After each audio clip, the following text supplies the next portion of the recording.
almost feels a little rusty doing this.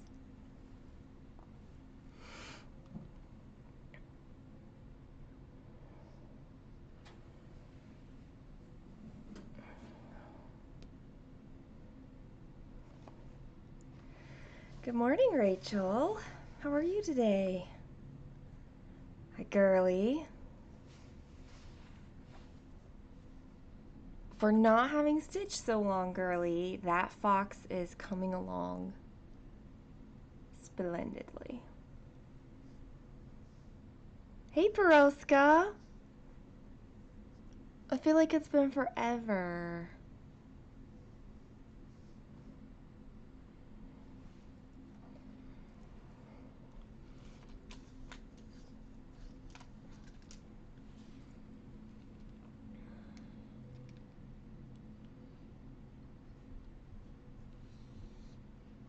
Hi, Cheryl. How are you? Oh, I love seeing all my people.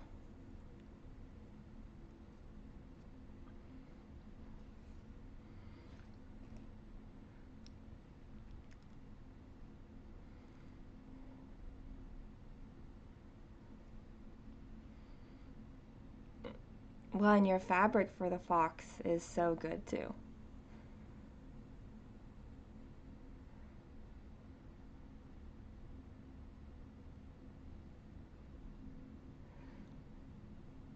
University's gonna keep anybody busy, Peroska. I am fantastic. Hi, Michelle. Welcome to this here parts, where we talk about literally anything and everything, and we never plan out a thing. I usually eat. I have food. What's a live stream with me without food at this point? Where even am I? Let me orient myself here.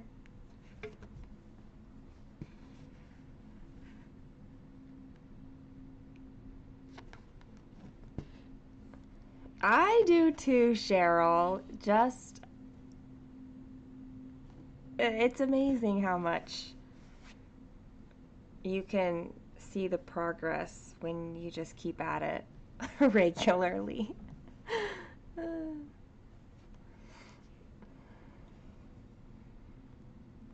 Oh, good. Well, I will definitely be here for the next 1.5 hours, girly. My plan for this weekend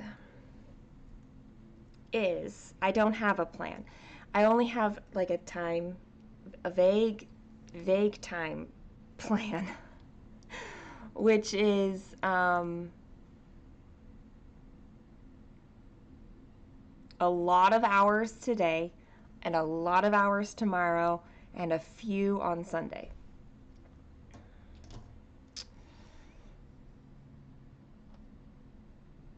So I'm here. 36 count. Are you stitching it 2 over 2 on 36 count? Kids are starting to wake up. You're just laying in bed waiting for the... You're taking a few moments, Rachel.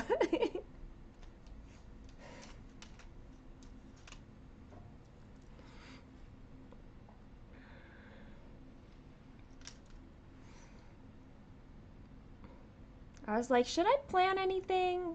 I probably should. Nah. Why would I plan anything? I'm gonna stitch and I'm gonna talk. What more could we want? I need...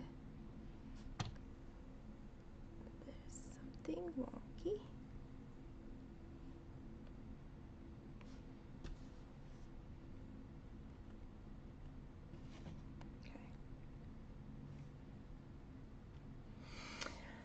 Okay. Yes, 2 over 2. Yep.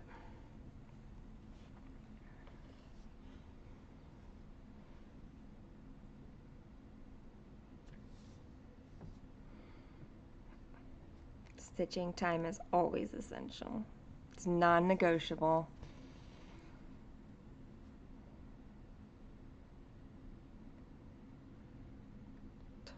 agree. There is something weird here, and I don't like it.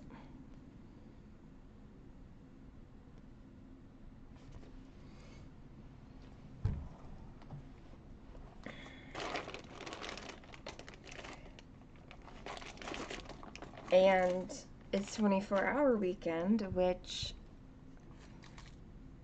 can take our time more than we intended. Oh, no way, Peroska. It's never a bad thing.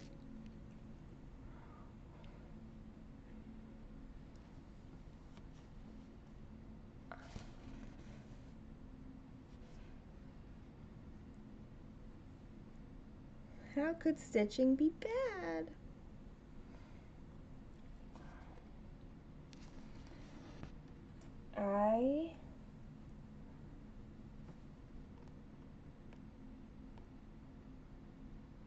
This weekend, 24-hour weekend, it's always amazing,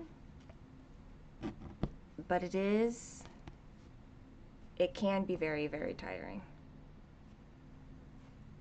Just like, not the talking to you guys part. I adore talking to you guys completely.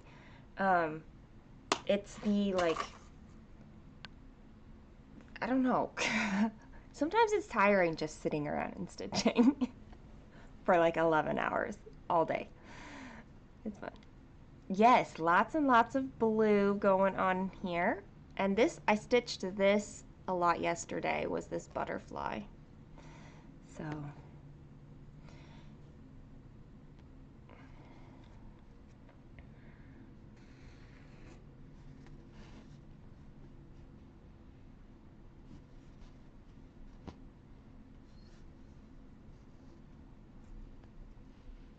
you just didn't stitch at all yesterday. On days when I can't stitch a lot, I just make sure to put in a few stitches. I unintentionally found myself with a streak going on last year. Like a good portion into last year, I realized I had stitched like every single day. And so then it just became a thing to make sure I stitched like every single day, even if it was just a couple stitches in a day. And I've really liked that. And when I say a couple stitches, I mean a couple stitches.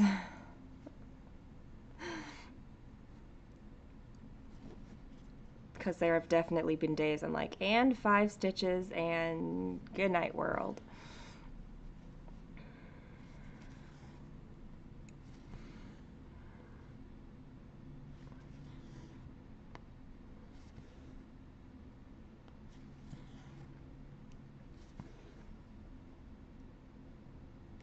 You did a lot of other things in March, girly.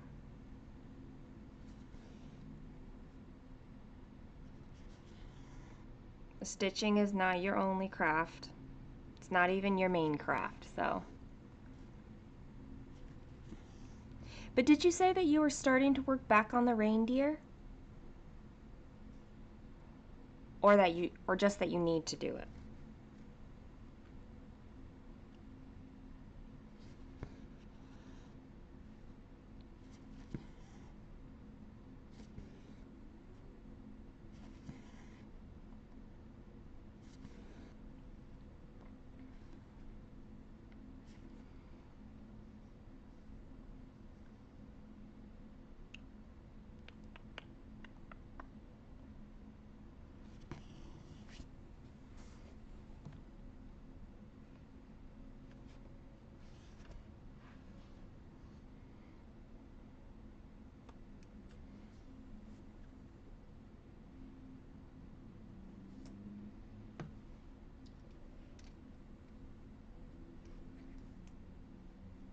I should pay attention to what my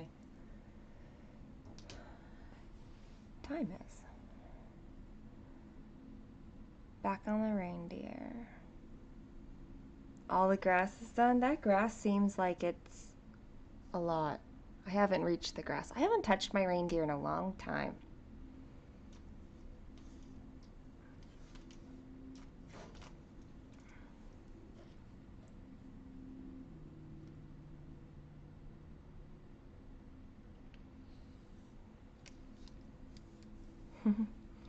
Even 50 stitches is gonna move that forward. And you're really not that far from being done. So just a little bit is gonna move you forward a lot.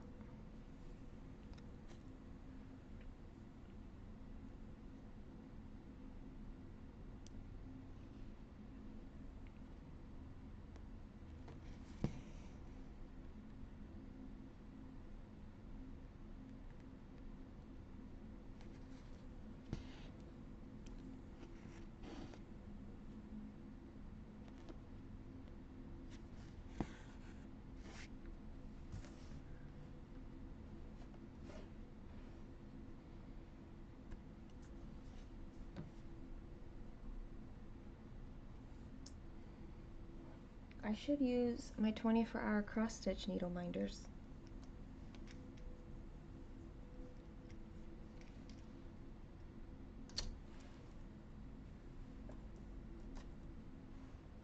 I've got 2 of them, which... Sorry, teapot, you're gonna move over here. Ta-da!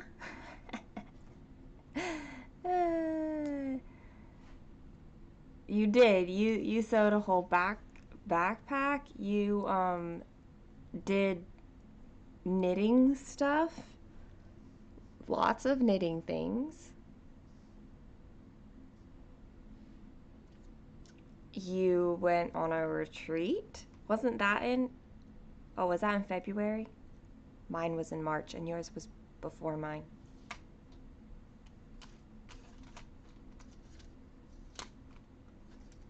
You babysat? You've done a lot.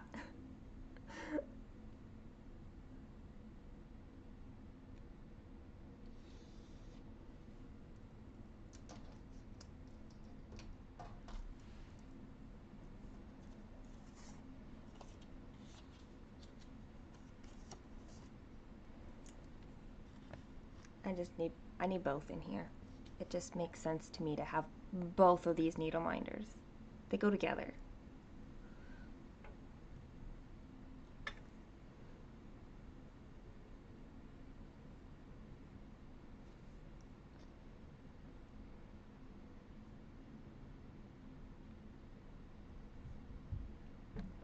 Pip, don't shake that.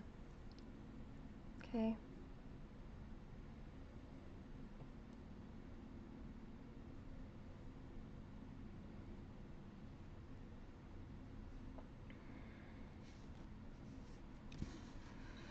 Oh man, so a lot's been happening in my life that I don't even know where to start. It's a lot harder when when I was going live every day, it was a lot easier to remember what had done and what had happened and like what else to tell you guys. Your retreat was in March.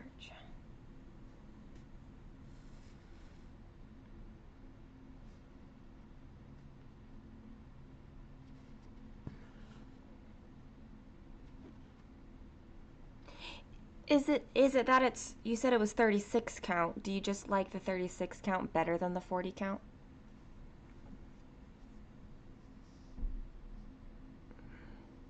Or is it a different brand of fabric and you like the brand?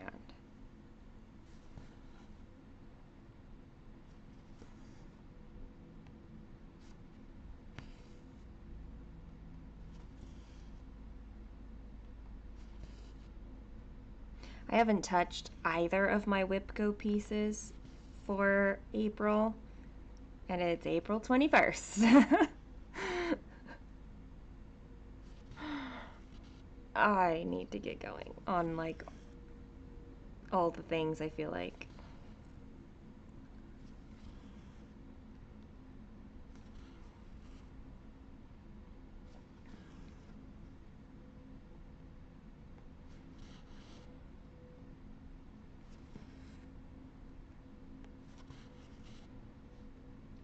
Having so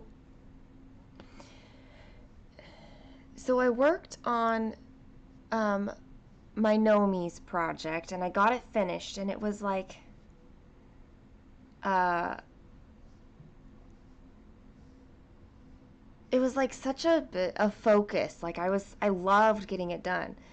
The the the problem is that now I'm feeling like let's do that again. Like let's finish something else up or let's like get this significant progress, but that like shit puts everything else to the side and it's what do I do about that? I will give anybody a life update who wants to hear a life update. um, what? Okay, what can I share here? I have permission to share anything, but we both agree that identity will stay um, private for now. There will come a time when you don't. Um, you brought one of your whip go pieces on this 2 week. Yes. I mean, that's the way to do it is like don't allow yourself to work on other pieces and then you get all the progress without on it. That's how you do it, Rachel. Hi, Leanne. Girly was just asking for a life update. I am doing fantastic. Very, very fantastic. Yeah. I'm also trying to orient myself on where I'm stitching because I do need a stitch as well as talk to you guys. um,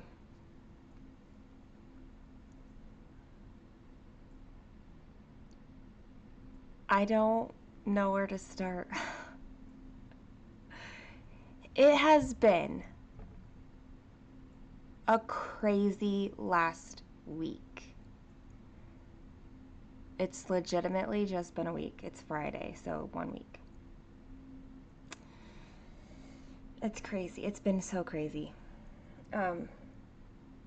Hold on.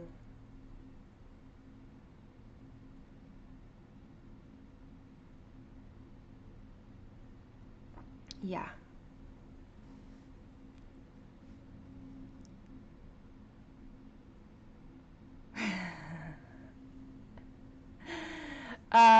Okay, so let's call him Mushu. There's a reason for this. Um, well, okay, Kaylin has narrated my life story as a Disney. She just happened to land on Mulan for some reason, but she is very happy that these different like characters in my life line up with these different Mulan characters. Just she's so proud of herself for this. Anyway, obviously I'm Mulan. Um, she is little brother. She will do anything, right? Like she'll feed the chickens for a bone, aka she'll do whatever as long as I give her Starbucks. This is pretty legit. Um, actually. Anyway, so we can call him Mushu because that's what Kaylin named him. And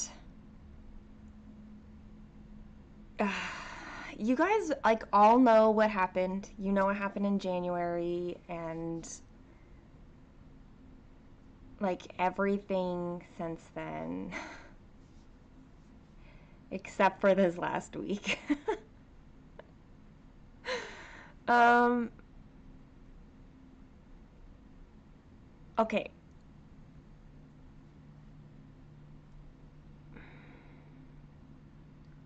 Actually, let me start here. So, at the beginning of March, second week, whatever, in the beginning of March, I had a retreat.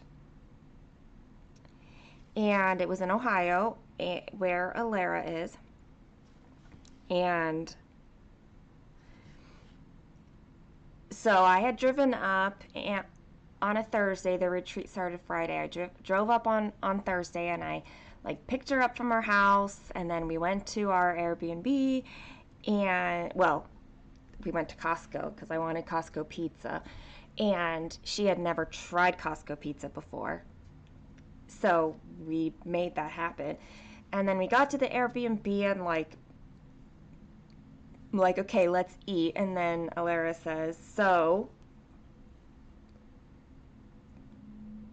I heard from him last night." And I was like, she's like, "We're not driving anymore, so like we're not gonna crash." And then she felt terrible because I couldn't finish eating, and was like, "I should have waited until you were done eating." It was fine. Um, anyway, Alara's kind of been like this. I don't want to say go between because that was not her purpose. Um, but she was a person with whom I could, and like she knew it. She knew everything. She knew the whole story. She knew all the words. She knew everything. And she was also somebody, I put her into contact with Mushu. It's so weird to call him that.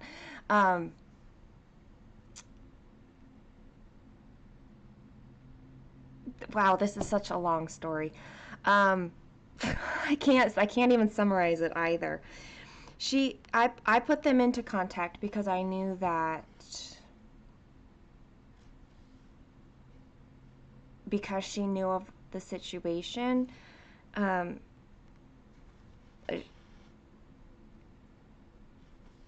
he would maybe talk to her. And he didn't have very many people that he could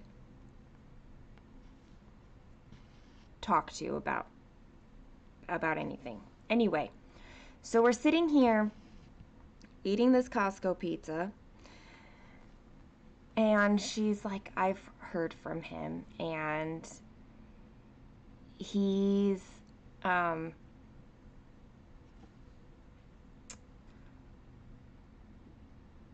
he's he's on his way. He is."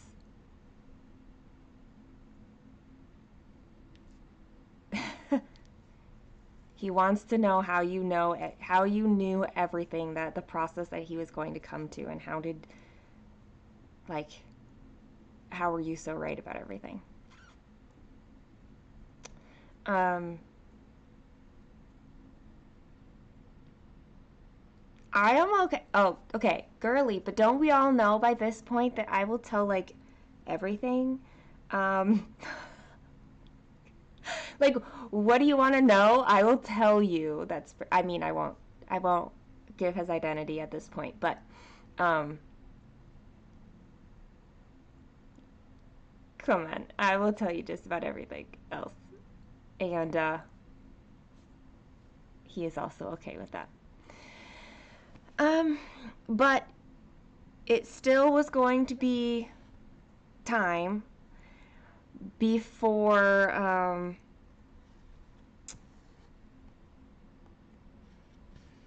before the conditions were met under which I would hear from him again. I had set conditions on when I was willing to talk to him again. And it was gonna take a bit of time before that happened.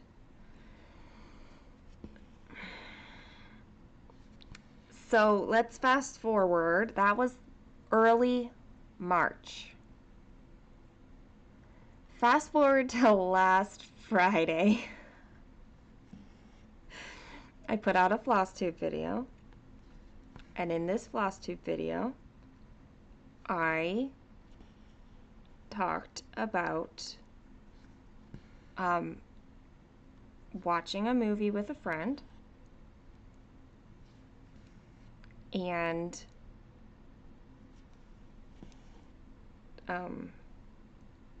if you've seen my floss tube video, you might remember that part of it. It's okay if you don't. No expectations there. Also okay if you haven't watched it. Whatever, you're here now. And he watched that. I had no idea he was watching anything, honestly, because I wasn't talking to him. I had no idea. And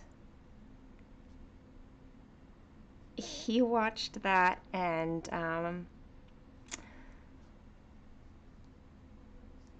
got a little taste of what it's like, what January was like for me. To be quite honest, he panicked and was like, had that extreme emotional, but physical reaction. That was the first time he had ever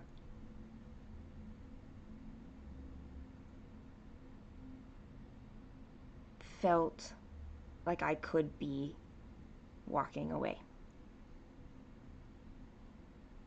He'd never felt that before. He'd never experienced it. I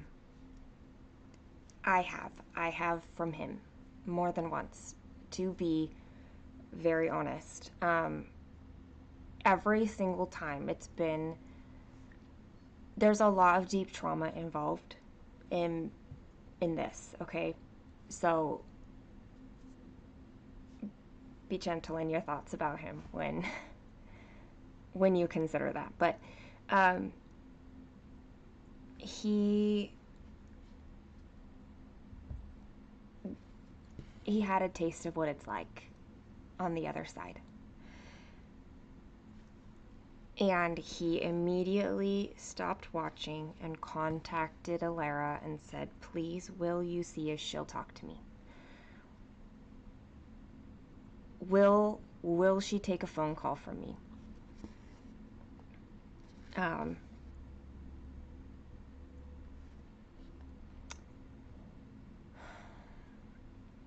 And I did. And that was last Friday. And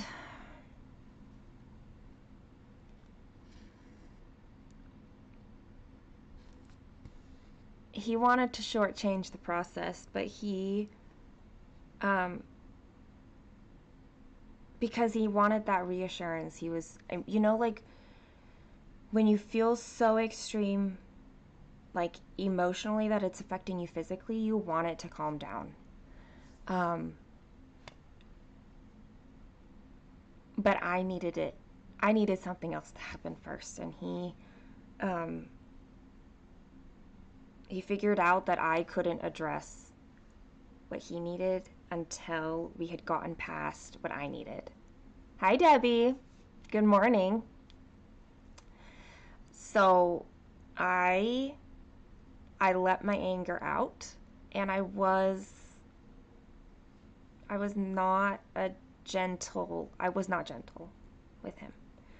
I did not hold back. I did not filter. I just, like, once that floodgate opened, sorry, my puppy bumped everything. Once I opened that floodgate to him, like, it came out. It had to.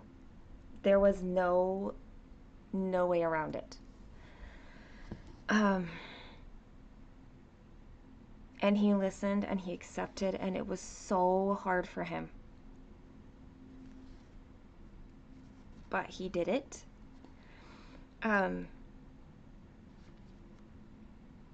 He did it. Hi, Brittany. So we got past that. And we left that conversation just kind of like, the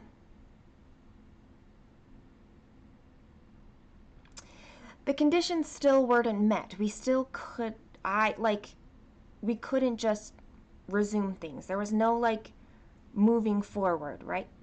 There couldn't be yet for me. My boundaries still needed to be in place. As much as I wanted to, as much as he was like, but it's right there, like the timeline is so there. I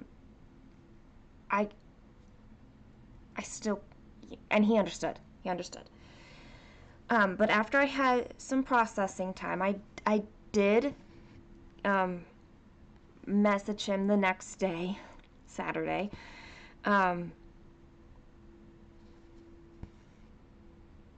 to, I guess, have the flip side of, not the flip side of the conversation, but like, I let my anger out, and those anger levels was significantly lowered. And so then I could start, like, I guess, addressing anything else. Then I could start addressing the hurt. And so on Saturday we talked more about that. And then I'm gonna skip a little bit here, mostly because I couldn't tell you that it's been such a week that I can't, and the timeline's gonna get you a little crazier from here. But still, by the end of Saturday, we were still like, both of us needed some time. That's kind of that's how we left it.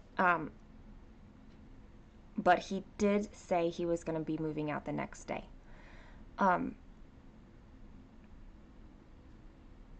Which was not the timeline that he had the day before. On Friday, he wasn't. His life is very, very busy right now, over the next several months. And so rather than adding on like this additional thing, that's what he was going to do, was wait until the things going on in his life had like travel stuff, whatever. Anyway,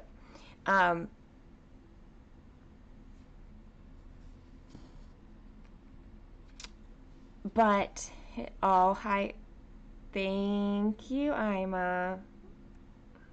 Thank you. So, but him realizing what it's like to feel like he was absolutely losing me, that panic,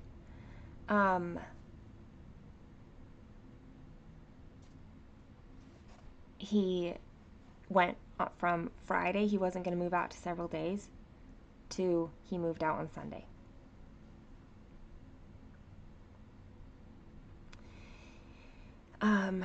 And we still weren't going. I knew that I needed to process some of that hurt. I needed to know that my anger was gone now that I had let it out, and I didn't want to continuously feel angry with him. Hi, Lydia, or Liddy. That's not an A. Hi. Happy to have you here. So I'm not getting much stitching in clearly while I'm talking about this.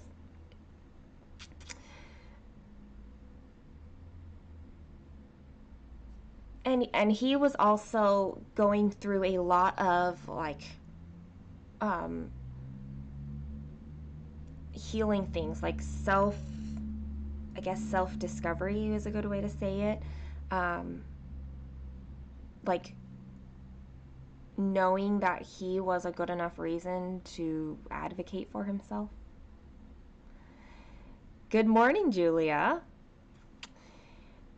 And I'm saying good morning to everybody, regardless of where you are in the world, because it's morning for me. So,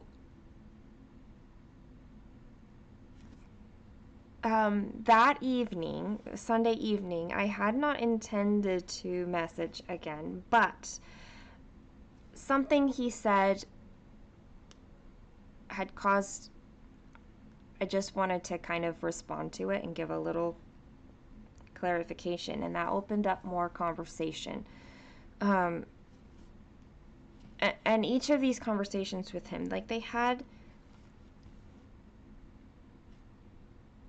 they just progressed so beautifully. Um, they did. They did. But that one, Sunday evening,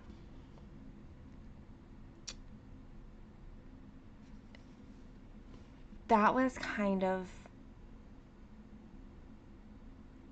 it was, it was a major turning point. It was the one where we said, basically, let's see this through once and for all. He knows this is his last chance, I guess. He can't mess it up. He doesn't want to. Um,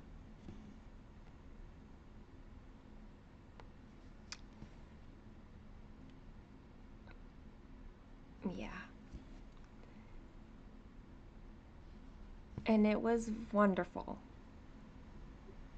It was. It was good to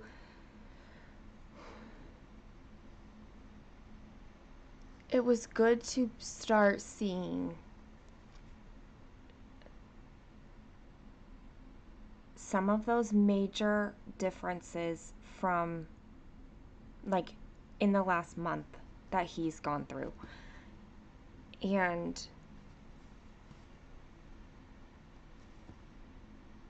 yeah. So,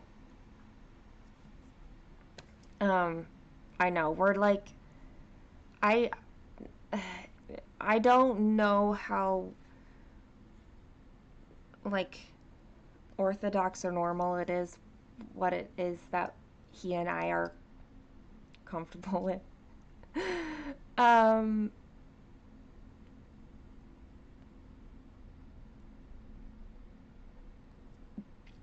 but that's okay. We're not asking anybody's permission, I guess. Anyway, Monday morning, he said he wanted to not shortchange, but he wanted to accelerate the healing of my hurt. He said he had read that, um, like, men can fall in love from a distance and women tend to fall in love in person, kind of like that, like close up. And he said, I want to come see you. He lives in a different state. I don't know if I've ever said that before, but he does live in a different state. um so he bought plane tickets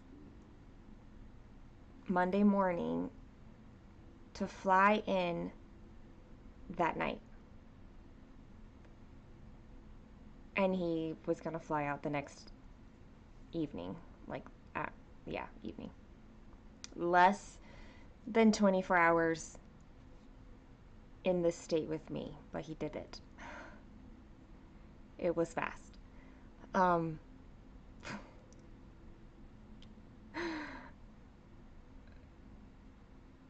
but it was perfect. You guys.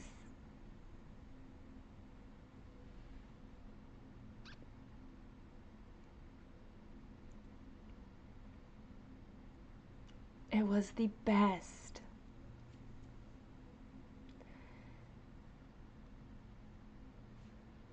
It was just what was needed.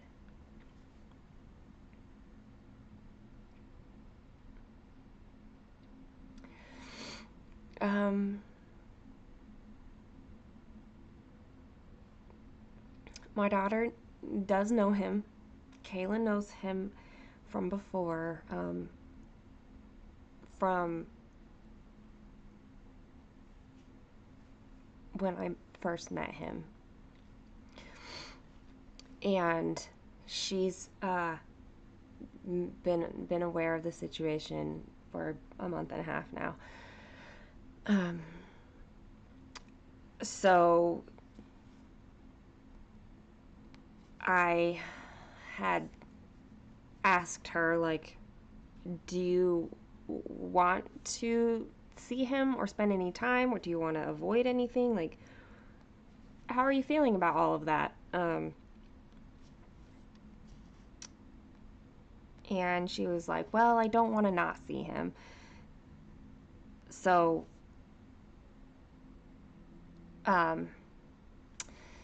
we spent like the middle day. He took us out to lunch.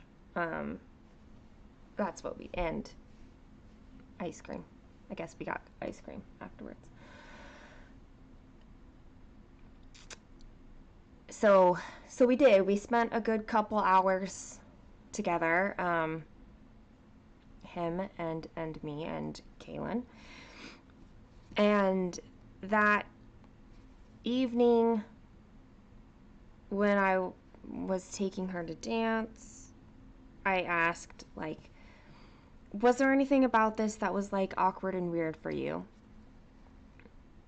And she's like, no, it wasn't. She actually said that it felt very natural. Hey, Silver. She said it felt very natural. And I said he was concerned that you would, like, not like him. Not like him, but that she would have these, like, you hurt my mom thing. That kind of a thing. Or that she would, like, kind of struggle to see him as being with me and seeing us together. And she was like, well, no offense to him. And if you know Kaylin's responses, you know that she's direct, right? She's like, no offense to him, but I care about you a lot more than I care about anybody else. But it's clear that he affects you so positively. And so I like him. So, there you have it. Kaylin approved.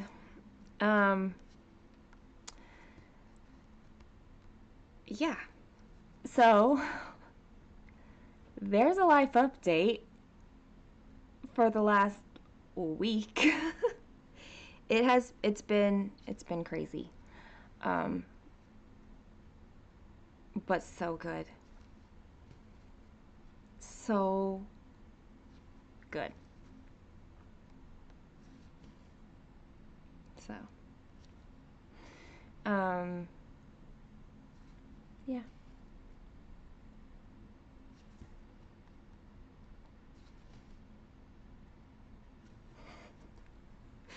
I think I covered everything. I at least covered the overview.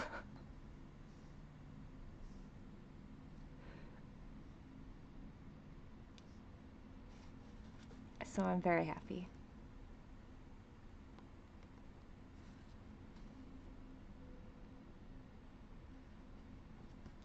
I really wasn't worried about it. I just didn't know if it would feel like awkward to her at all. Um, and she was like, it felt natural. Like, cool. Cool. Because that's what it's always been.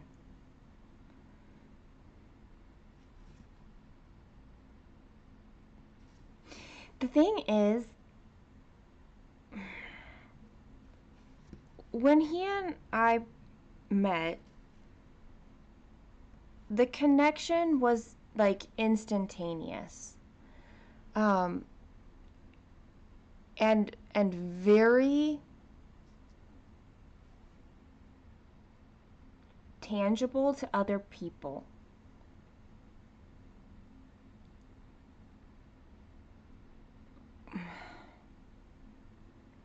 And I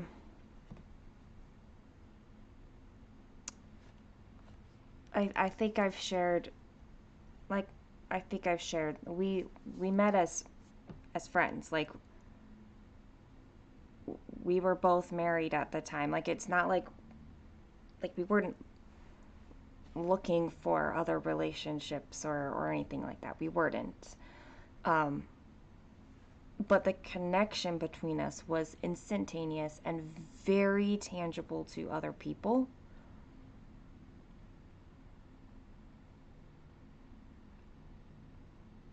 Like, even when we were like, yeah. Um,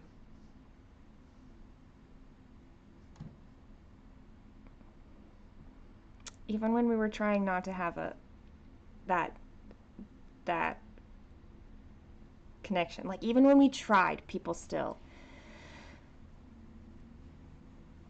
saw that.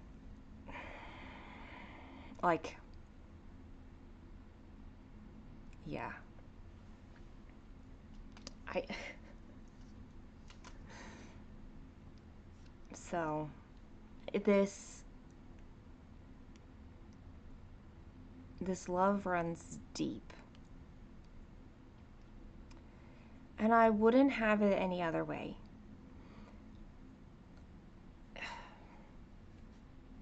It's not that I want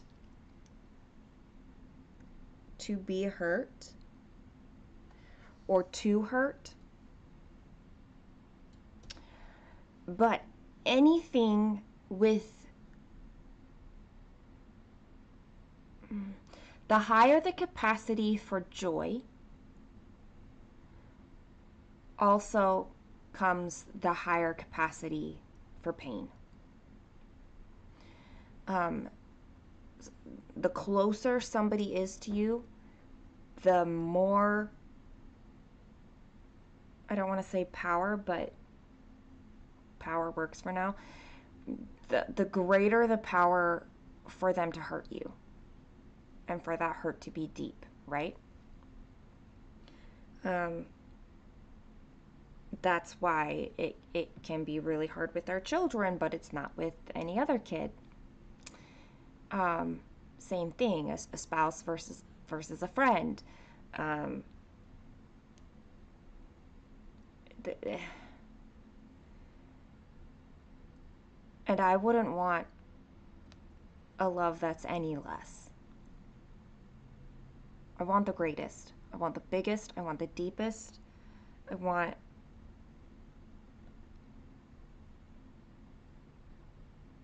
it. Um,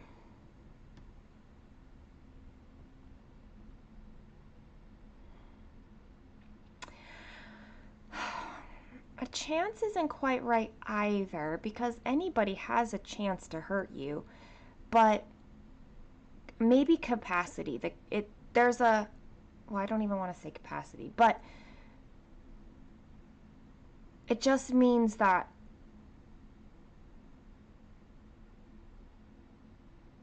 we have to be very careful with that, power, um, that we have to those close to us, is that something,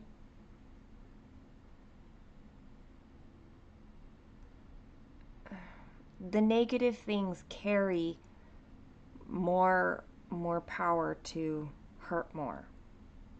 Not that the person itself is trying to hurt you. I surely hope that is not the case for anybody.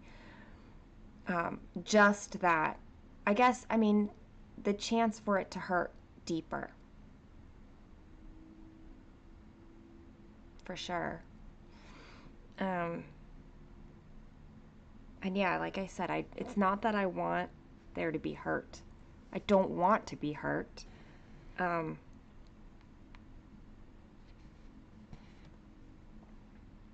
and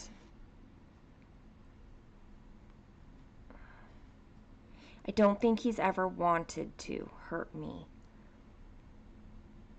But he does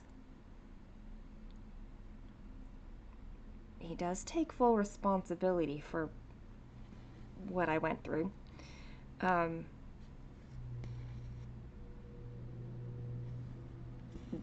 It was hard when he visited.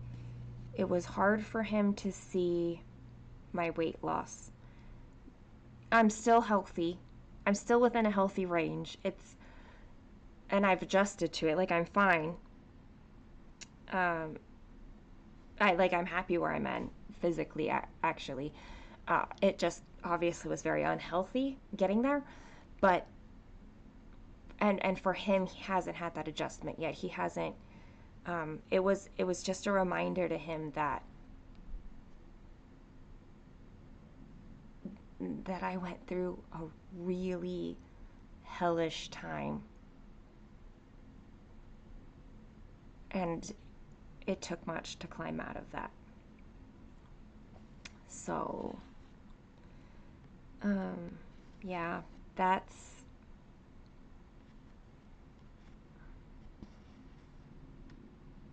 yeah.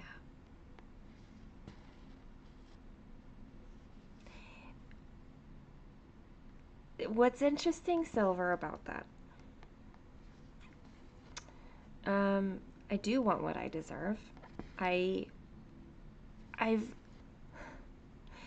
something that's very interesting to me over the last 3 months is, as I have had to climb out of that hellhole, like, I finally saw what strength I already had and have always had, but because I was having to use it in a different way, it showed me myself in a different light. And I had to look at that, and I had to say, well, this isn't new. That strength isn't new. It's just showing differently.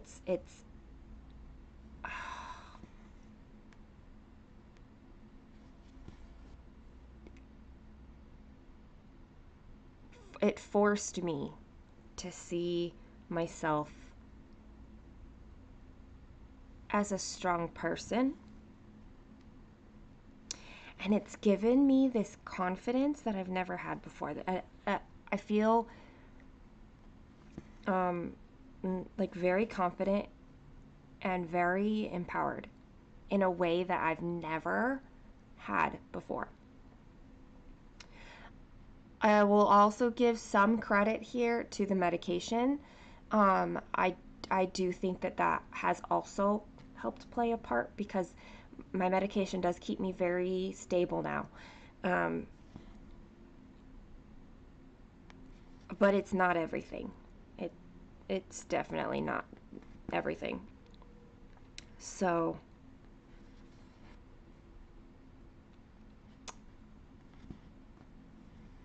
I do. I want what I'm worth, and I think I'm worth much. And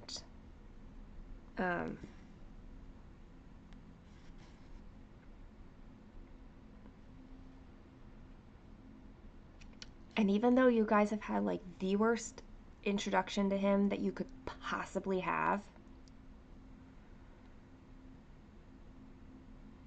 he's worth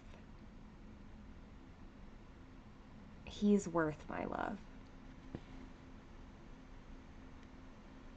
Every bit of it.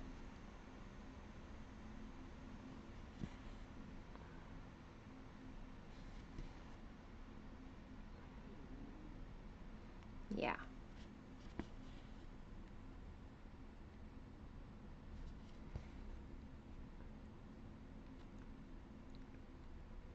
Thank you, girly.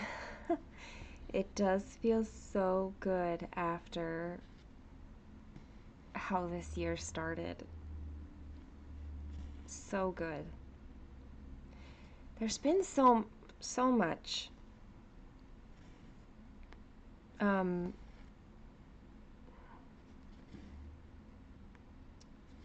I think there's been change happening inside me, but gaining, I guess, this confidence in myself has allowed me to really accept those shiftings.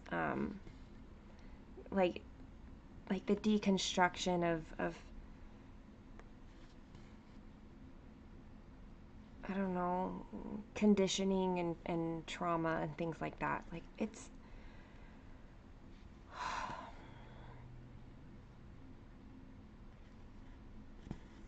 like I want others to experience that.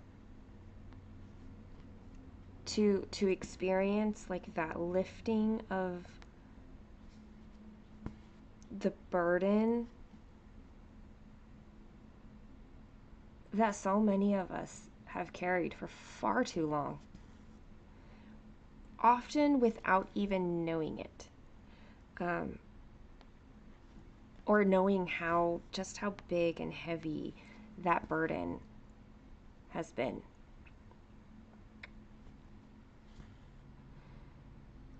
So, yeah. Yeah.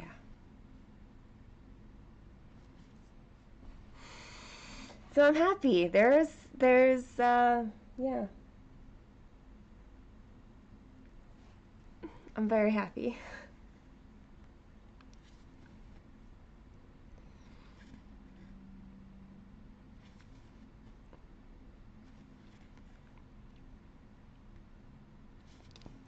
Now, what do you guys want to talk about? Now that it took me like 45 minutes to talk about that. uh, yeah.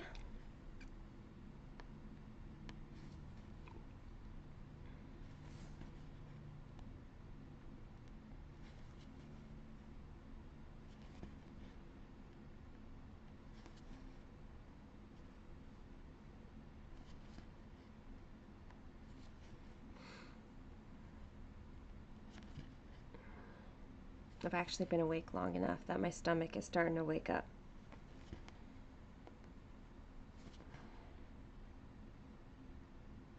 Starting to wonder if I'm going to give it any food. Where is this?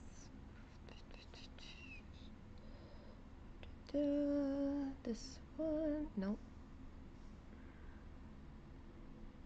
I do have food around me to eat. I prepared myself.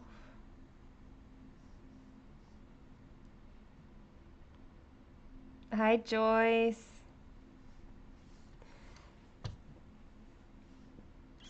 Oh, you listened to the story? Oh, yeah. Good morning, Chrissy.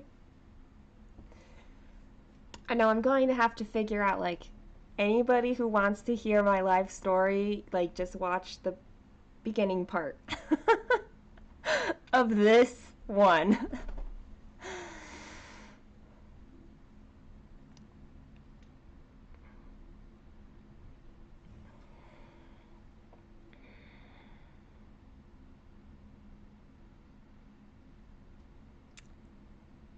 Well, I'm not gonna say it's impossible, girly. I yeah. Anyway, I'm not gonna say it's impossible. NISA has settled in. Is it NISA or? Because I've been saying NISA, but there's a debate, Silver, whether it's NISA or not. How I store my needle minders. I've got a cart, one of those like 3-tiered carts that all my projects are kept on, and it's magnetic, so all my needle minders are on that.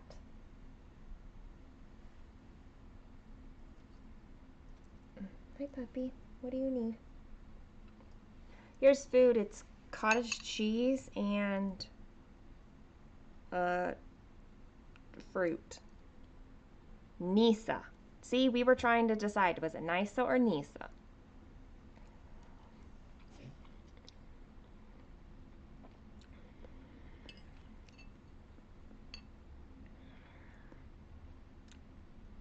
Because Kaylin and I, we were just the giant rabbits. I mean, I watched that movie. That was interesting. Hi. What would you like to know about the giant rabbits, Joyce? What do you want to know?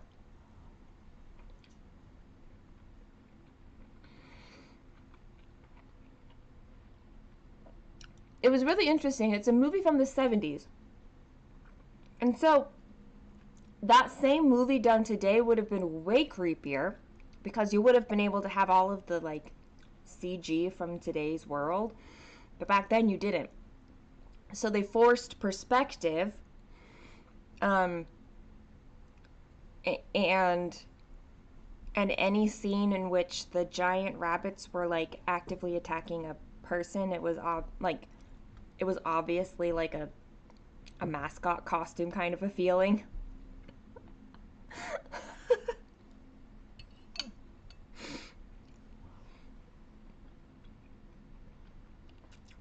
For me, the weirdest thing is that this is his Easter tradition. Okay, we're gonna call him Crookie because it's a different person. And because that's what Kaylin named him, Crookie.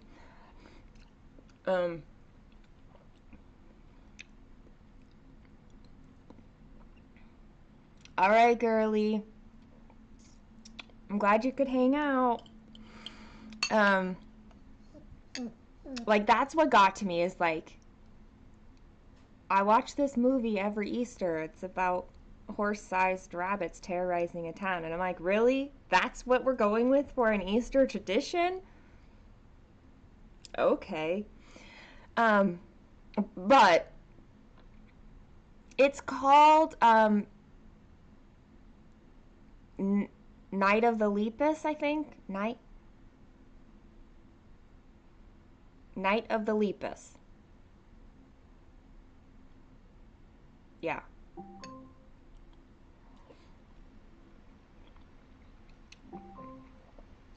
And it's a story basically about how like rabbits are overrunning, like they're overpopulating and they're doing all of this damage to the farms and the land and stuff like that. And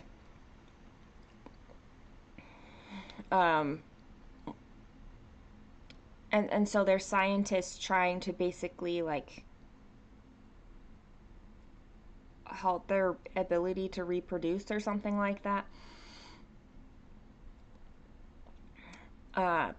But so they're doing them some experiments, but the scientist's daughter took a liking to one of the rabbits, and she got all sneaky and stuff, and switched out one of the control rabbits with the injected rabbits, and then like was able to take that rabbit, the injected rabbit, like home. And then like the rabbit got out of her arms and ran away. The thing that I don't understand is nowhere in the rest of this movie is it like addressed that this child basically caused these giant rabbits to happen, and there was like no consequence whatsoever for her. Like, that was not ever addressed in this movie.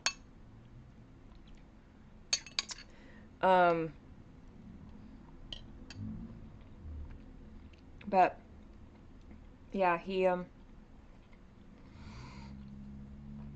so then rabbits breed as rabbits do, and because of the injection of this, they were just huge, and like killed people.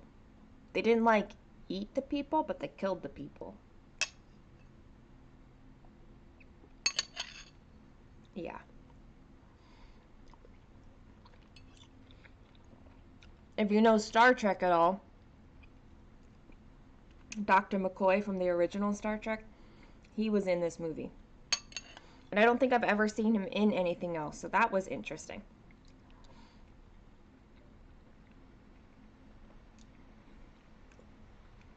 I know. What a thing.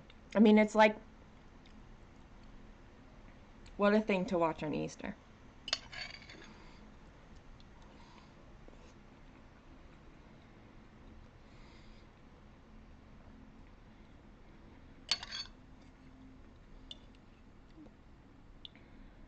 He did, however, say, like, the first movie he can recall ever watching was a horror film. So, I suppose that movie. No, there's nothing Easter about it other than bunnies. Nothing. Yes, DeForest Kelly. That's it. Yes. I just couldn't think of his name.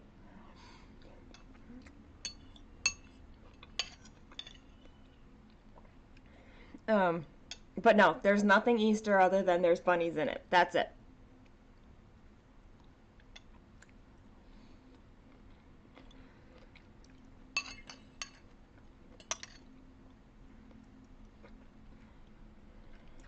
Very interesting.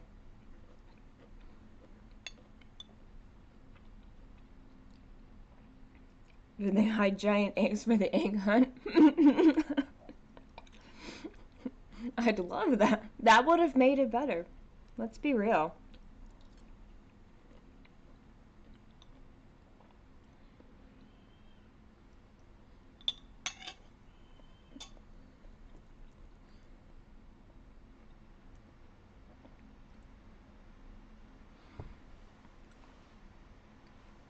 It would have made it better. But no, they didn't.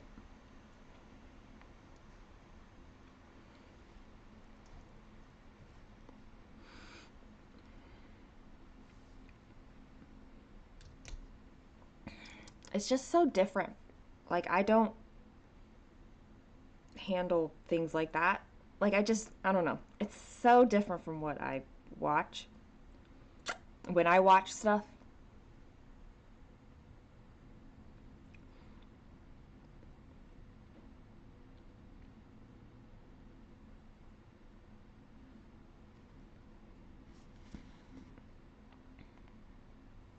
I've been wanting a Lord of the Rings extended version marathon for months now. And I don't know why I haven't just done it yet. I think because I don't actually want to do it alone. I think that's what it is. Like, I want to do that, and I would have no problem doing it on my own. But where's the fun in that?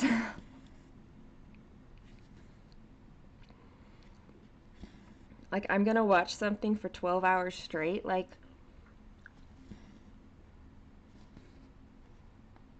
I want to do that with somebody else.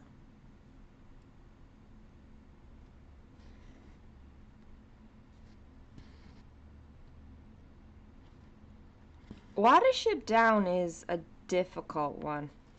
I have the book. It's been a long time since I've read the book and a long time since I've watched it. Cause yeah, that's emotionally more there. Yeah, share the experience. Exactly, Joyce. Like,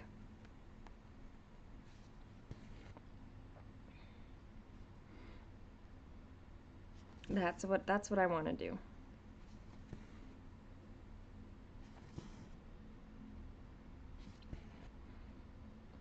And I don't think Kaylin, well, she might.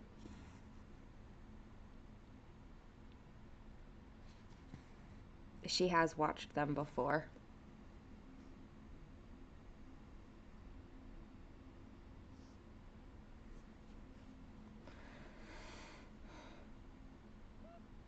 Lord of the Rings weekend and 24 hours of cry. I know.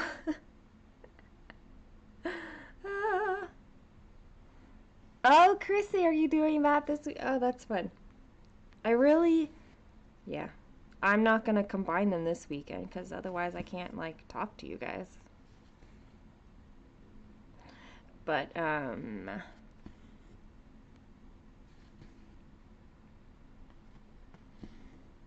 I do have like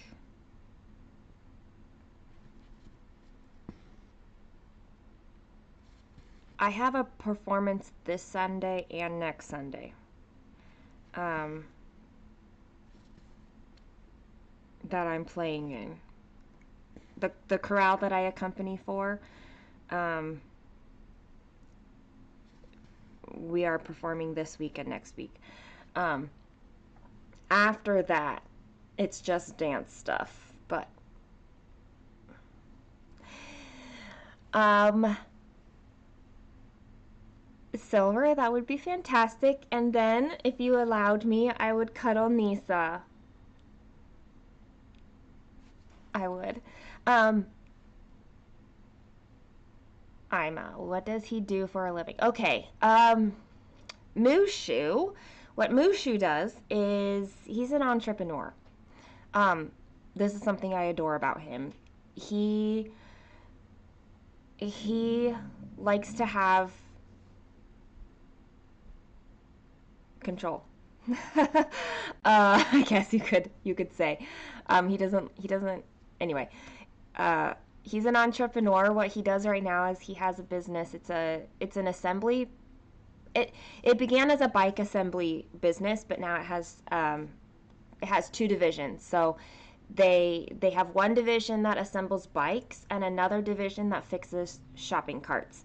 And right now, his only client is Walmart, but Walmart really likes them and keeps giving them more uh, stores to do that part for them. And one as this business is the business's second year, but it's doing very, very, very well. But as they're streamlining this process with Walmart and with the growth that they're experiencing, they will eventually reach out to other stores like Target, and I don't know what other stores, but like just any store that has a shopping cart, he could reach out to. Any store that sells bikes, that's usually just like a Walmart predominant thing, but like, um, but every store has shopping carts, and so he can literally reach out to any of them and all of that. So, um, and it's very lucrative, I guess. So yeah, he's like head of this business. It's his business. That's what he does. And so he has a lot of flexibility with his time, but there's a lot there, right? It's still in its growth. Um, there's still like things for him to manage there. It's not like it's at a point where he can like peace out. Um, and he does other things too. He is a disc golfer, so and he is I don't I don't remember what it's called. It's not really a sponsorship because he's not a professional, uh, but I guess you could say ambassador. That would make sense. So for one of the disc golf companies, he is like an ambassador, and as part of that, he has to play in a certain amount of tournaments every year. So this is kind of like tournament season. So he's got a lot there with his job. He's got a lot there with his disc golf, and um, he like has different things for traveling with work as well. And he's processing a divorce. Like, there's a lot. So I don't know what time, like physical time with me, can look like right now, and that's okay. Um, it's okay for now. um, because things are moving forward, and we're talking, and we're like together in a real way. So, yeah. That's what he does.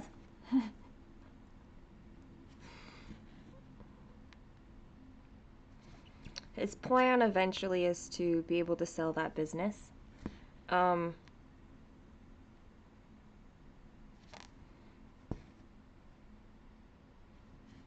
that I don't know what at that point. We'll see. I can't see him just not doing anything, but um, we both really want to travel. We really, really, really want to travel. Um, like everywhere. You guys have heard me talk about that. Like, I want to go everywhere. So does he. So I can see us making that happen as well.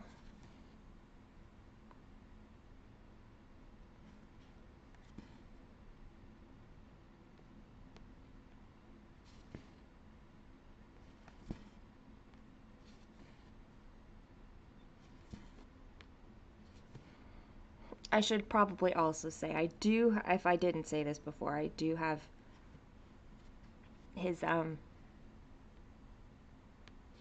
we agreed that, we agreed to keep his identity private at this time. Um, because he is still processing things, but, he is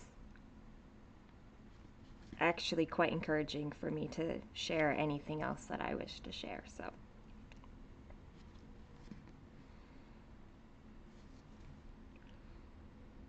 Yeah.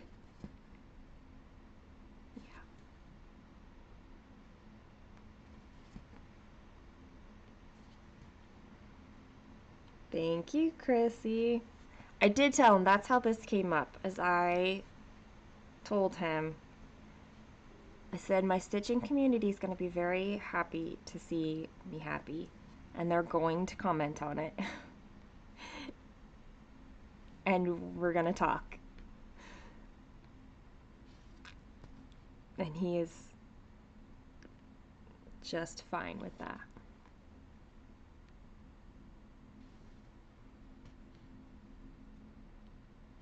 You really had the worst introduction possible to him.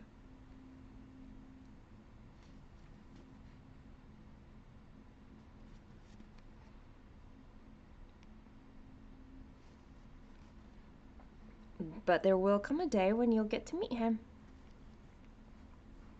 And I can't wait. And neither can he. So, he.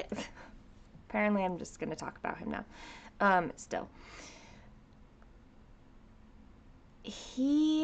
But I'm going to talk about him with how he is towards my stitching. So, something that my ex-husband did was, that's another thing. Y'all, if I haven't said this yet, anywhere, I think I have, is that that was the thing I was finally able to process. Um, the legal requirements where I live for divorce, just anyway, it doesn't matter. It just required a very, very, very long waiting period, and it finally happened and everything. I can't get my needle through now. Okay, anyway, so Mushu, cross stitching. Oh, no, no, my ex husband. My needle is stuck. Gonna watch me struggle here.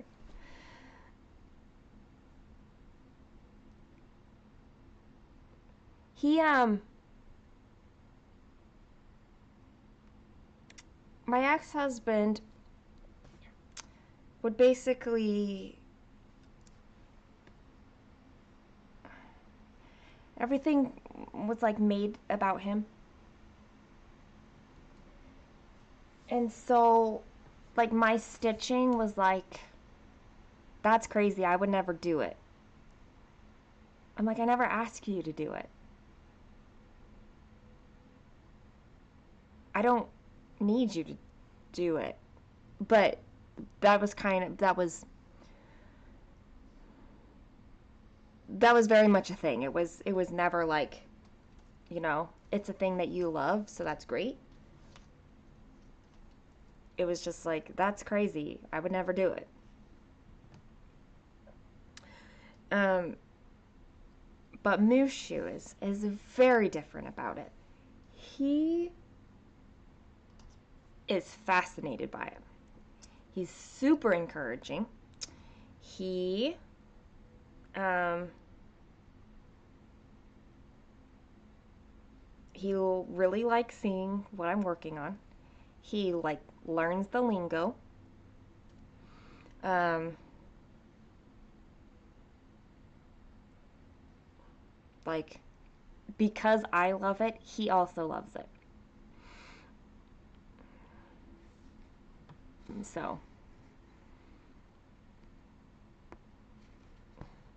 he's great. Chrissy, we can do that ranger thing now at any point, okay? Whenever you are ready to start the ranger, I will now start the ranger. We can do this. He is my Aragorn, 100%.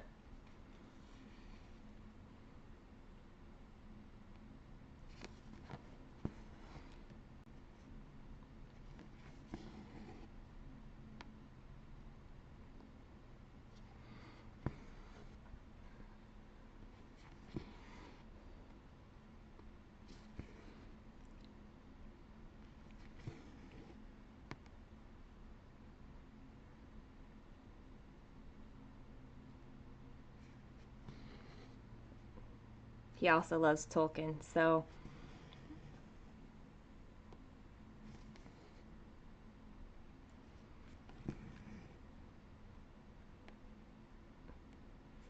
bonus points.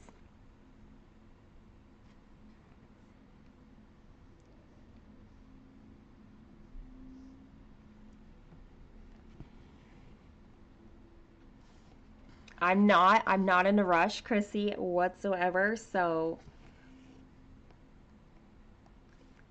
you just, you know, let me know.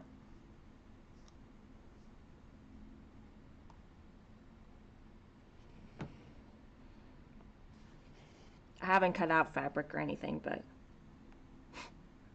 who needs to prepare things when they're gonna start a project?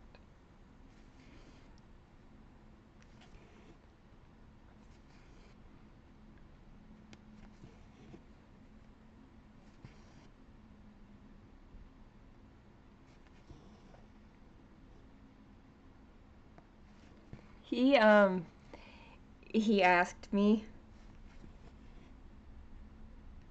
So I knew before he asked me this one question that I'm about to tell you, I knew that he had watched my last 2 floss tube videos. But that's all I knew. I didn't know that he had watched anything else. But then he asked me, he said, "So, what picture did you show people?" I was like, "What are you talking about?" He said, "You said that for anybody who asked, you were showing them a picture and like saying things." He's like, what picture did you show them?" I was like, "Wait, if you know that, like, I said that on a live. I didn't say that in a floss tube video. It was a live stream." He's like, "Yeah, like, I didn't know that you watched any of the live streams." He said he had watched that first one after he was a trauma idiot. So bad. He also calls himself an idiot for doing it. So, he said he watched that first one, and I know he watched like the last one that I've done.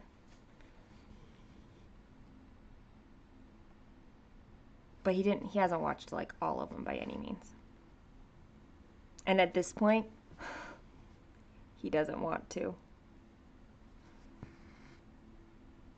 That would be hard, and it's not necessary. And that's okay. I don't mind.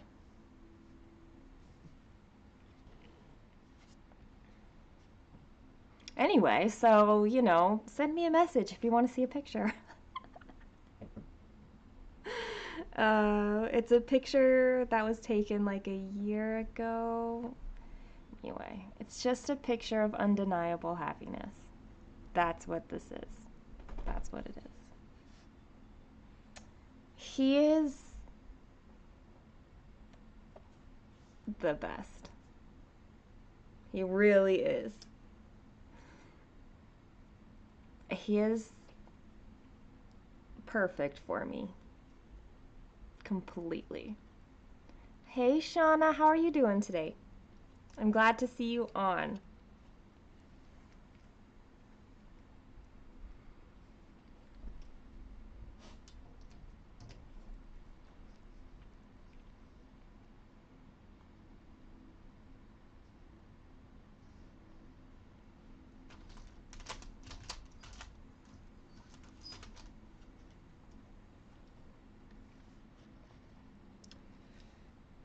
Pip, what do you need?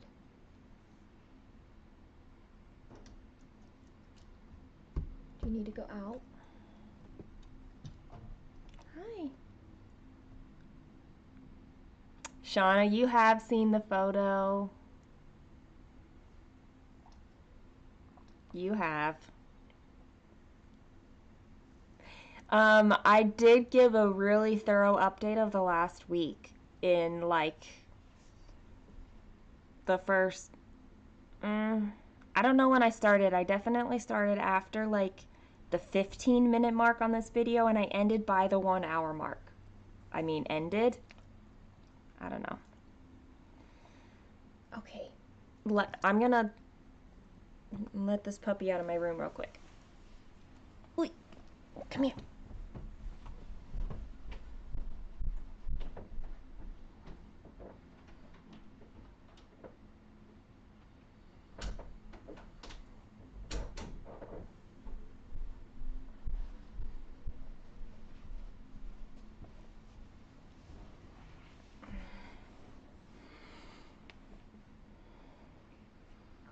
Aw, Shauna. I'm not gonna disagree one bit. Like, not at all.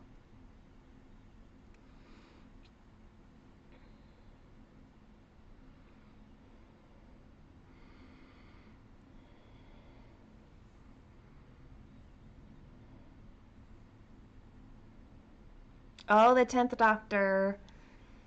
The Mandy Manzano one. I do know what that one is.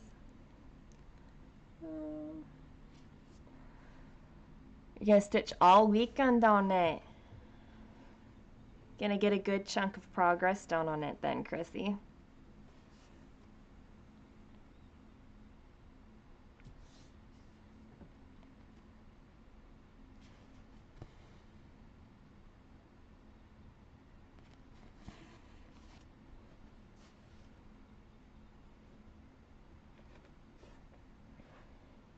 I don't know where my scissors are anymore. Oh, because I stood up. Here they are.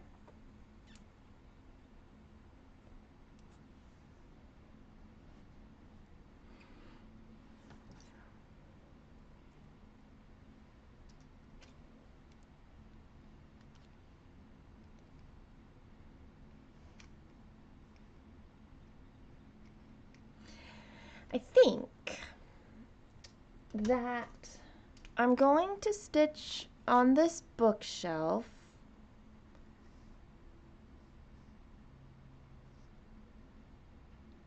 a minimum of 1,800 stitches. But I might just make it around 2,000 stitches. And then I'll stitch on something else. I think next would be Woodland Enchantress because I'm so close to finishing that background. Oh, I can show you that one.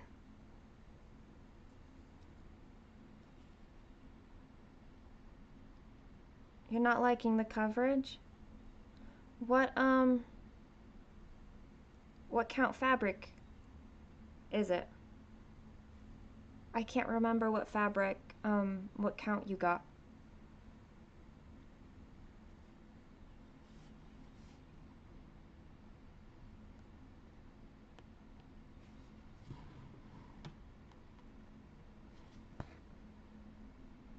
Because the fabric you picked out for it was perfect.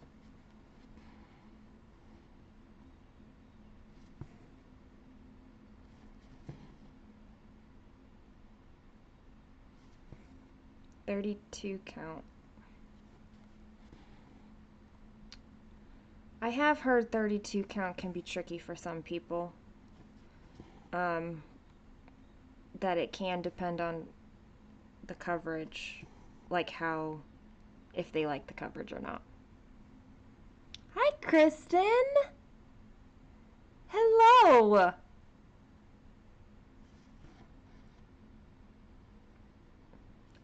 Every day is wonderful right now. We're gonna have such a great time in November. Yay.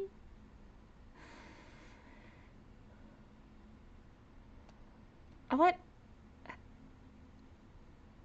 I think I've probably seen the sugar plum. I have looked at all of Mandy Manzana's. I've never done one. I don't have one, but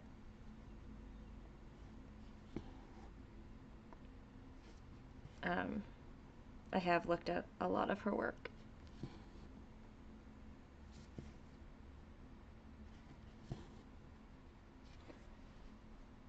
Here it is. What?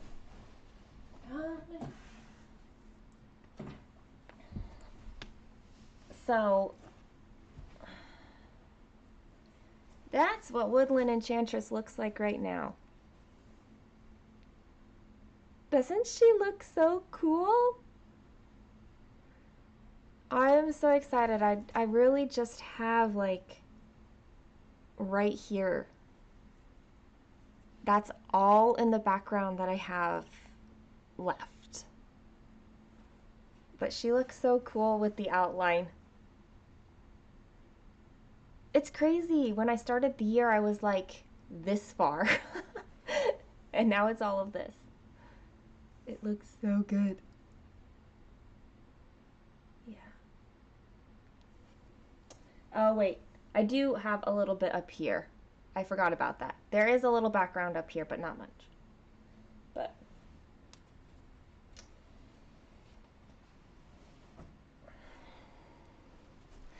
hi, Catherine.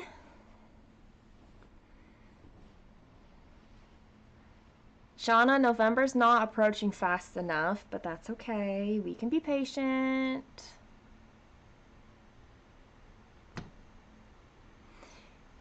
Catherine, I have given a very thorough update on my life in the beginning portion of this video. It starts somewhere after the 15-minute mark, and it goes to like an hour or so. Except in the 30 minutes since the hour, I definitely talked more about my life. Anyway, I think you'll be interested in seeing that at some point. I do think I am going to work on her. I'm going to do like 2,000 stitches on my bookshelf, and then I will probably do Woodland Enchantress. I don't know what I will do after that point.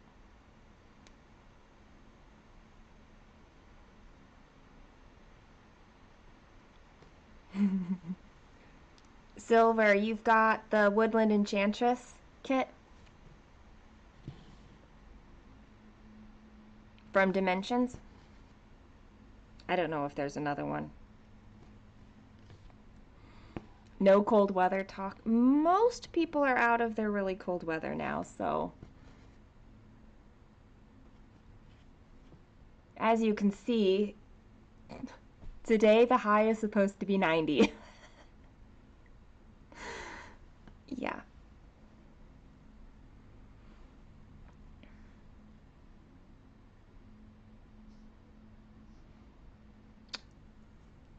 November's gonna be so fun because there's gonna be like Kristen, you're gonna be there, and Shauna, and Alara, and me, and Jen, and Michelle.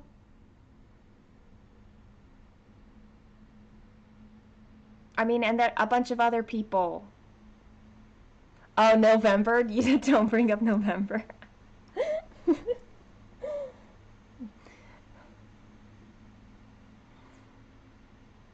But our retreat is in November. And this shelf, this third shelf will be finished in November. Silver, I would just say the most important thing to pay attention to is, well, and I guess this is what it is, the only confusing thing really, is because they do full cross and half cross, and then the half cross can be multiple strands, like different number of strands. If you just pay attention to those, and then just take it one stitch at a time, it'll be good. Oh yeah, we need to go get ice cream again. We'll go back to Jersey's. Yeah.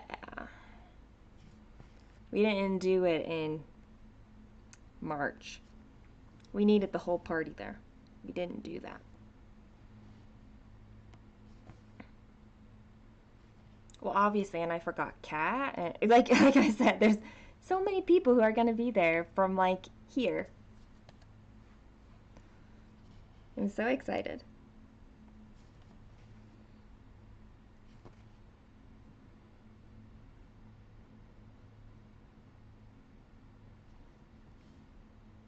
Is it hurricane season now? I don't.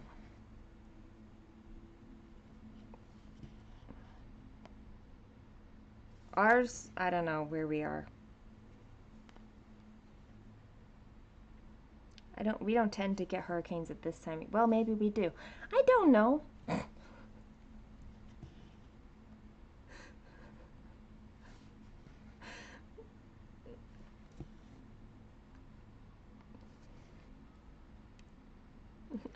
Weather-wise, I can talk about what's happening right now, and that's about all. Apparently.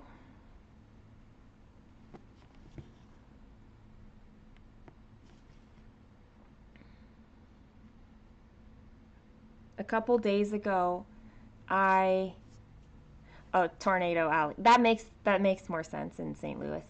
Um, and tornadoes would be more now. Hurricanes for us happen later in the year. Yeah. I think. Yeah. Um, I don't remember what I was gonna say, but that's okay. All right, Kristen. Enjoy your visit. I'll be around today and tomorrow.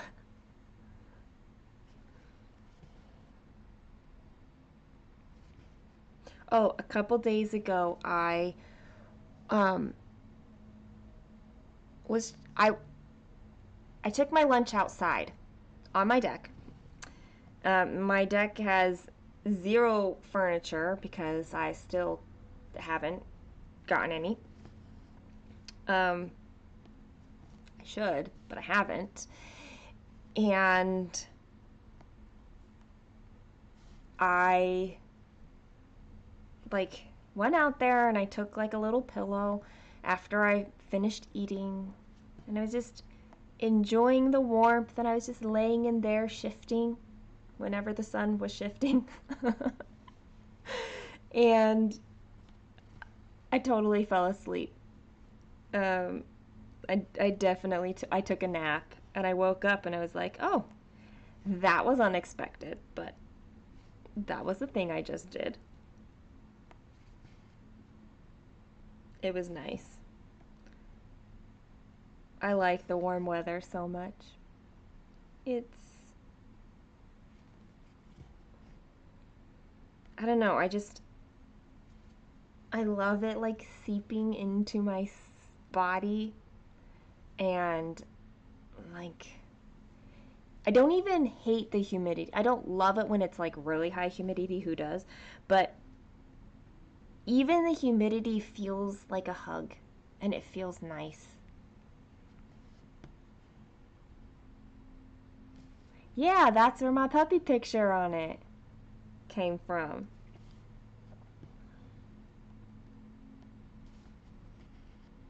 Ooh, Rachel, that's a good thing to talk about. Um, so there's a couple aspects to my eating. Um, in general, it's going. My eating is going well. Let's say that. I did just like last week. My body was absolutely freaking out because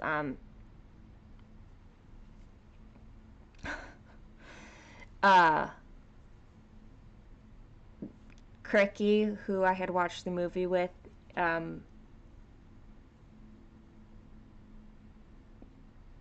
was it anyway. Following that video, I realized that it wasn't just a video. He was pursuing me, and my body was like freaking out. Anyway, back on track. We're fine. We're fine now, guys. Um, but coming up, I'm gearing up to do a um, elimination diet to um, really discover how foods react, no, how my body reacts to different foods.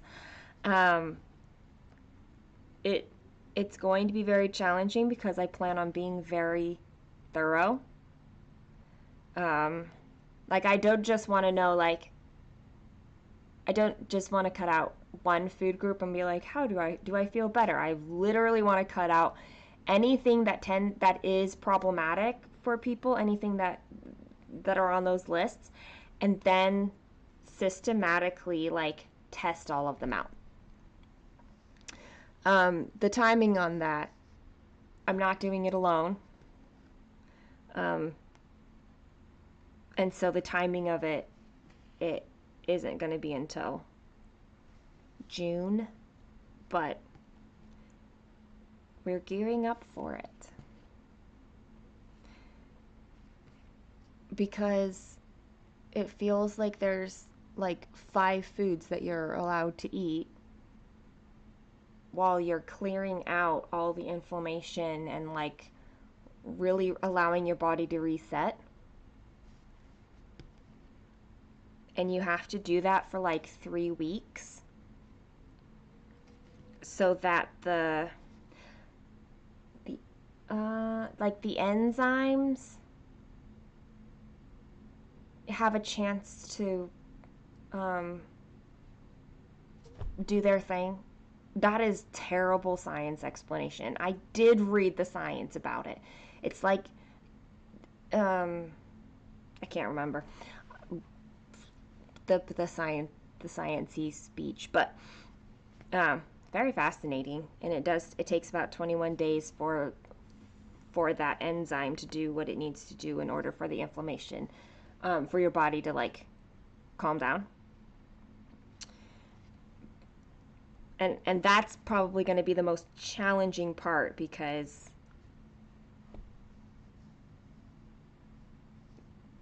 it feels like you can't eat anything. Which isn't really true, but like there's no eggs, no dairy, no like gluten and oats, obviously, no tree nuts. Seeds are fine, but not tree nuts. The list of things to avoid is very long. But I'm excited. I'm excited for like the personal knowledge that I'm going to gain from doing this. Like, I'm going to know exactly which foods my body doesn't do well with and which ones are just fine. And then I can make very informed, empowered decisions about what I eat and how often maybe I eat it. Because just because my body reacts doesn't necessarily mean it's going to be like, no, don't eat this ever in your life. It just, I mean, it could, depending on the severity of the effect. But it could just be, don't eat all of these types of foods close together. We'll see. I'm excited for it. It's intimidating. It's definitely going to be a challenge, but I'm really, really excited for that personalized information that I'm going to gain from it.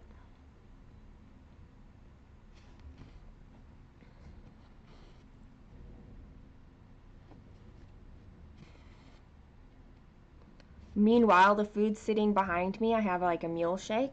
I have banana chocolate chip muffins, chocolate croissants, and like a guava pastry. So we're not healthy right now in terms of like what's going in my body. I do, however, have like fruits and vegetables downstairs. I just didn't bring them up here for like, let me snack on while I talk to you guys. All of these like pastry things. I took Kaylin to the store yesterday. We totally did a little brother. I was like, little brother, come to the grocery store with me and we'll get Starbucks afterwards. And then we forgot the Starbucks until we were like home, and we had to leave again to go get the Starbucks. Anyway, that's what we did. And what was I saying with that? Oh, we went to the store, and I just wanted foods for this weekend, right? Like what can I eat for 24 hours of cross stitch? And they have like those like bakery, like their overbake stuff for the bakery, that's all marked down. And so we were looking at that, and I was like, ooh, chocolate croissants. You like those? Like, should we get that? She was like, sure, except I'm going to be gone. I'm like, well, then have one before you leave. She's at her dad's now. Um, and then I was like, ooh, these muffins sound really good. I'll eat some of those. And then I was like, ooh, guava pastry. Yeah, so we're rolling with it, guys. Hi, Verna. Welcome. There's so many first timers today. I love it. I am here to like keep you company in any capacity, so we can talk about whatever. Literally whatever.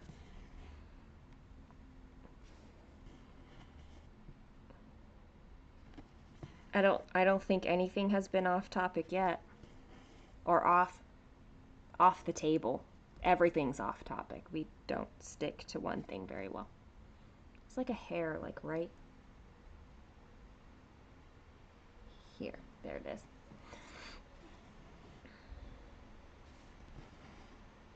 We like to keep things real. And what else? Do we have, what else do we do here? Comfortable. It's very conversational.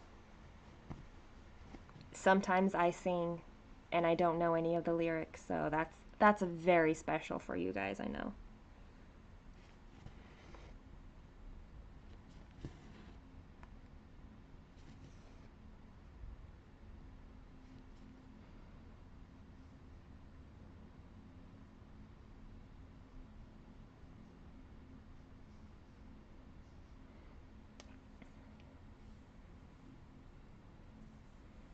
Aw, crochet. What do you crochet mostly, Verna?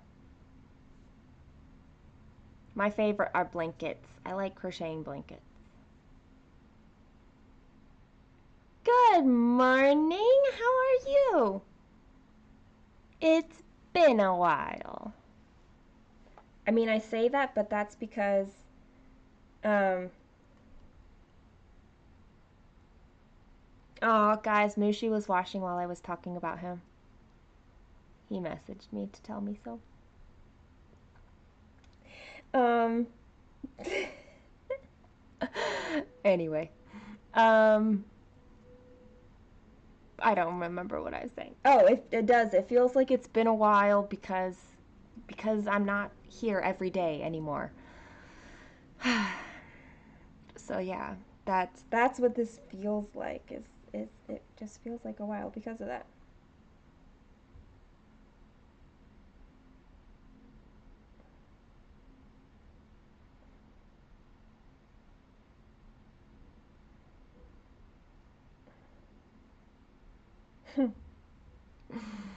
Oh man.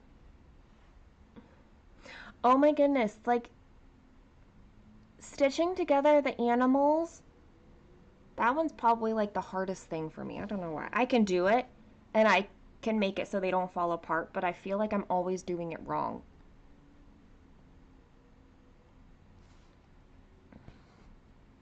And I can't even think of the name. Anna Gura Muga Rami? Anna Magurami? I don't know. You were wondering if he was watching? I didn't know if I knew that he would pop in every now and then. Um, I didn't know he was right then though. He's with his kids. So, yeah.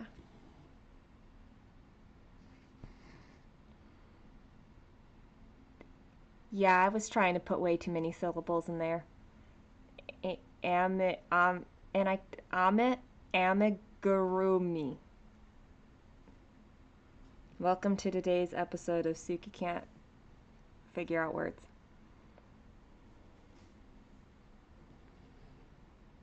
They're so cute and fun. I just always feel like I'm stitching them together. I like worry that I'm not doing it right and then like the leg's gonna fall off, you know? But I do like blankets because I can just get the pattern in my head and then just look up the color order or whatever. I don't I don't have to reference a pattern or count rounds or anything.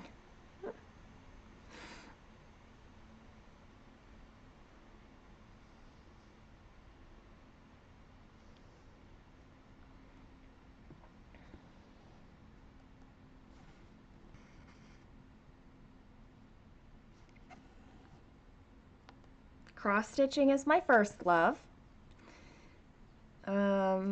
And my deepest crafting love. Handwork is a very good way to say that. Um,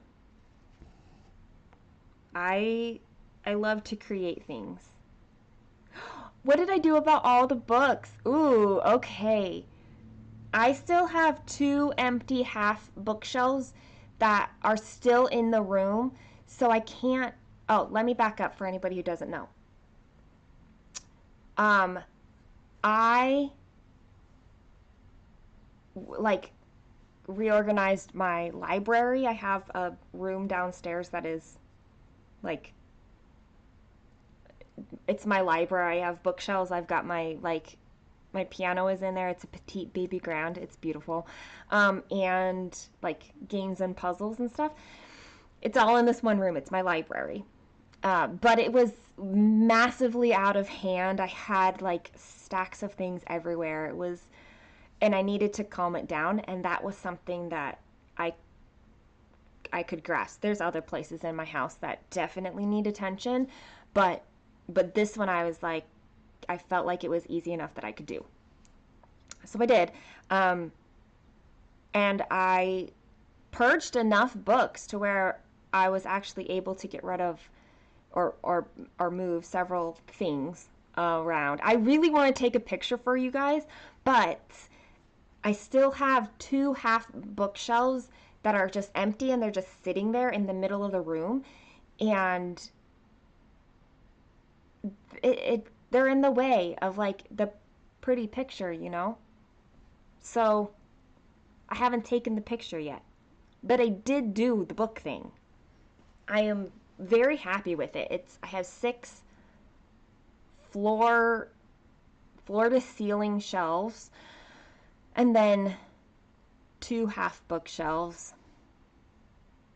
So essentially I got rid of like four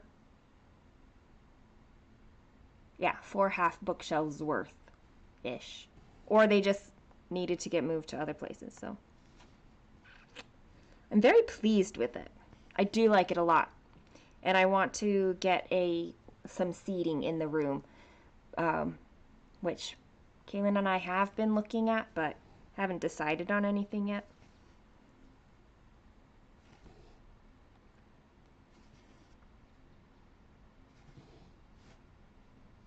So yeah, that's where the book thing went.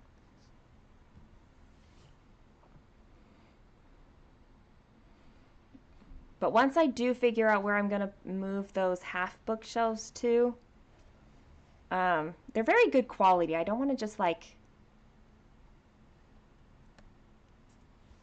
get rid of them because they're good quality bookshelves. I just don't know how to use them yet. So they haven't moved. But once they move, I will take a picture and post it on Discord. For sure.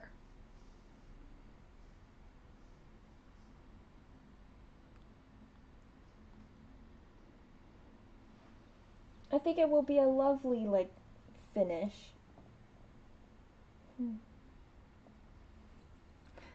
Yeah.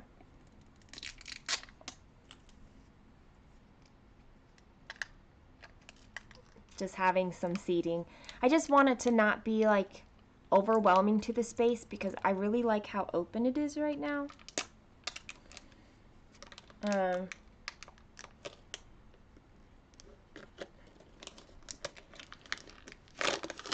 we go.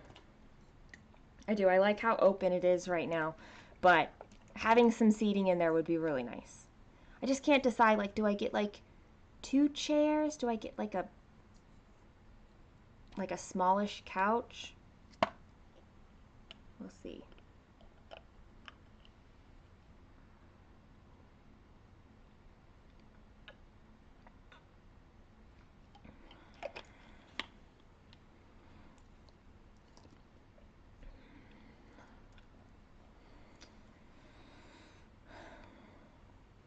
The books, like the books that I discarded, or the bookshelves? Which one could I make into a lamp? The books I'm likely to find homes for. They're good quality books, and they're good. In the homeschooling community, I think that people will take them for sure.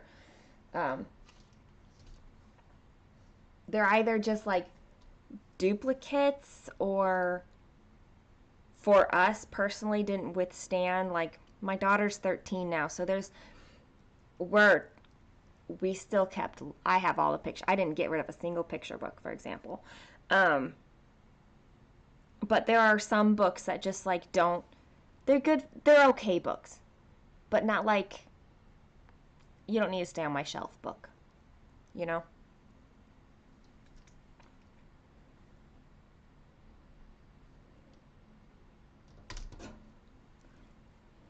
Books are important to me.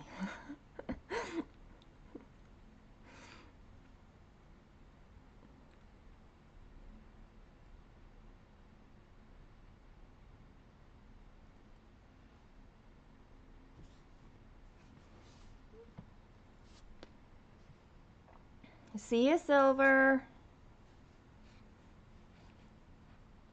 Thanks for hanging out. It was fun, as always.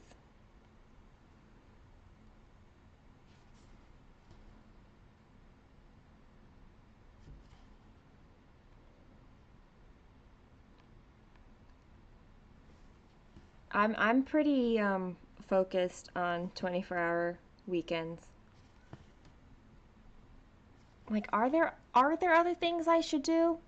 No. There's not even like, well, maybe. It's just no. No. They can wait.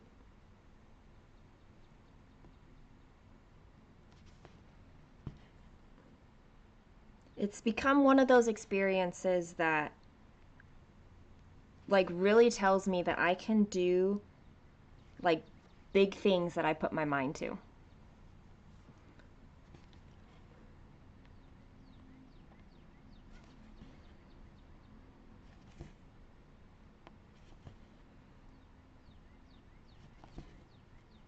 And it gives us like this nice, I don't know, little retreat like space.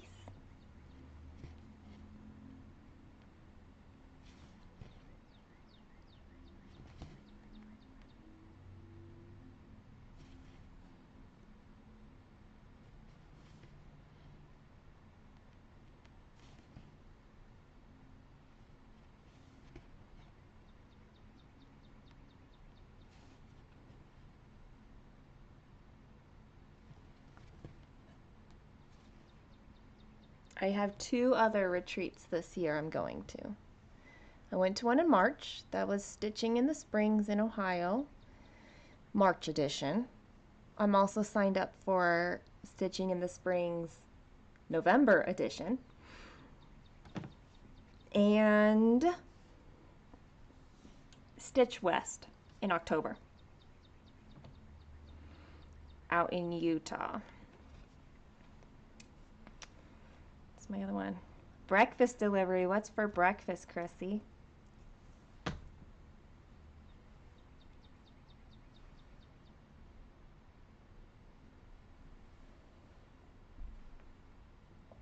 Because now I'm like, ooh, oh yeah, I'm drinking my shake. That's what I'm doing. Like, what food am I putting in my body? I don't know.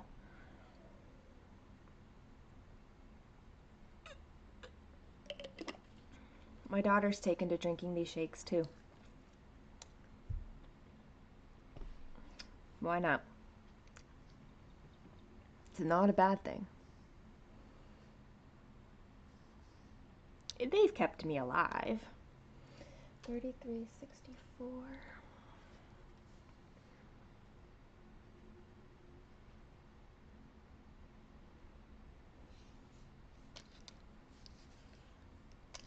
You'd be stitching on this forever at the rate that I'm going. I'm at 290 stitches.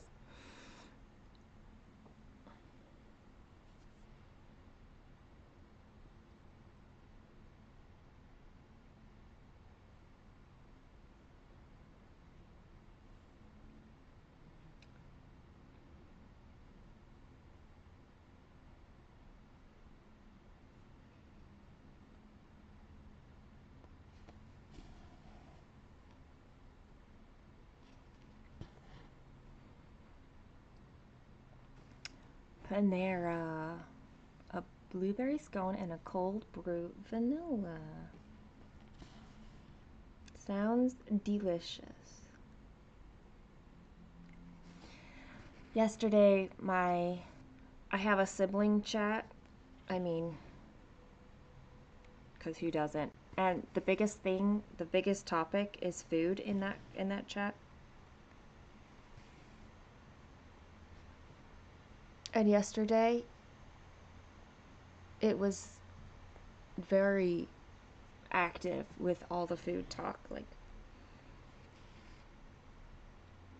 one sister wanted to know what this one food that she had tried at this other sister's house, and that sounded tasty. They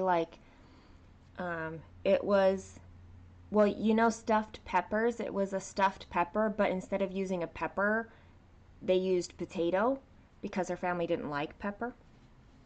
I'm like, that sounded good. And then another sister said, well, I have potatoes and I was thinking of making like taco baked potatoes, but now I just want tacos. Like, so that one was good. And then somehow we made it to zuppa toscana. Ugh, so good, and now I just want zuppa. Hi, Celia. Summer is officially there. I was thinking about this, Celia. Like, where I live, the difference in like daylight is, like 3 to 5 minutes a day, right? So like tomorrow I'll have 3 to 5 minutes more daylight than I do today. That's got to be a crazy change for you in Iceland. To go from like so few daylight hours to like all the daylight hours. That boggles me so much. I missed coming to in September. What do I have in September? I actually don't think I have any travel in September. If I do, I'd be traveling like every month because I'm going to California in July. I'm going to Cape Cod in August. Like, why not? I'll come to St. Louis in September. I shouldn't promise. I'm not promising anything. Send me information. How's that? I'll take a look.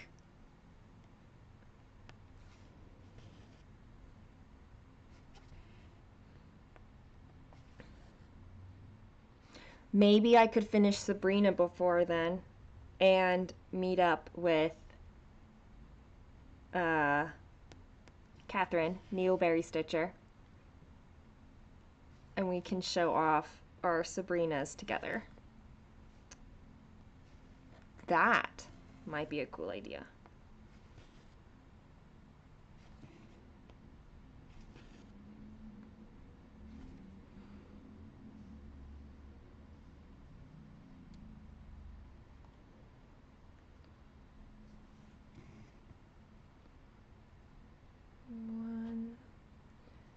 One, two, three.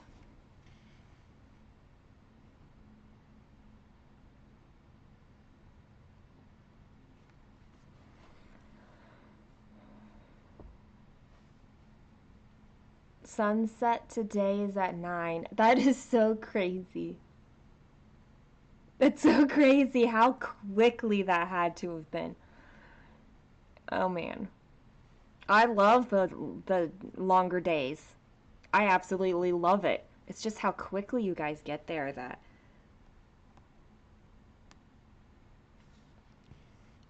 like is it a hard adjustment, I wonder? Like is it a weird adjustment or maybe because you go through it every year it's fine. Yeah.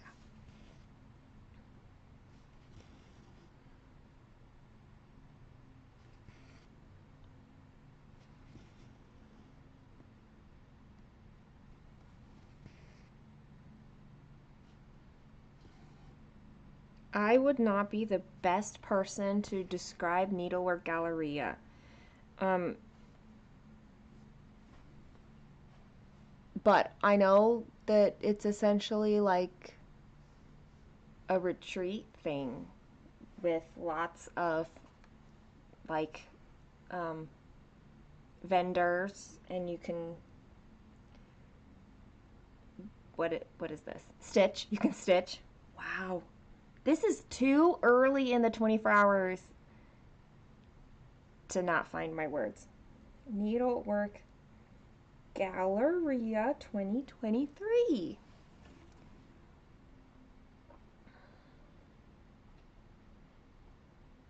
The ultimate Stitcher's getaway. That's what their website says, Joyce. This event welcomes vendors and consumers from all across the United States together with a shared passion for needlework. We encourage you to attend this 3-day event where you can feast your eyes on fabulous needlework models, patterns, touch yards and yards of linens, even weave fabrics, cotton and silk flosses, and be delighted with the latest needlework gadgetry.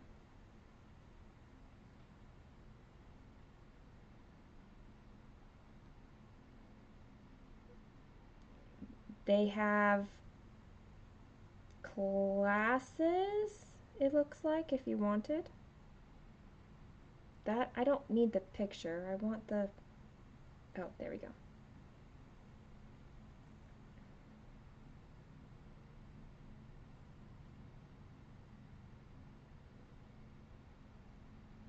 Oh, that is not a bad price at all.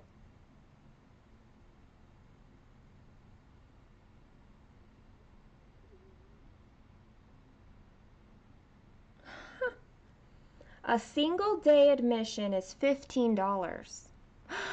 Jess, hello.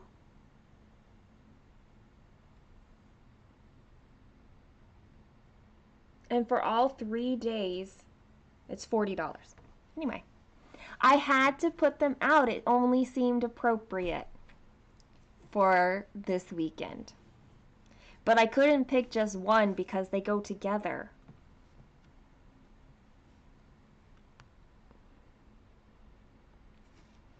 They're my badge of honor.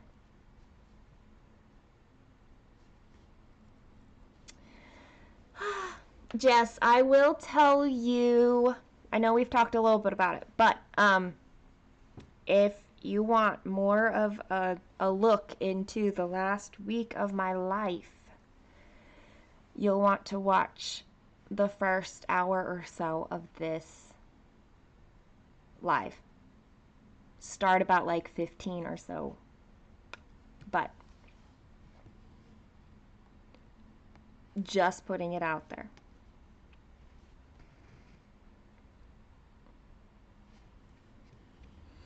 Because you're going away for a few days. I'm so glad to see you. I'm excited for your new start, Jess. I think the green floss you picked for it is so lovely.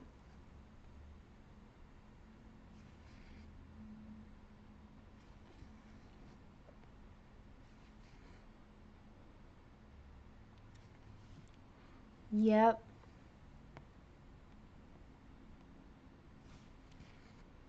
It's good. Shauna, you got Nightingale. Do you think you'll start it soon, or do you not know yet?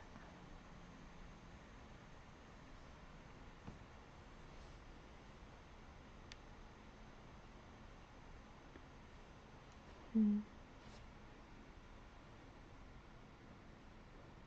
I know when you posted about that stitch along, I was like, how did that it just magically was there for you. It absolutely has to happen all together.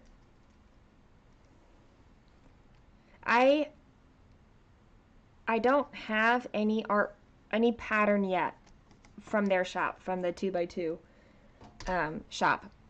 But I keep looking at them. It's hard to decide.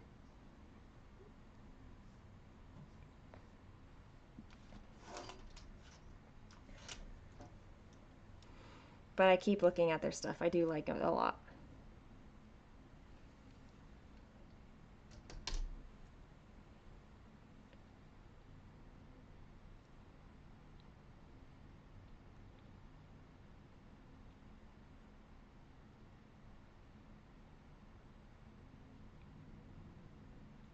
Oh my gosh, I can't thread this needle right now. There we go.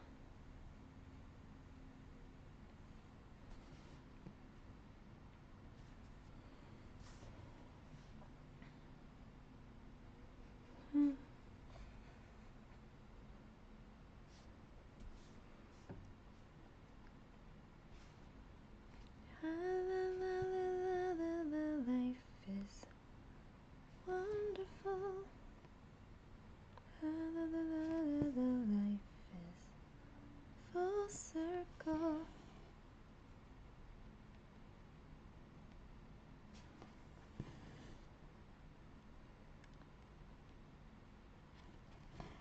How long is your drive there, Jess?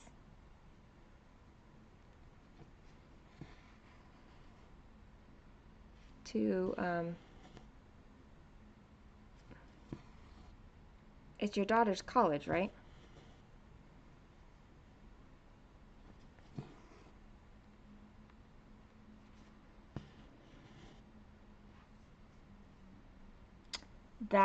That's true. You've got a baby deadline there, Shauna. I forgot about that.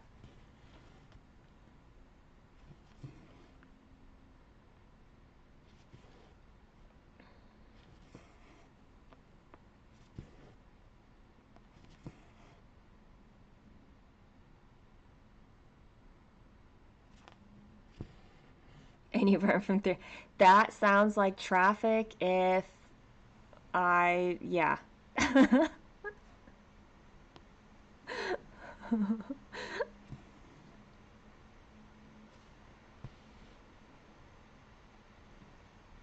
I don't know. I think Nacho's amazing. He, he's my favorite. He's my boy. Can cats have godmothers? Can I be Nacho's godmother? Are they called something different if it's for a cat?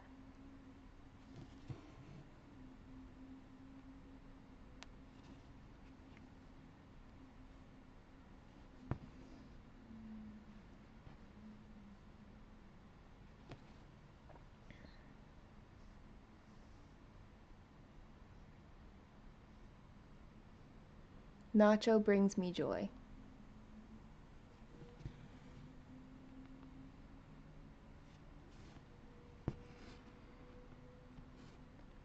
I can be his godmother. The cat doesn't know it yet. I gotta take him when he's bad. You mean I can't just be like, ah, he's done with the snuggles. Here you go, Jess. You can have him back.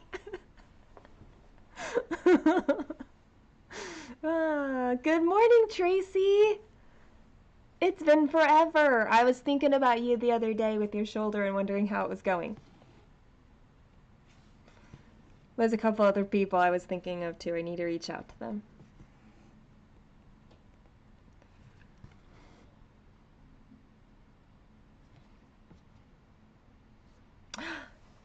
Stitch Nan. Wait, why are you on here then if you're at Stitch Nanigans? Oh wait, it's still early though. It'll only be 7 a.m. for you there.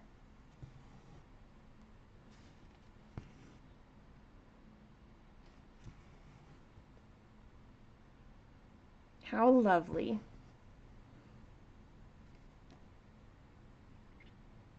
I was like, why aren't you talking to other people?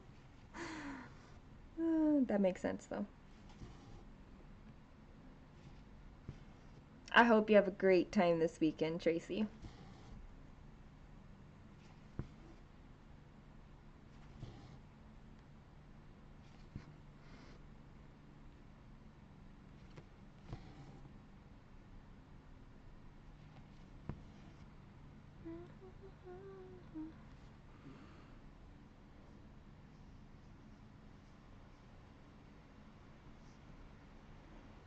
Angie! Good morning, Angie. How are you?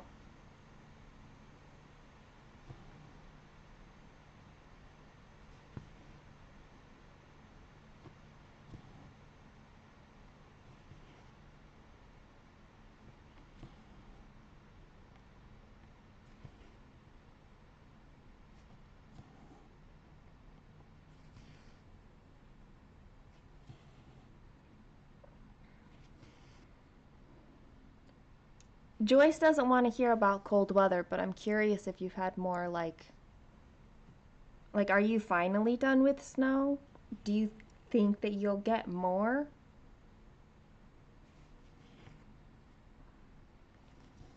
Or can you finally put Nomies away for the rest of the year?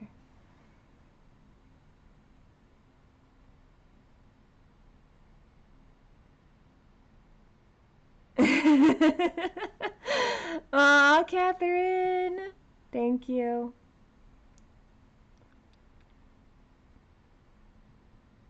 It's great. It really is. It really is. And yes, I am happy. I'm very happy.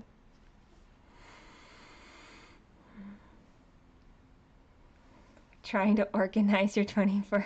It's chaos. Chaos sounds accurate, Angie. I think live streaming is the only thing that anchors me in the 24 hours of cross stitch. Hi, Kim.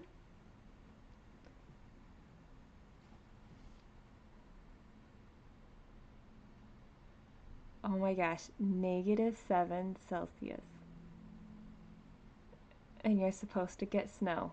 Angie, you live in a crazy place.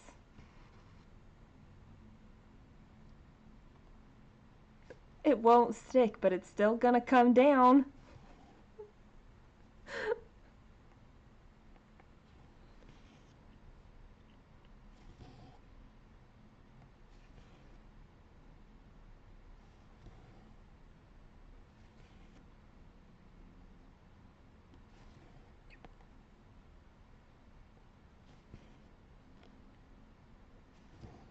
I really, I only know two pieces that I'll work on. I will work on this piece, and I'll work on my Woodland Enchantress, and then I don't know. I suppose by the time I get to that, I'll have another idea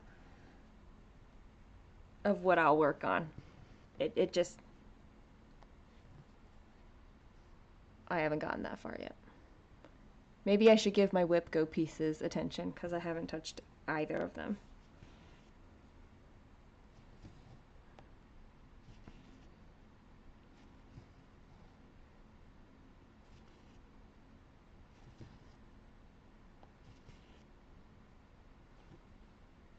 You really, you really do.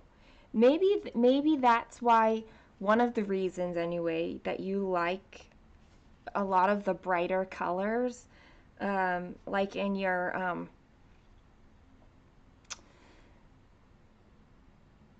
Shayna Pike turtle one, which I can't think of the name. Ooh, my Chatelaine. I haven't touched my Chatelaine in a long time. I would like that a lot. I like this idea. I really haven't worked on it in a while.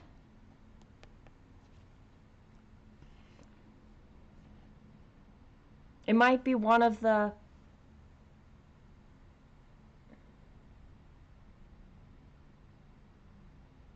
At this point, there's like 2 pieces that I really haven't touched in a long time. And that's one of them. Daydream. See, I got the turtle part. And the colors in it are so cheerful. You're defying your weather with the cheerfulness. That's what I'm going with. Hi, Michelle. Good morning.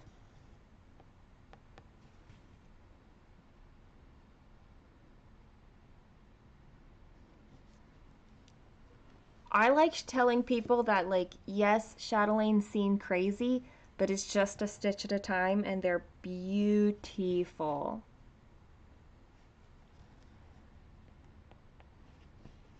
And you're much further along in your chatelaine than I am, Rachel. Like, I'm still on that little center piece in mine.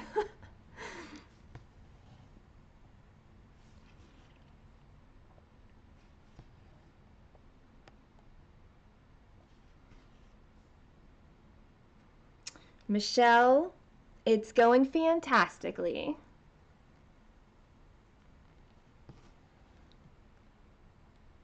You already know a good amount of what's gone on. Um, if you want to hear more that I may not have said, you'll want to go back in this on replay. But, like, start at maybe 15-minute mark. I'm not really sure where, but I probably share stuff that you don't know yet. So, yeah. The thing about having worked on Nomis recently and, like, having gotten through so much of it so quickly is that now I'm struggling to get back into the, like, rotation that I had, which I also loved. But now I'm like, ooh, I want to see, like, big progress on things. And I just, yeah. Which I think is why Woodland Enchantress has gotten some extra attention lately. You started it last August. That's so it's not even a year old. You've gotten far. And it's beautiful. Your fabric really is. I love how different the fabric choice was.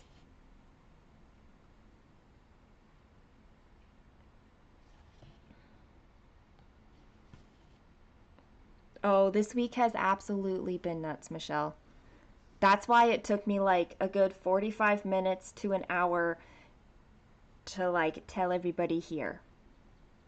Watch it on a fast speed. Honestly, that's probably going to be the best. Like, you'll get maybe the most complete information out there. Then you can ask me any more questions. How's that? It's been it's been crazy. Like, I went from not talking to the man to I saw him in 5 days. Like, yeah, it's crazy. It's nice to have finishes. You don't really know that. But you do have some that are like really close, Angie. You know the feeling of some finishes.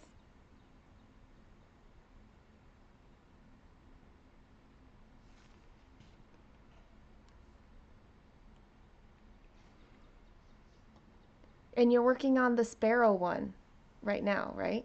Well, maybe not like right now, but that's your next finish.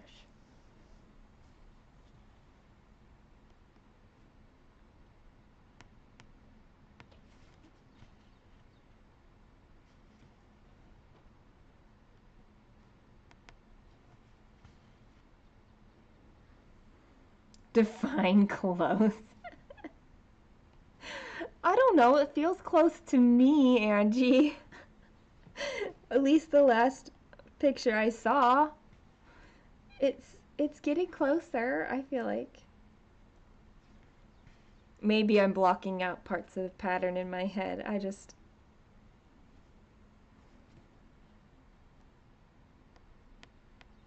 feel like your deadline is doable. That feels close.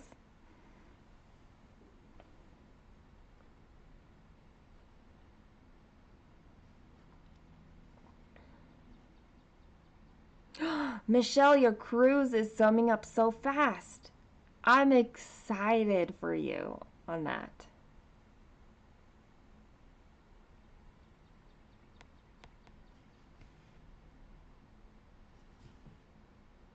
One, two, three, four, five.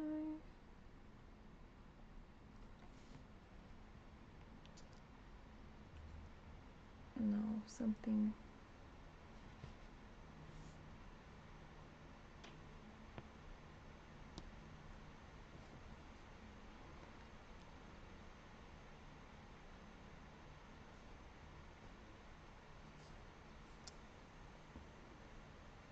You've been very diligent with the gym, Michelle. So that is probably still an adjustment that you're making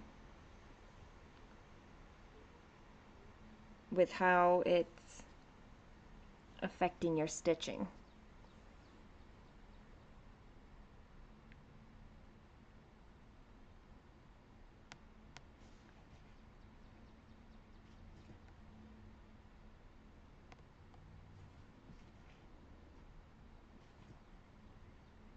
If Mushu was here right now, he probably isn't. He said he had things to do. Wait.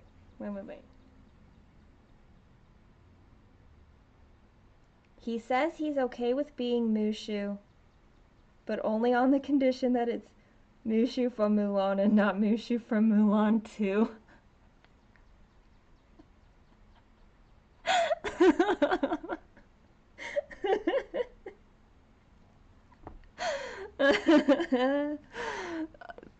Yeah, that's because he didn't deal well with being Mushu from Mulan 2. Um, that's funny.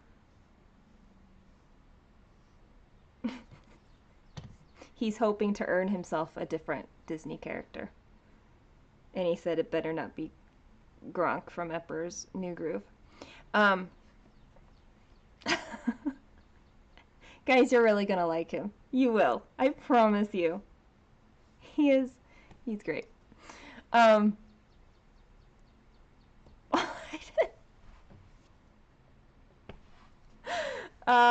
What was I saying about Mushu? Oh, a cruise. He's gonna take me on one. He probably doesn't know that yet. I'm just gonna insist he takes me on a lot of, like, we're gonna travel. A cruise has to be one of those things.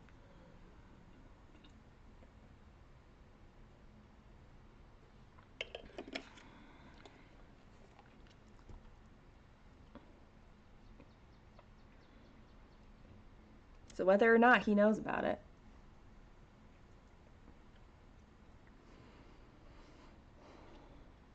Yeah.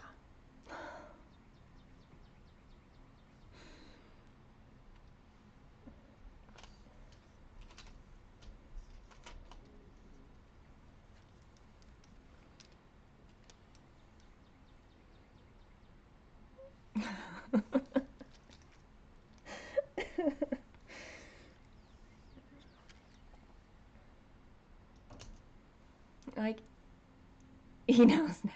I don't know if he's watching right now. If he is watching right now, he knows. If he doesn't, who knows?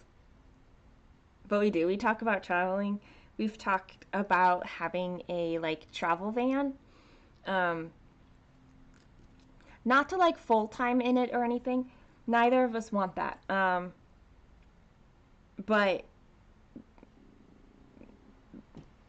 But we just, I don't know, want that. Everything that I've talked about with a travel van, like why I want one of those, like to have like the comforts of home, but the flexibility of travel and the proximity to nature with it. He pretty much wants the same thing with that. So I can see that in our future too. Uh, yeah.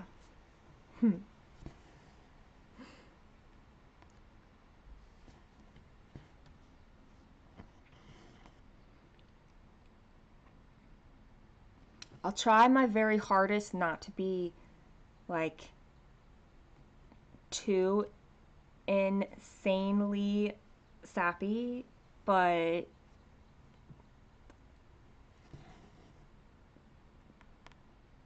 I'm in love and I can let everybody know. Not everybody. I'm no. Like it's out there. Like RP tube. Um I do have a second YouTube channel that has been wildly neglected that would work on.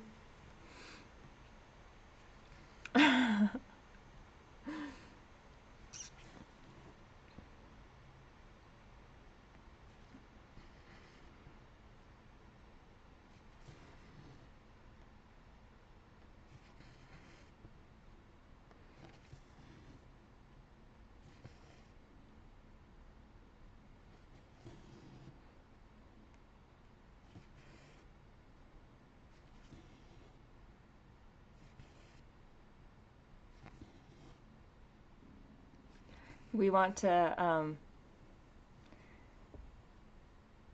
we want to go around and like visit a lot of the disc golf courses around. I've been to some. He's been to many, many, many, but I've been to some that he hasn't, and I so far like that. But I'm keeping secrets with the second channel. It's not. It's not. It's not a big thing. It was something that I was exploring, and I still want to. Um, it allows me to like show my look on life in a different way than I do here. Um, but it's definitely been put on hold for a bit, but I do want to get back to it. It's a different format. It's not trying to, I don't know. Um I could be interested in a tiny home. Maybe. I think tiny homes are fascinating, but I also fully recognize that like I have a lot of books and a petite baby grand piano. Like I would have to how do I deal with those kind of things um, in a tiny home? I'm as giddy as a schoolgirl. It's kind of accurate. It really is. And I don't mind.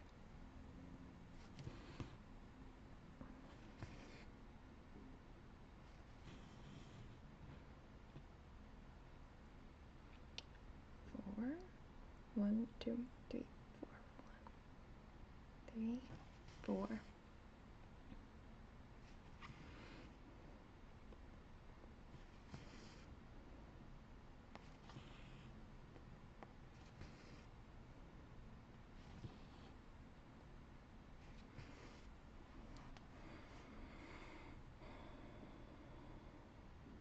Finish the first round of physical therapy. Oh, that's good. Oh, Tracy, that's so, so, so good. I'm really glad to hear that. And it'll be even better after the second round.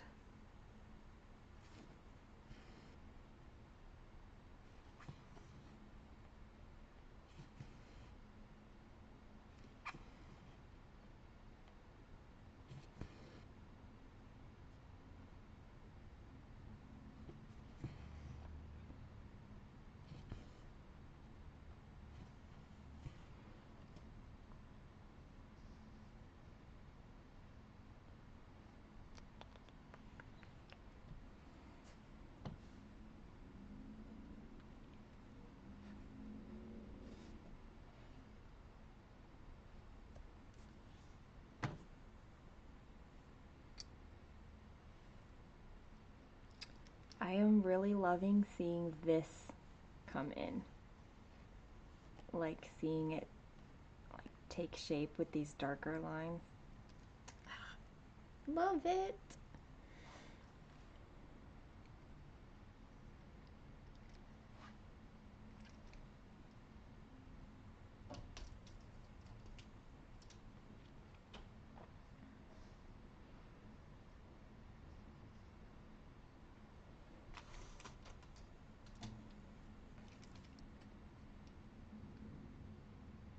Not sure I love switching colors all that much, but that's okay.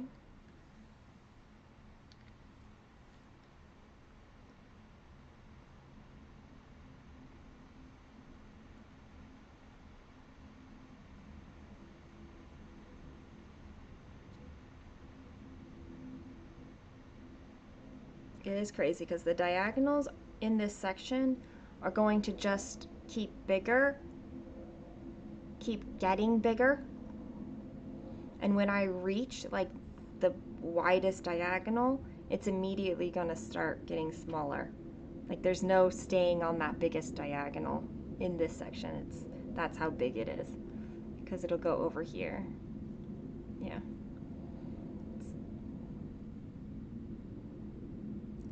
I don't think I've stitched any other section this wide before.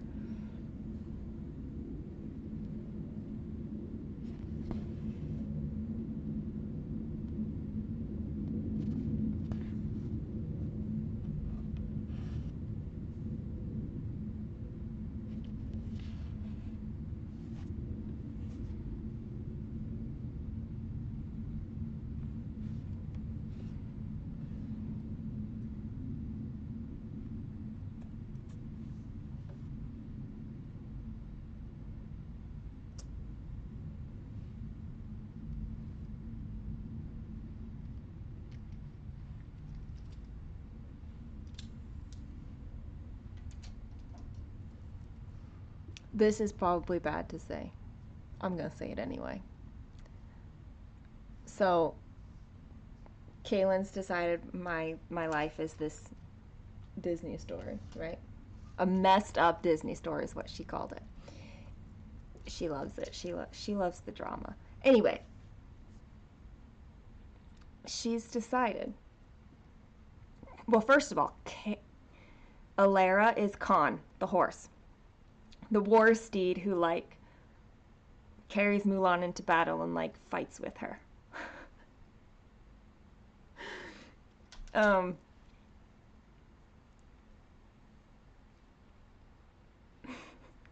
So I'm Mulan, Alara is Khan, Kaylin is little brother. We've got a Mushu. She decided her father was Shifu. Controlling, gaslighting, and with horrible opinionated advice. Her words.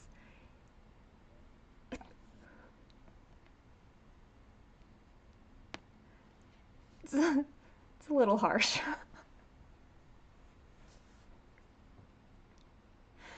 But it was still funny. Is that bad? Is it bad that I find that very funny?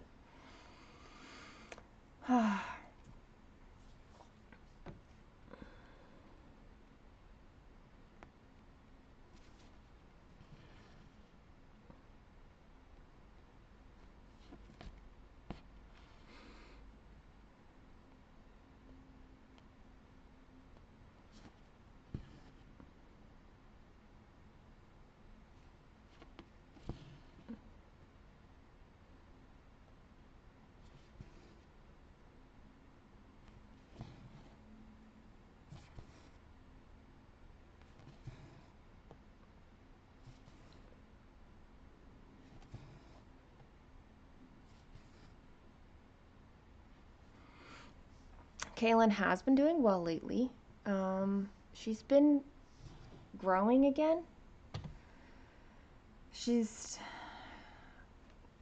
not as tall as I am yet, but she is within an inch probably.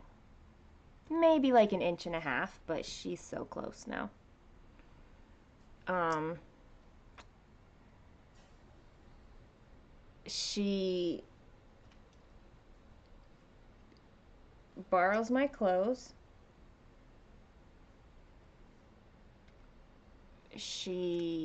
I can borrow some of hers because she likes some like oversized clothes, so um, I can borrow her clothes. We reached that point. We're pretty much in the same shoe size. We don't share shoes though, but we could.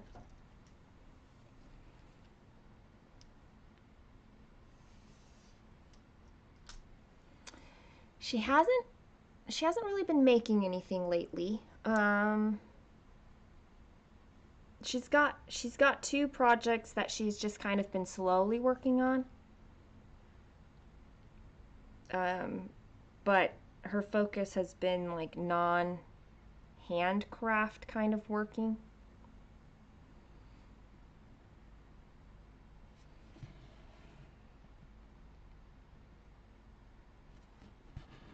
She's been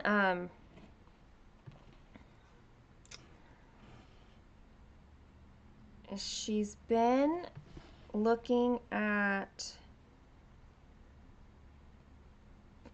so in the K-pop industry, Korean pop, they have like, they're called companies, but they're basically labels, like music labels.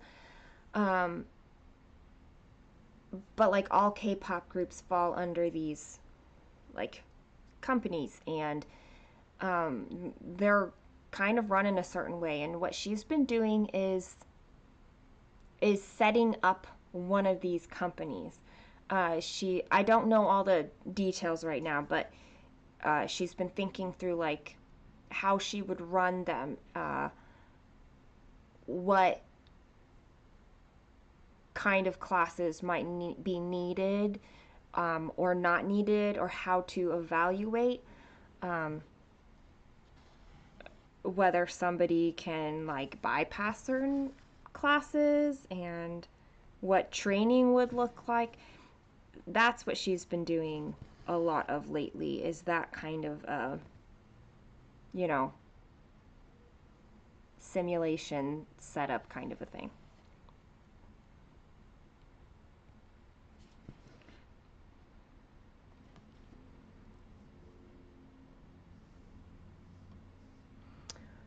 I think because she has a lot of opinions on how companies have been handling um, the different groups that she sees, like how they market them, or how there's some groups she's like, they're just trying to do anything to get as much money out of them on their way out, kind of a thing. And so she's been thinking through how she doesn't like certain things but likes other things, and she's combining them as she's envisioning like this,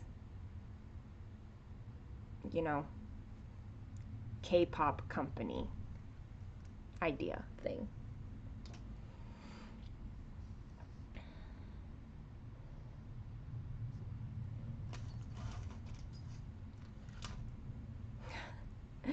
uh when Mushu was here, he of course we were talking K-pop because we do, and well, Kaylin and I do. Um, and I was like, I'm just waiting because one of the he knows very few groups, but there's this one person that he likes the music of, and I'm like, he's gonna bring up this person, and Kaylin's gonna go off, and I was so right. Mushu said, "Well, I like this person's music," and Kaylin was like, "Don't ever say that. Don't ever say that." He's not a good person. It's okay to say you like, and she named the title of a song. Like, you can say you like that song, but don't say that you like him or his, like, even if you're referencing that you like his music. It was very, it was very funny.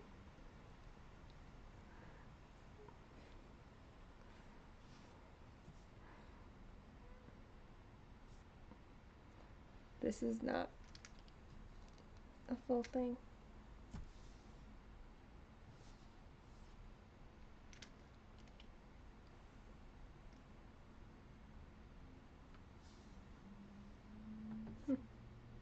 Okay. Um,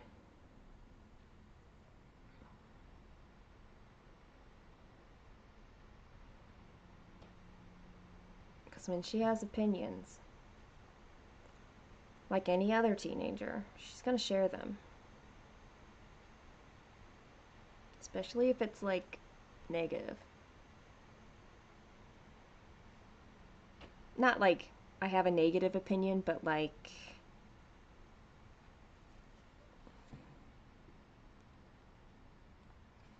something that other people might see as negative. Does that make sense?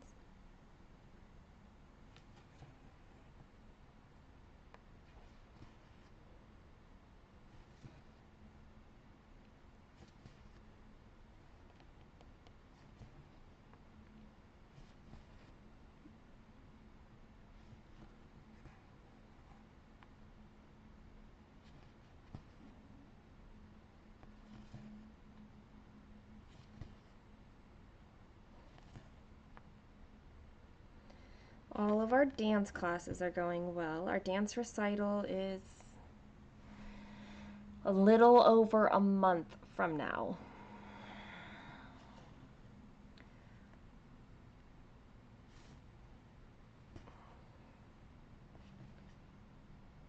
We're gonna have to practice some of Kaylin's hair changes to make sure that we can get it within the time frame allowed.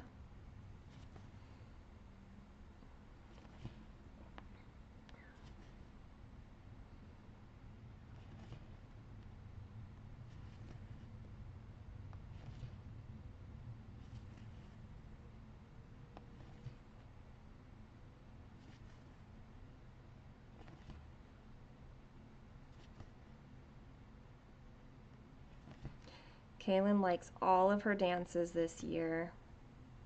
She's actually having a really hard time deciding which one is her favorite. She's in 3.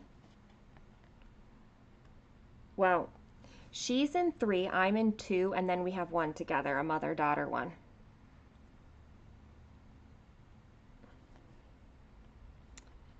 Was I just as opinionated? No, I wasn't. I've never been as confident as she has. Um, I'm a very like empathetic person and much more of like a peacemaker. That sounds very bad for her, and I don't mean it like that. She's a great kid, you know that. Um, but I've always liked hearing other people's opinions and their stories, and like I would talk to people a lot, but not like putting forth here's my opinion and just take it kind of a thing. I never was like that. But I've also have tried very deliberately to raise her to be very confident, um, to feel like she could have opinions that may or may not be um, like my same opinion.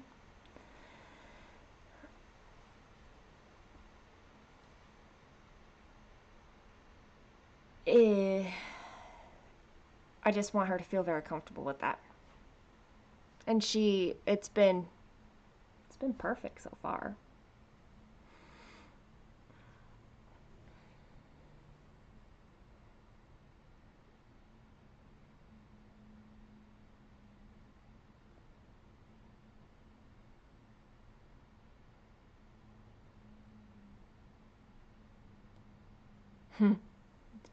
It's very true, Tracy. Yeah, yeah. Welcome back, Michelle. When I was 13, I was, it's actually an age that I can easily think of where I was at that time because it was a lot of people when they think of their childhood they can connect it to a grade and then build out like this was my teacher and so this was what happened during that year. I don't have anything like that as a homeschooler, but when I was 13 I was volunteering at the science museum, so I can remember things that happened as part of that.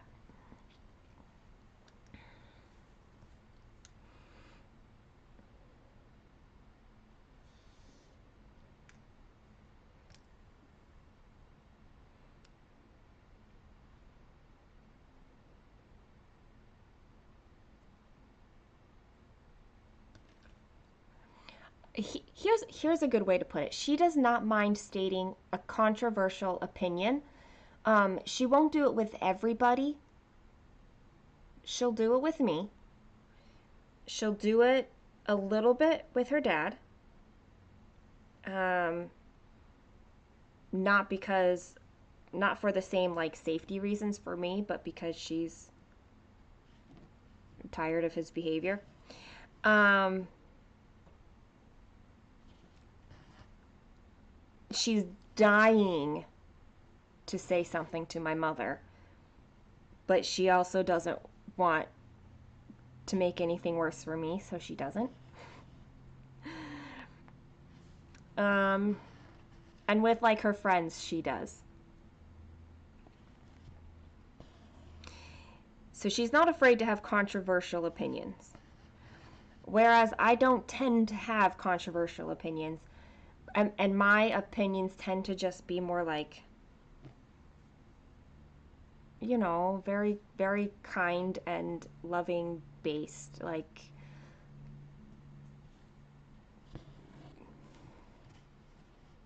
what allows us to have a space in which we're healing in.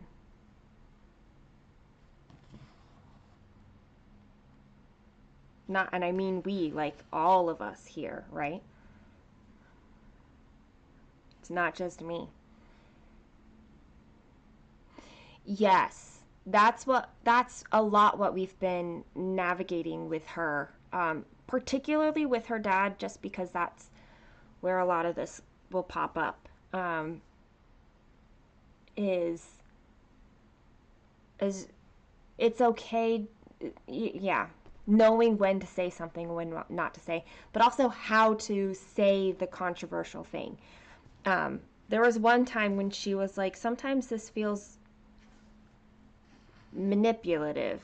I'm like, I don't, what you're describing to me is not, it's not manipulative, or at least it is not in a negative or bad way.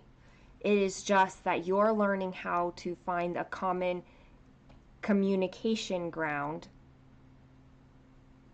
so that it's less charged than it otherwise would be. I don't view that as being manipulative. Hey Monica, how are you doing?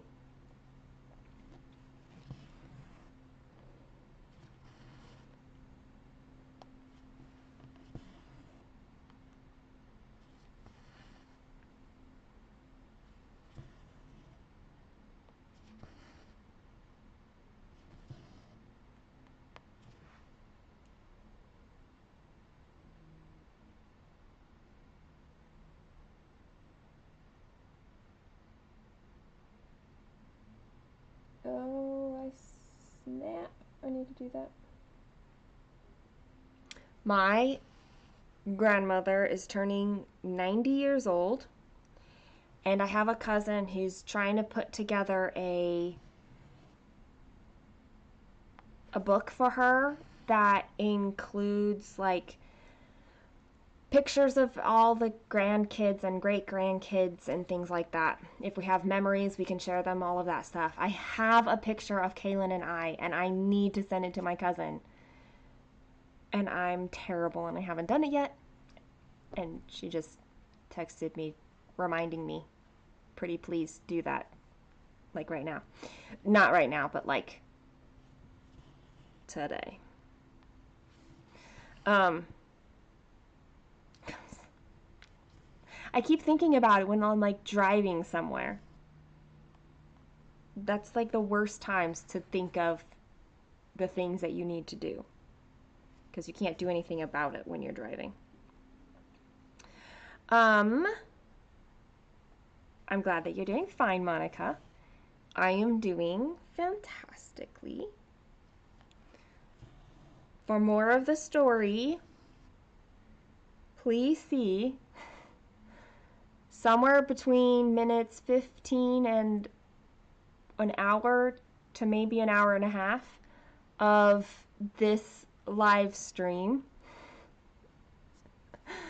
Yeah.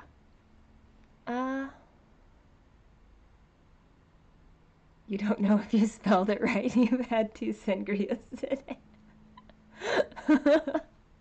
Well, and you're working in a different language. That's fine. I hear Spain is quite lovely this time of year. So I hope you're enjoying it. It sounds like you're enjoying it.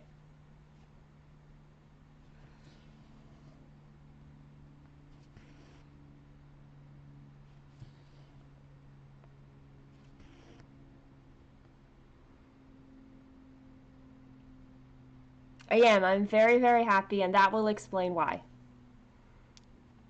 So, yeah. It's just, it took so long the first time around, and I don't know how to shorten it.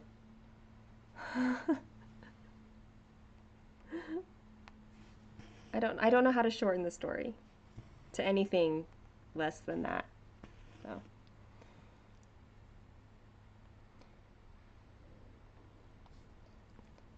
I'm gonna do a calculation real quick here.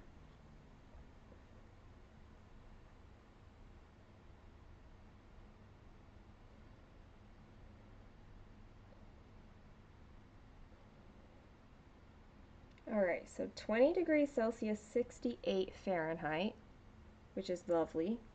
And 27 is 80. Okay, so today my high is supposed to be 90 degrees Fahrenheit, which is 32 degrees Celsius.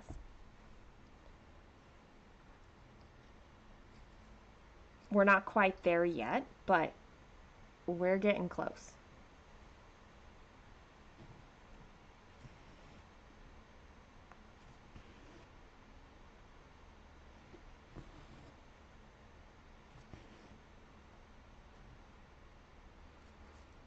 My favorite is like 75 to 80 Fahrenheit.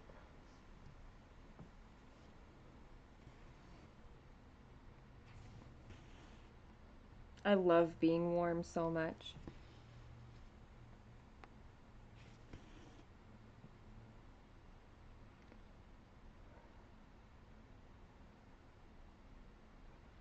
It's at 30 Celsius is hot. That it is. No, no doubt about that, but it's so lovely being warm.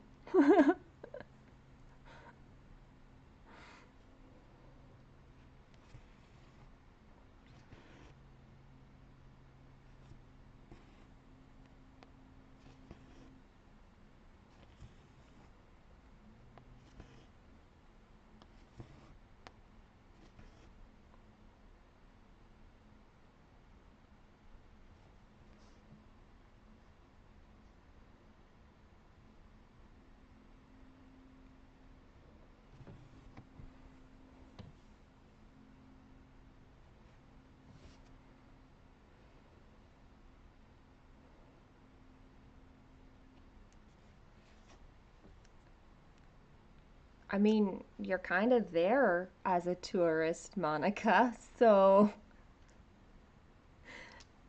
it would make sense.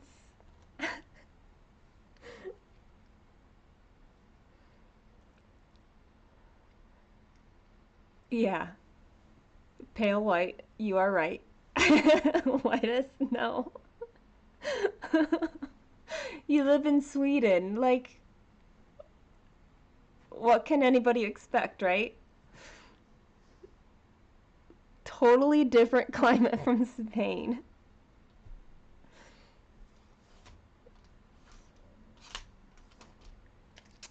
Have I been? I have, Michelle.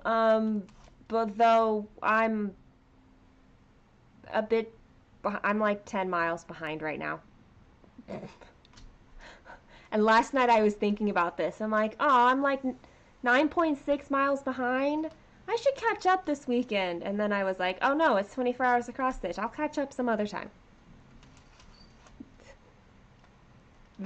Obviously that's my priority right now. Stitch for hours, hours on end, or go take really long walks. We'll see. I will work on it next week and see if I can't like catch up. I did pass the 20% though on this first on the Shire round. But yes, I am behind.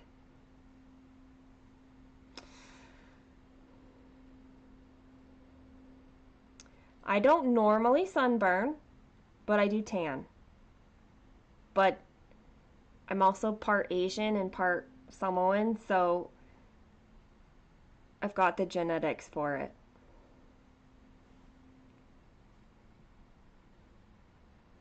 Genetics play a large role in this, Monica.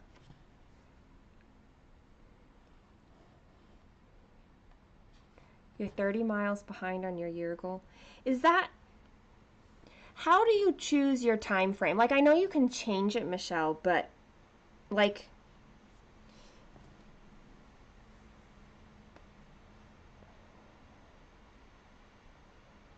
is that or is your year goal not tied to the Conqueror challenges? Just like your year as a whole.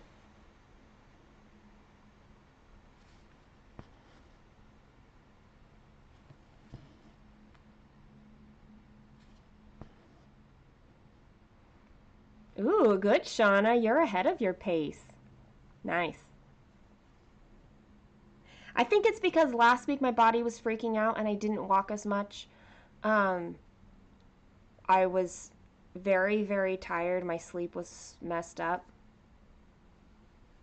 That was something I haven't really talked about either,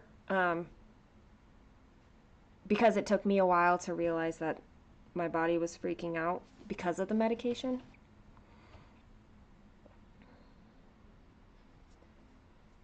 The year goal is the Conqueror 2023 medal, which is its own thing. Oh, I literally haven't looked at anything else other than the Lord of the Rings one.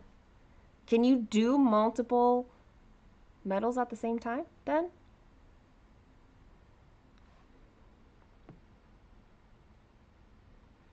There's the answer to my question. Yes, you can. You're almost to 40% on the Shire? Dang! Shauna, you're smoking me.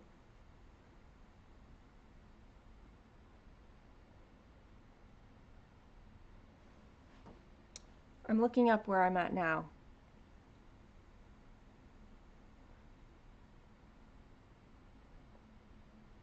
I'm at 24%.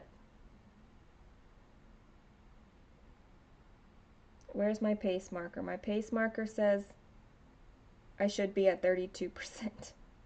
I'm 11.7 miles behind now. You can do as many as you want at a time. Huh. I'll have to look into that. Because Conqueror 2023 sounds like you can only get it this year, and that makes me want to do it.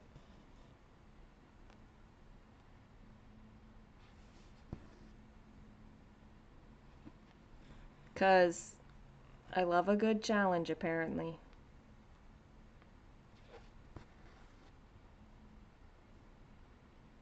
You haven't worked out in a whole week.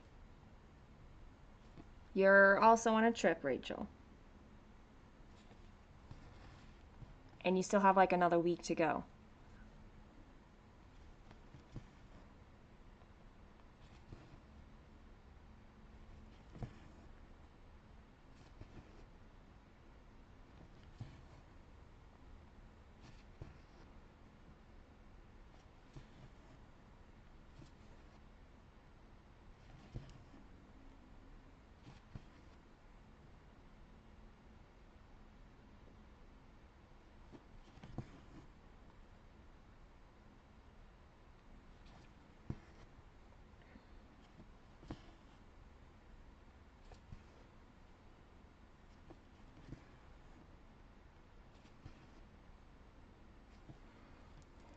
Anything that feels limited edition for something like this, I'm like, ooh, yeah.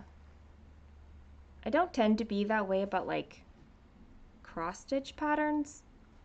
Just things like this, yeah. Oh, New Zealand.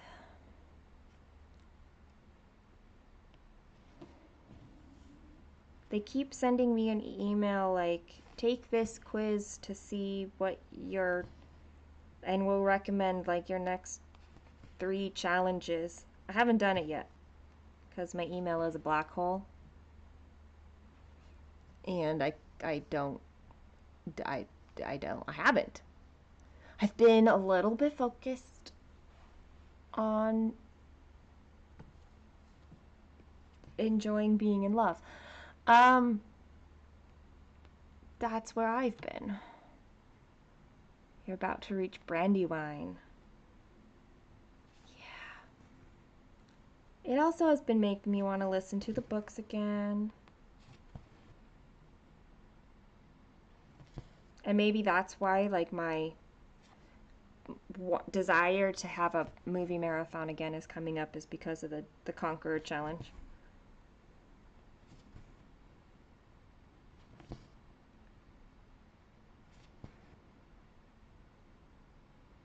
Oh, good. Because that means I will see it there then.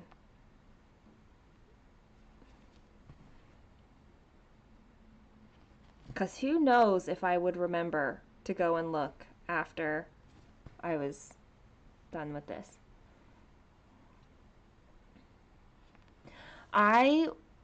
The last time I listened to the audiobooks, the Lord of the Rings audiobooks, was back in the days when I was running. And I really enjoyed that. It was actually easier for me to run instead of listening to music because I sync to the beat of the music too much, and yeah, I don't want to. It's hard to run as fast as some music is and then slow as others, and so an audiobook worked so much better. And then I was thinking, like, they're on this long journey and so am I while I was running. Look, they're doing this hard thing and so am I.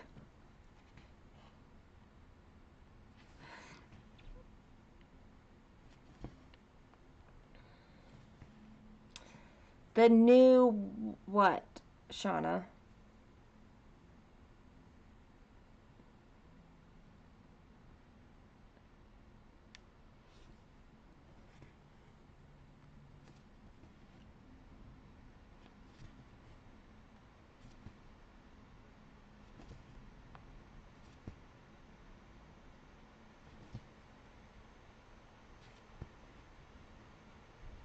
I'm definitely, when I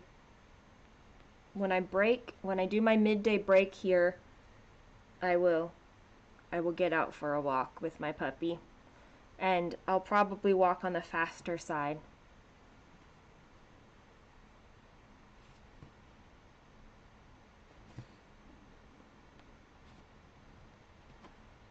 just to get some really good movement in.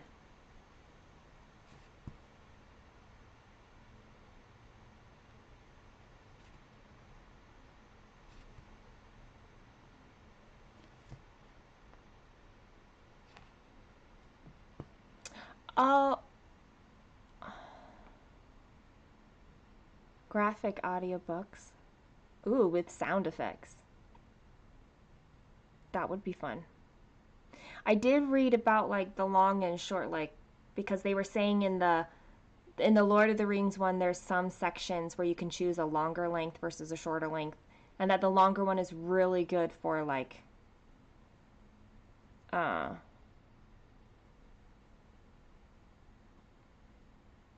bikers, people who are doing a faster speed, or they're working in a group. So I like that they have that kind of a customization for people.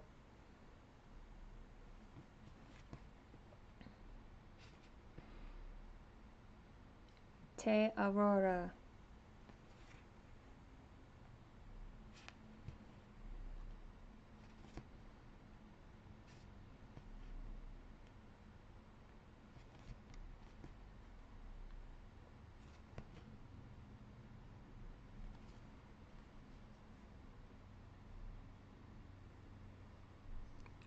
Or just like the super dedicated people, like the ultra mileage people, like ultra runners or something.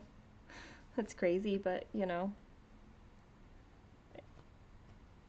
it's what some people do.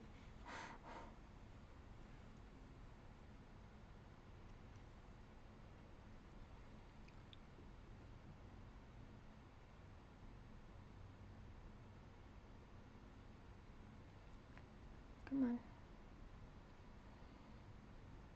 Go in.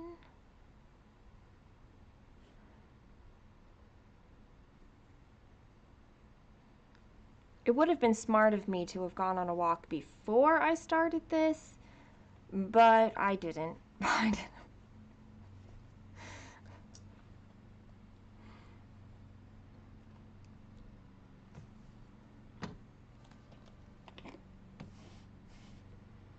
Oh, I just finished another diagonal. Time to go back up to the top.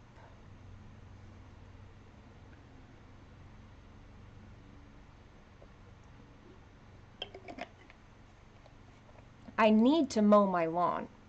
That's not happening this weekend either, because 24 hours takes precedence.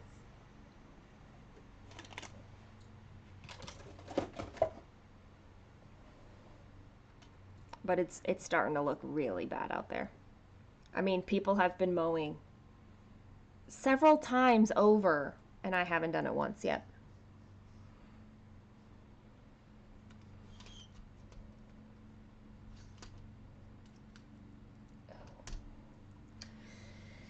I am out of a color. I need to go grab it.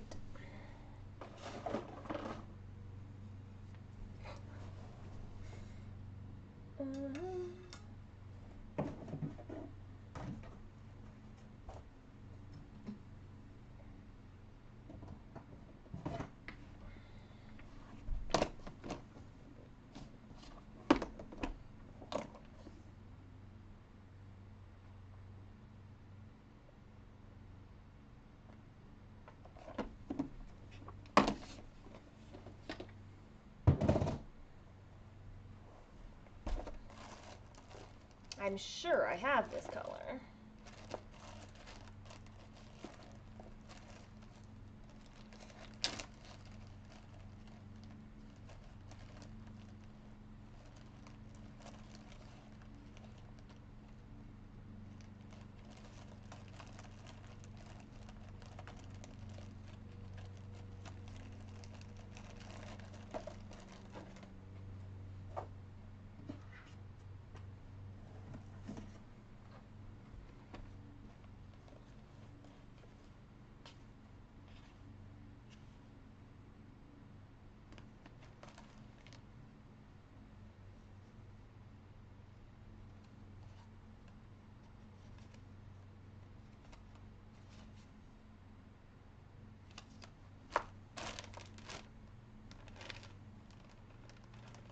I don't.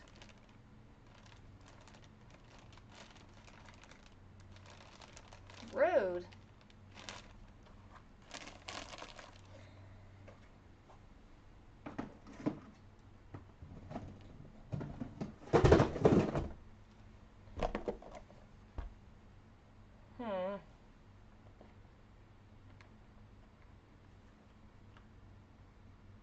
Dang it.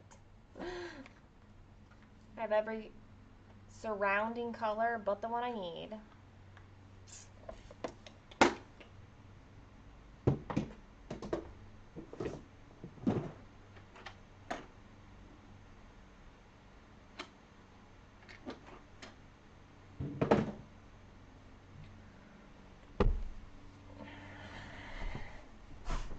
Well, shoot. Okay. I'm out of a color and I have to go to the store. That's okay. It's like a single stitch right here, so it's not going to be a big problem.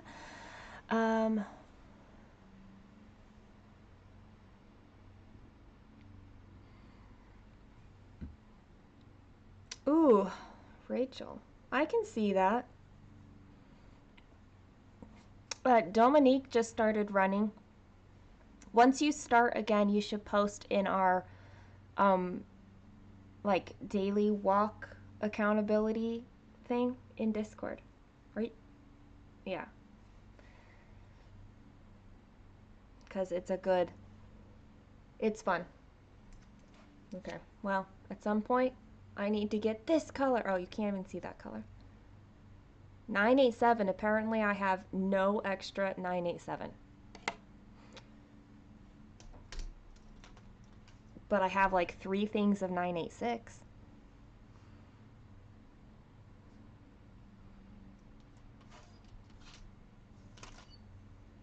I literally need it for just one stitch right there.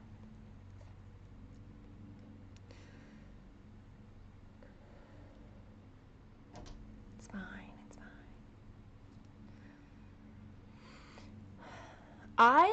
I like running. I struggle, I think, with shin splints. I'm not positive about that, but I need to do better about stretching and try to get back into it. Because I really liked it. And I think my puppy would really like it too.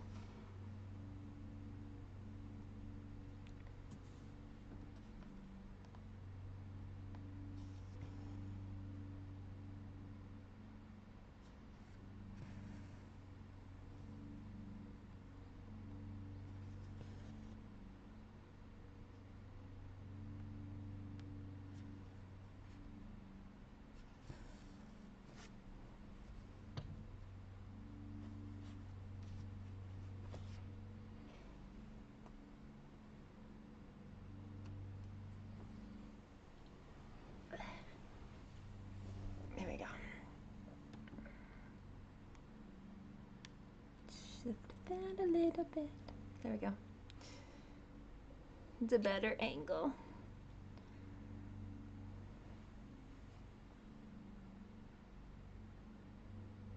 It is very likely the second, Rachel. It's probably that I pushed too hard too soon.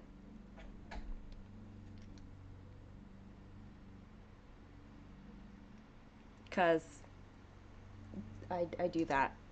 I do tend to do that.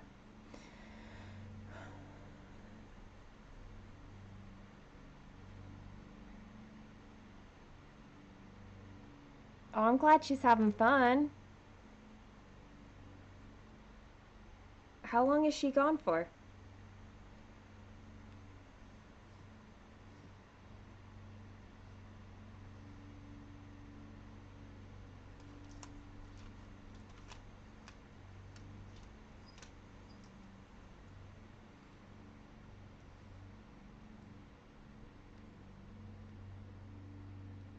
Oh, nice, Michelle. Did you go to like a running store for um, like fitting with a salesperson or something.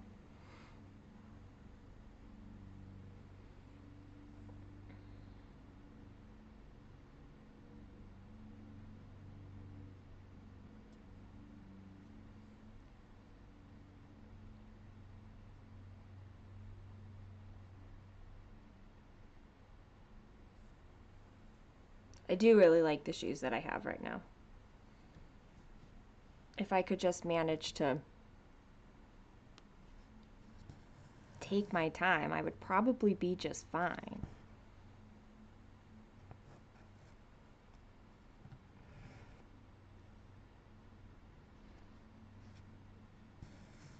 Oh, that's a nice few days on that trip.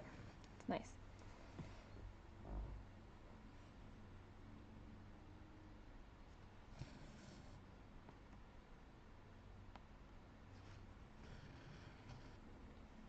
Oh, that's a good way to do it, Michelle. To try on as well as you can. Yeah.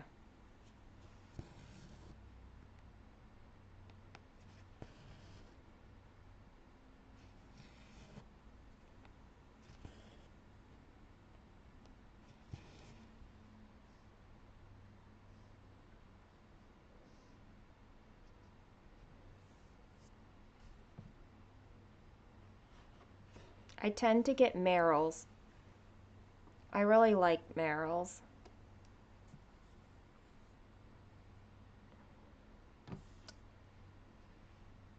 I've not had a bad time with any of theirs that I've gotten.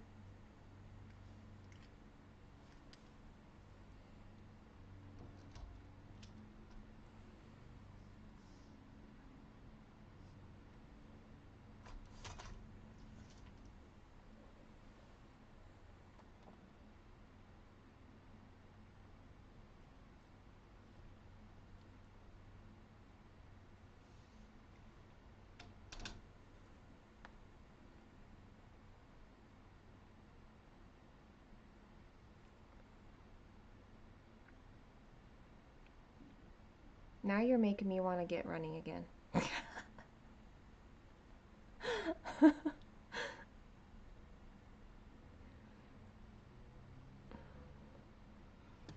I don't think that's a bad thing, though.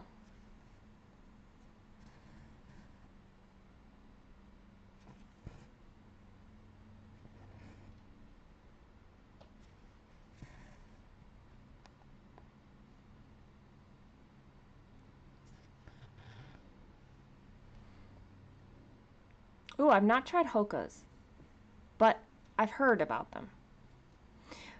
For walking, I really like my Tiva sandals.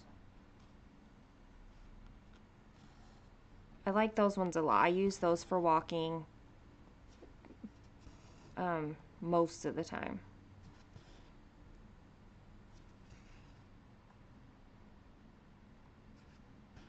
Hi, Bex.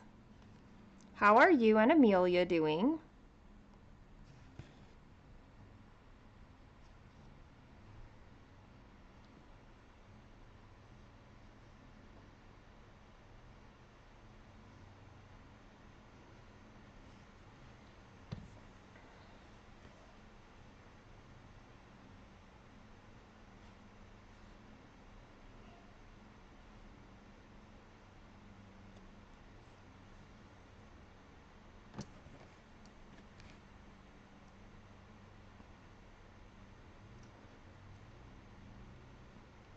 I think it's great that they do that for things like like a cheer competition or choir or band or whatever, is to make sure they also see something of the area, not just like the competition focus.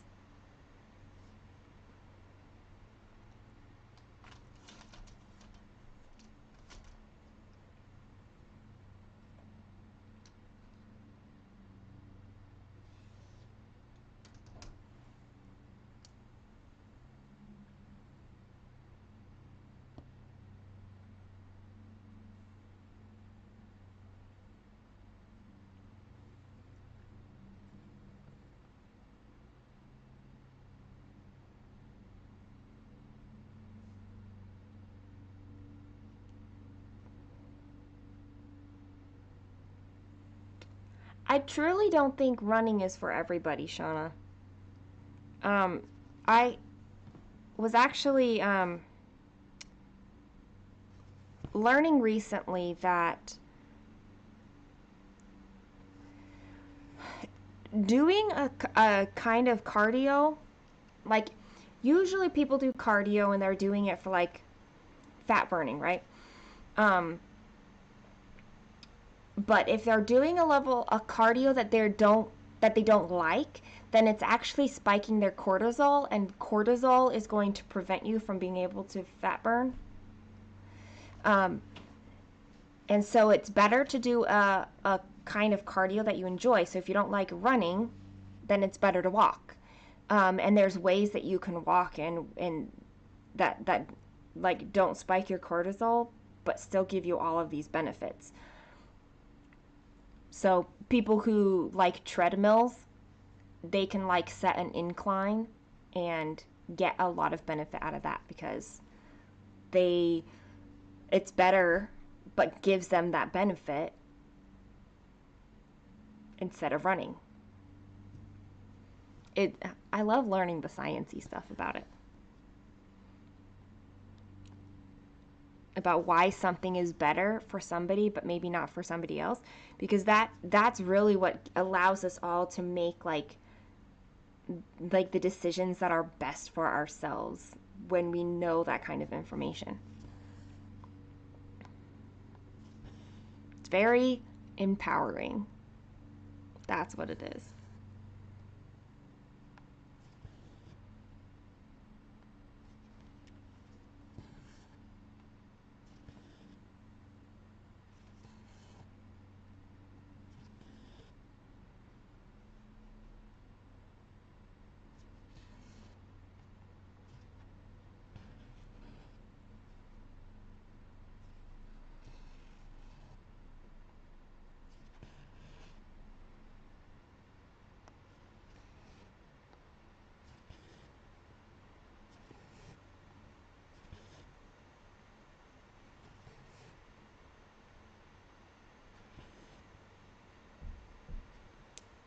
Toddlers do have a way of doing that.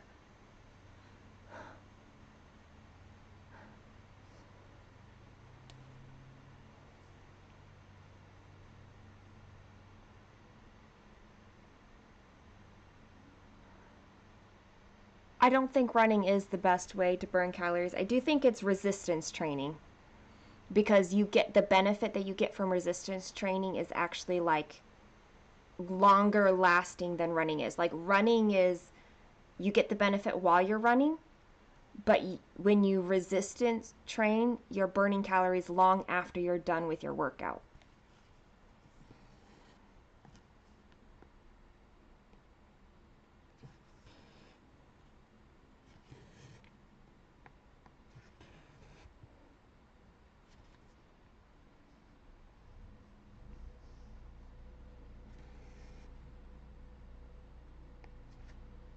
Guys, I don't know if any of you are Jehovah's Witnesses, and I apologize if you are, but they won't leave me alone. They keep coming back to my door. And they're at my door right now. And I'm 100% gonna pretend like I'm not around because I'm busy. And I don't really want to talk. And I don't want to talk about God. I just don't.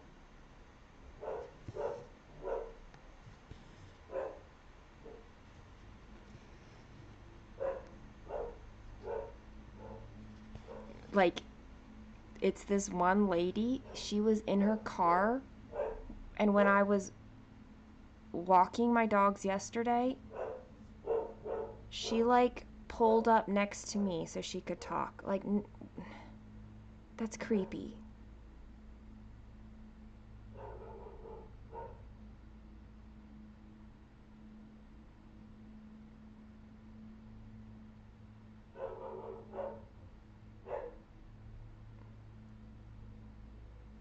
I know I'm not required to answer my door.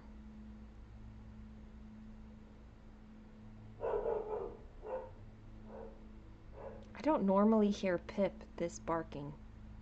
She is not happy.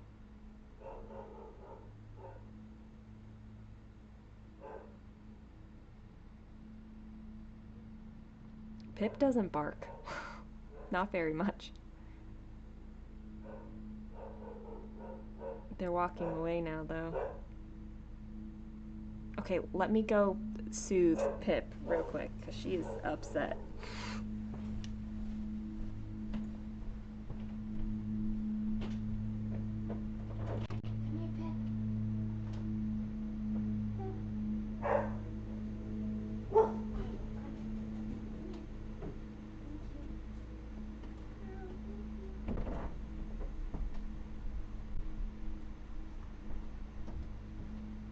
They're leaving, see?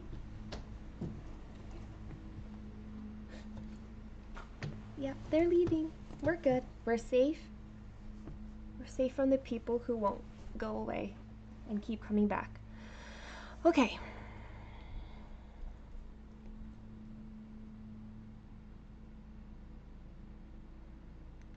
Oh, man. Yeah, no, that's not okay, Michelle. Not okay. Unfortunately, my dogs wouldn't, like, threaten. They would just, like, hi, I'm gonna smell you, and then, like, they're too friendly to do that. But, yeah. Okay. They're gone.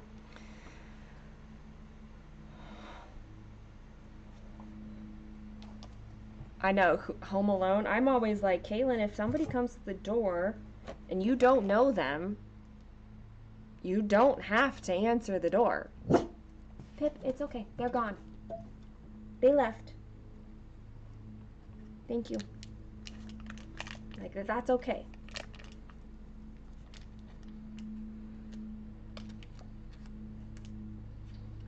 Wait, so you've had German Shepherds a lot, Michelle.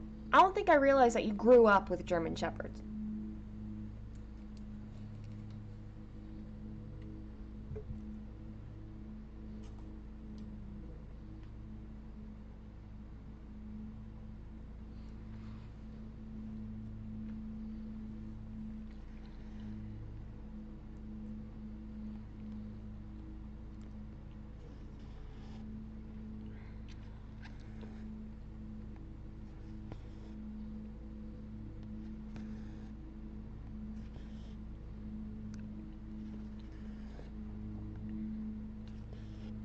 They're trying to prove to me that the Bible is true.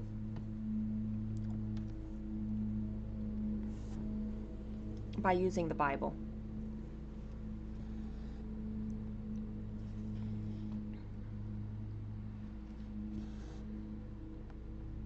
I have nothing against anybody's personal beliefs in any way.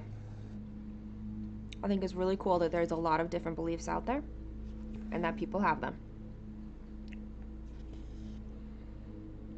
It's just that right now it's not good timing for me, and I'm really over an organized religion in any way right now.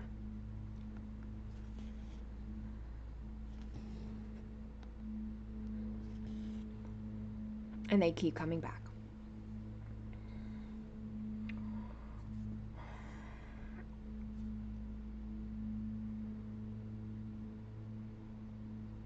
Exactly. Like, really, you're gonna source? You can't. Like, that's still belief. Like, that's just, you can't. That's still a belief, and it's fine to have a belief, but don't try to tell me that this is, like, true while using the source. Logically, that just doesn't make sense.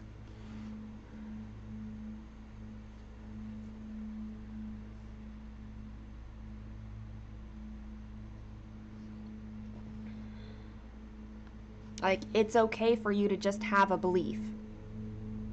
And for you to derive good things from it. But I do understand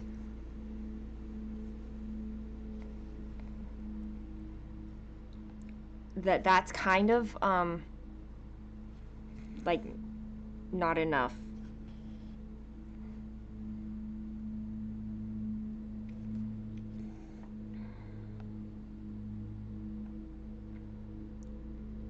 I told Kaylin next time she could answer the door and tell them, stop coming here. I can put her opinionated directness to work. Is that awful? Is that bad of me to, like... It's not like you're a 13-year-old, you take care of it. It's more like it's a strength for her and less of a strength for me. Like, I like being accepting of people, and I like having... You, like, literally, guys, like, we can talk about anything, and there is space for your belief here. There is space for whatever, okay? Like, I'm gonna bring up things that I struggle with and also don't struggle with, and you should and can and do feel the same to have that. Like, it is just, here we're accepted. It's fine.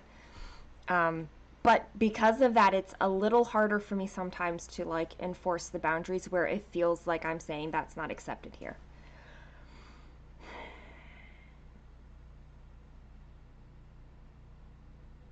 So...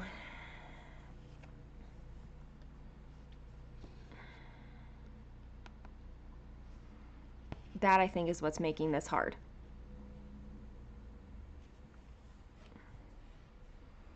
I mean, but there's going to be some people I don't mind if they're knocking or ringing the bell. And, like, people who put no soliciting signs, do those even make a difference for people?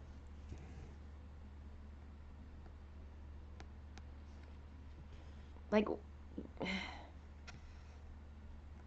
and do religious people view themselves as soliciting?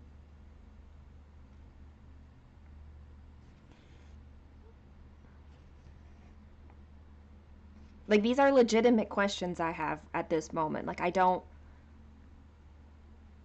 know.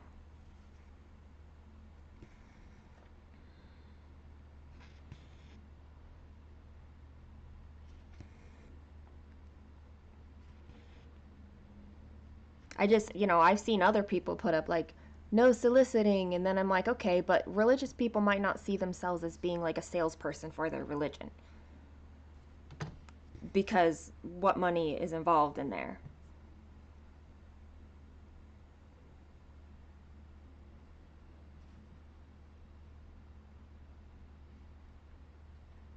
Well, that's interesting, Michelle. We don't have anything really like that here, right? In America, because who's to say what junk... although junk mail could be like the flyers, right? Because you probably don't have the same thing in Canada where with the flyers. Because flyers, they can put flyers in, like, the flag of your mailbox. They can't put it in your mailbox.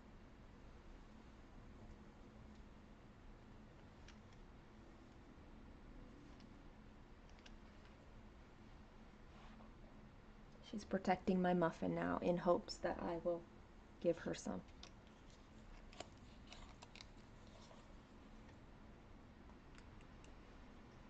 You can't have my muffin, but do you want to lick this bowl? Get it. You need it.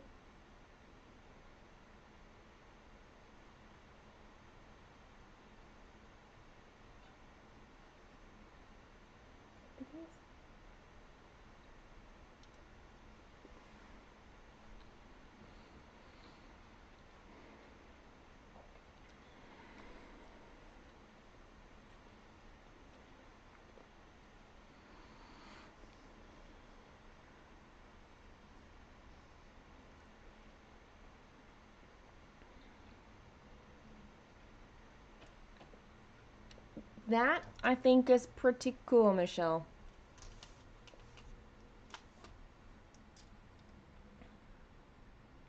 That it's something that actually means something.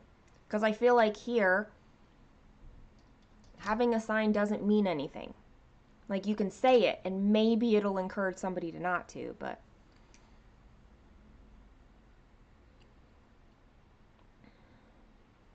Right, Rachel. Like, only the postal worker can put it in your mailbox, but that doesn't mean that they can't stick it in your flag or go up to your door and, like, put it on your handle or something like that. Soliciting does only. So I need a sign that says like no soliciting, or like, what's a good way to put this? Religious conversion?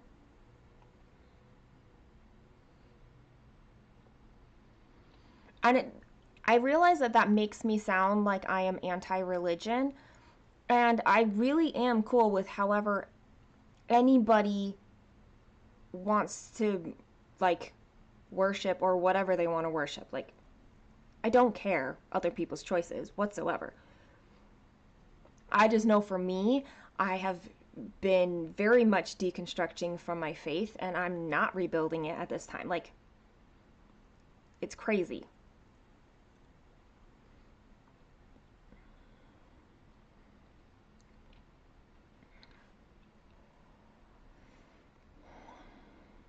No religious talk. That is a very succinct way of putting it. Of course, now that have talked with them and then I put it up, they're going to know it's because of them. But whatever, I kind of don't care at this point.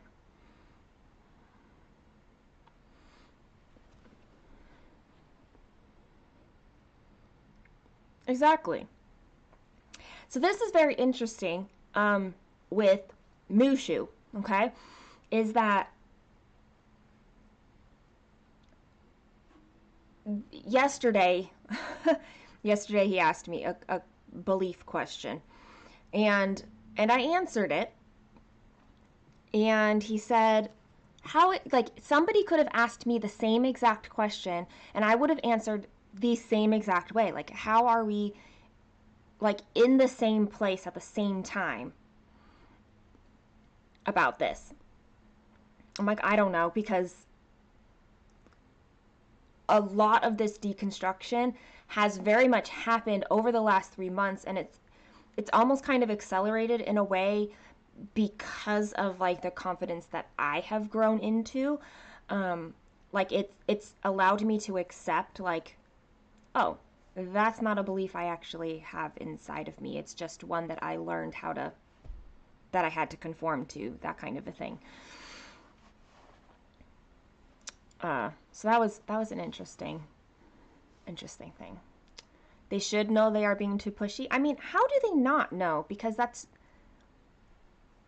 I mean, I feel like anybody, any religion that deals, like, that has a missionary program in any capacity, they deal with that all the time. They deal with people saying no. They deal with people like maybe having one or two conversations, but then start saying no. Like, they don't want to be visited. This is like the fourth or fifth time they've come to my door in a week, like since Easter. Like, that's too much. I guess that's 2 weeks at this point. It's Friday. It's almost 2 weeks. That's too much.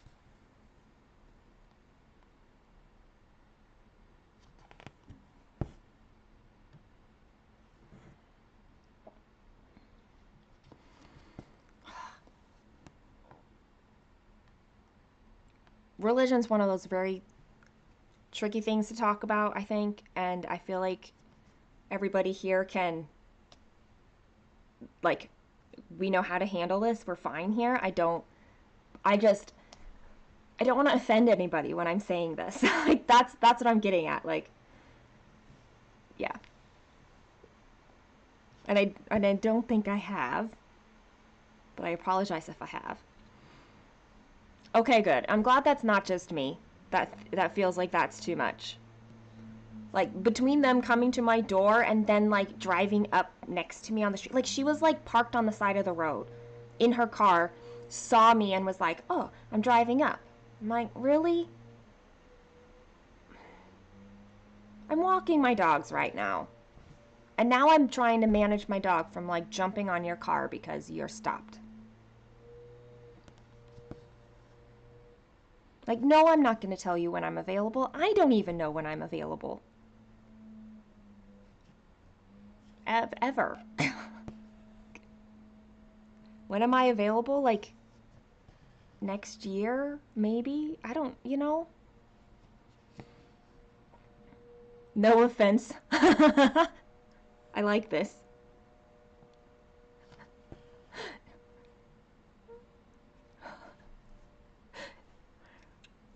I should tell Kaylin this.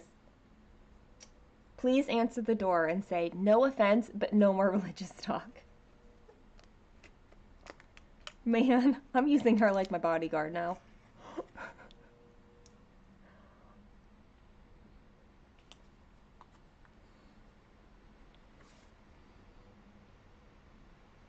Luckily, it was near the beginning of the walk, and so I was able to enjoy the rest of it.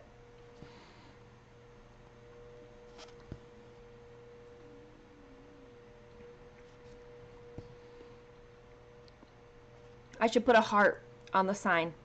Maybe the sign should be a heart. No offense. Here's a heart.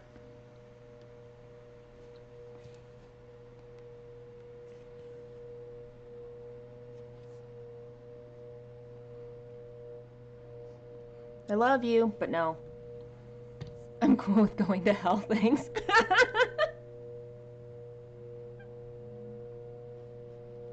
I like being warm. Hell's hot, right? Let's do this.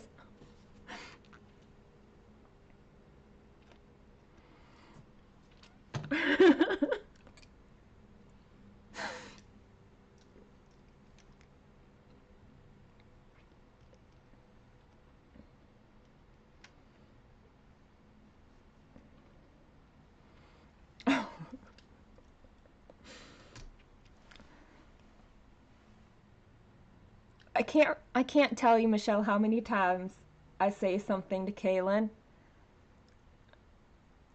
and she's like, that's a bad idea. And I'm like, but Michelle said it. She's like, oh, well, then it's okay. She has said it so many times at this point.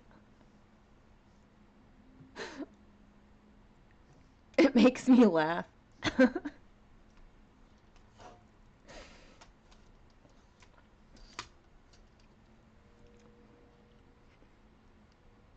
And I do think that it's more than just your encouragement of Starbucks.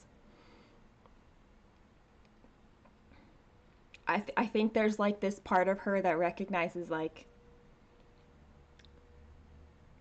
that could be me in the future with giving opinions.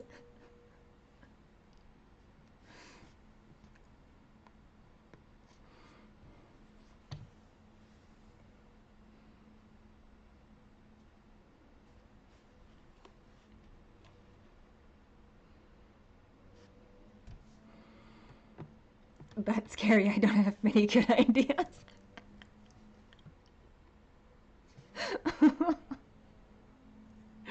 I'm trying to think of what the last one was, and I can't even remember what it was.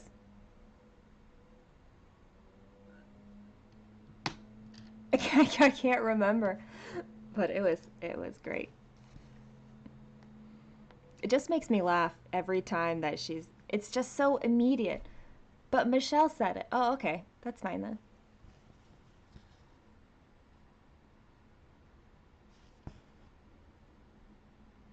Because, I mean, even Alara sometimes gets pushback from Kaylin. She's like, just because Alara says it doesn't make it a good idea. But if Michelle says it...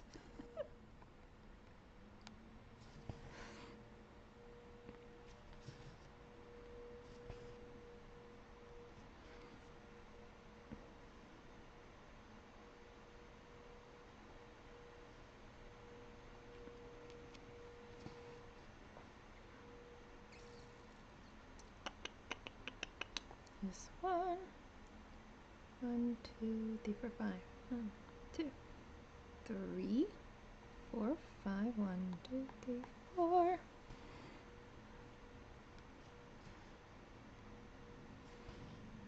The other day, Kaylin said, I'm always going to encourage your stitching, Mom, because you need it in your life, which means I need you to have it in your life. She's like, I know that sounds very selfish, but if you need it, and you're happy with it and it's great for your mental health, then I need you to have it.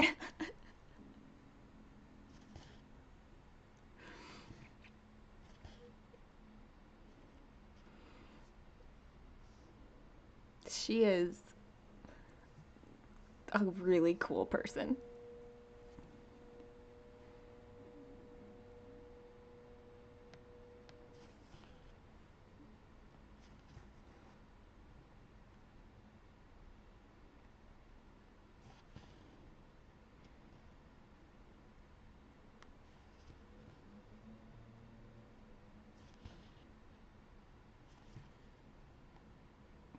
Oh, I know what it was, Michelle, and I think I did tell you. It was the gnome patterns that you had posted. She like I showed both of them to her and she was like, "Oh, you need them." You totally need them. It's funny. She did. She went to lunch with us. She got to pick the place. He wanted to take her somewhere that, like, if she had a favorite restaurant place, and she does, it was like on the other side of town. I was like, really? We have to drive 25 minutes over there. Fine, whatever. We went. Um, and yeah, so it was good.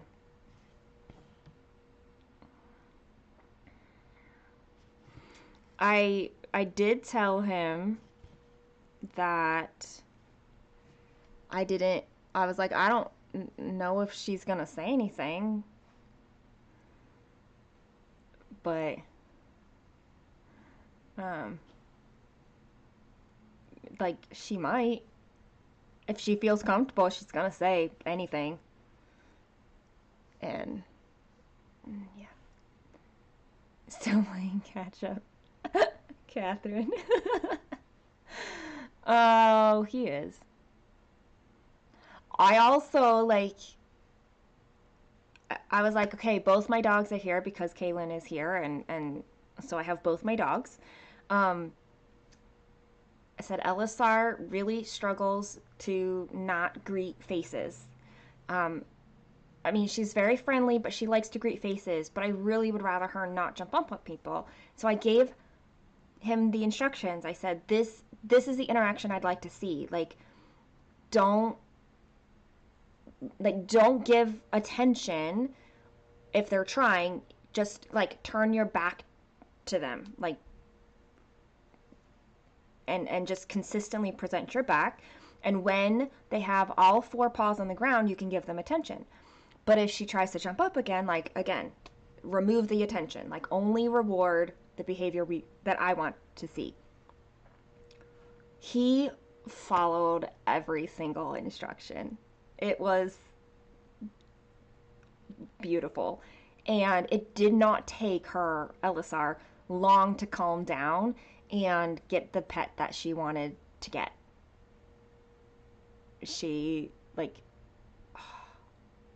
it's like, see, why cannot my ex husband manage to do this?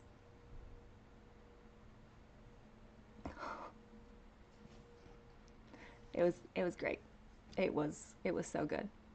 So yeah.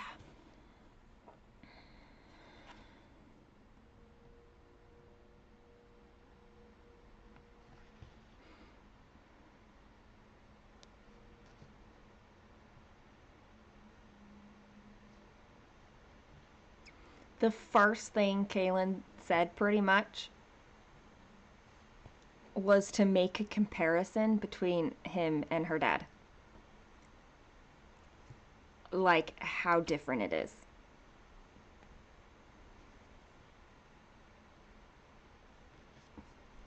So I wasn't really worried. I think I think the only worry I had was that it might just feel weird to her at first. Um, because this isn't just somebody she's never known in any capacity like before, and now she's seeing him in a different capacity. But um, It wasn't. It wasn't weird for him or her at all. He's he's a good man. He is.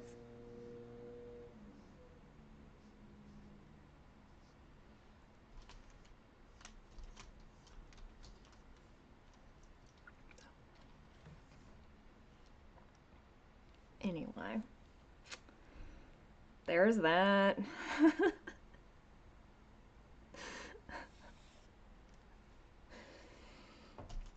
I don't even know how we got onto that one, but that's okay. That's okay.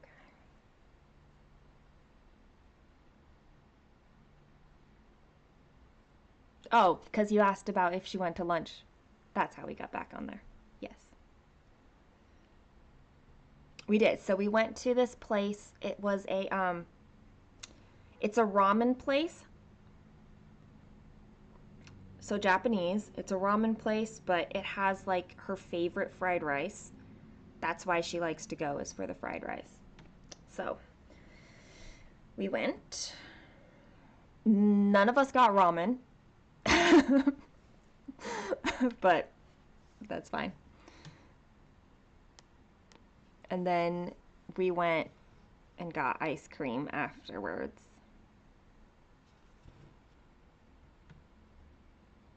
And then we get back here to my house, and we decide, like, instead of going back out, because it was kind of warm and we were both tired. So instead of like going out again and talking like at a park or something, um, we decided to just stay inside. And but here's the thing: I don't like have a couch or anything like that. I have some chairs, but we just came up here into this space. I showed him my bookshelf because he saw it on video, but he didn't. I showed it to him in person again. And then we were just sitting up here, like I've got chairs. It's fine. Um, this is like my comfort place. It's my bedroom, but it's like my sitting space too. Anyway, um, Kaylin like followed us up here. It's like she wasn't ready to not be around. And I was like, "Do you need something, Kaylin?" She's like, "No." I'm like, "Okay, then go away now." Bye. She's like, "Aw, snap, I gotta go." Fine. Yeah, it was just funny.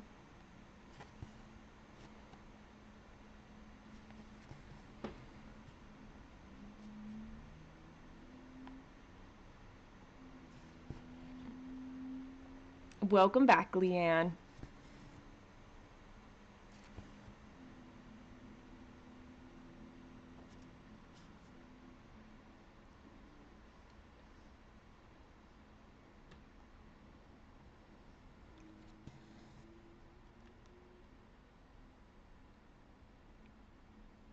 One, two, three, four.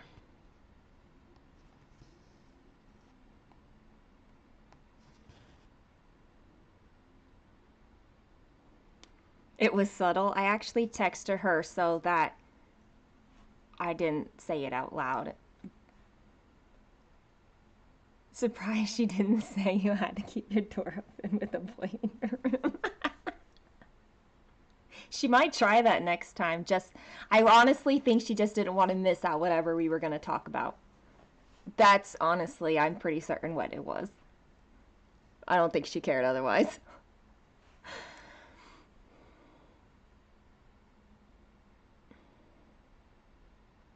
Tea. Tea. I like the essentials here, Catherine. The Concord walking challenge that we were talking about, like it's just It's just your own thing. It's you get a medal at the end. Like you can look it up, but and see they have this whole website that you can look up and get all the information. But it's just like your own walking. So if you're only walking a mile and then you need to stop for tea and pee, then you can do that, and that's fine. It's just your chunks. You don't have to not stop. There are some people who um, like physically walking isn't actually something they're able to do, and so there's kind of like a chart somewhere. I think like maybe in their Facebook group or something. I'm not sure. I haven't actually looked at it. I've just heard about it, where you can say like so many minutes of this kind of activity equals so many miles. So you can still count other like housework activities if walking isn't a thing that you can actually do. So it's pretty cool. I like it. I say that, but it's not like I've done very much with it yet. I'm new at this.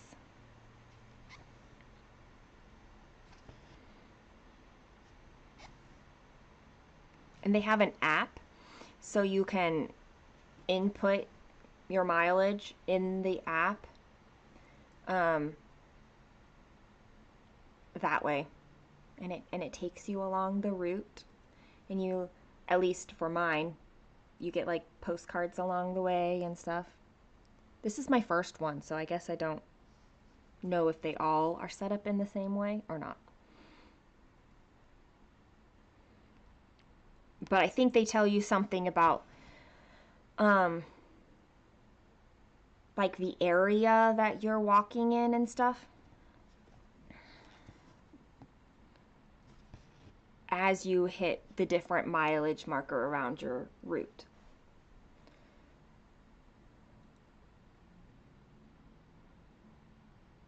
Yay, Leanne! Moving to a new section is always exciting. I feel like I've missed so many days on my bookshelf. Um, it's still very much built in, and I don't feel like I'm out of balance with it in terms of like the whole, like getting to the end of this shelf. But it is odd to feel like I've not stitched on it a lot recent, like in a row.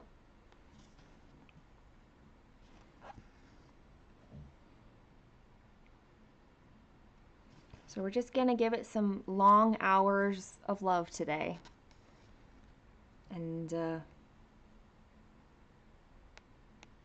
see where we go from here.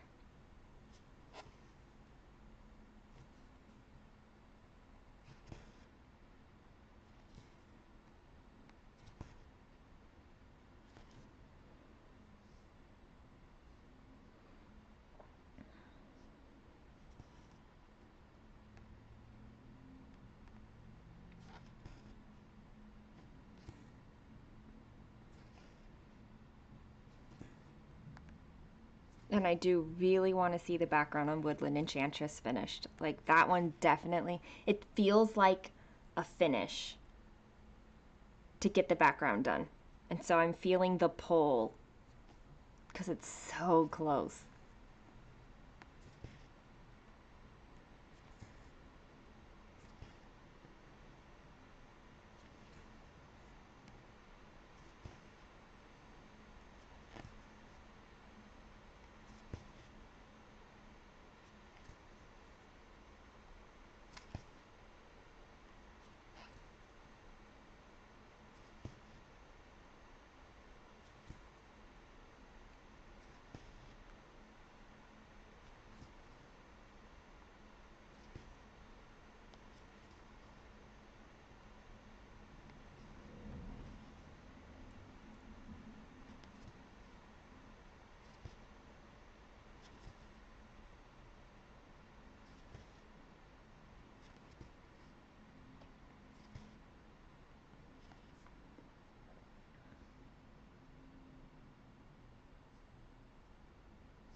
counted up, I have 26 projects now, plus 3 fostered projects.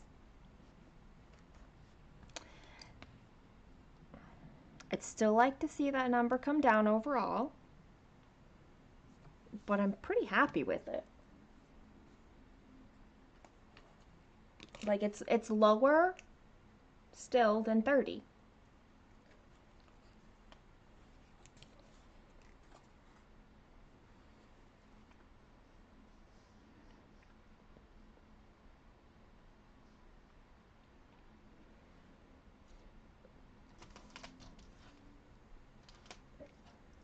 $34 was definitely too many projects. And having like a dozen full coverage projects is definitely a lot, because I want them all to have attention.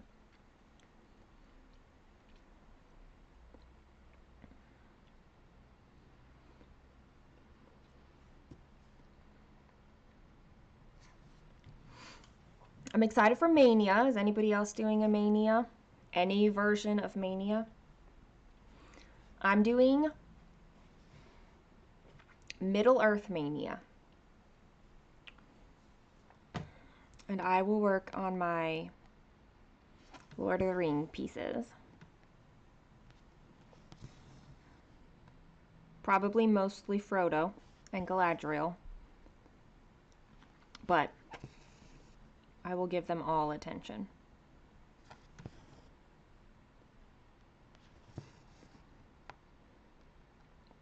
And believe it or not, May is almost here already.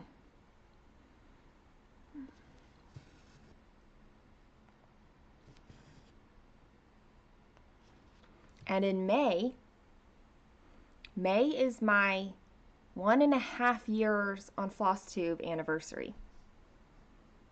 That's crazy. You guys have now been with me for 1.5 years. Well, almost, in a couple weeks.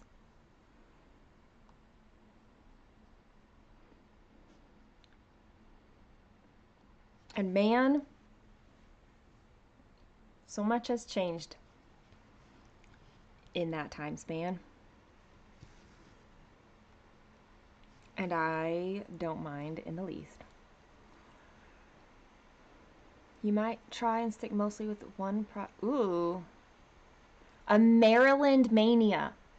Michelle. Ooh.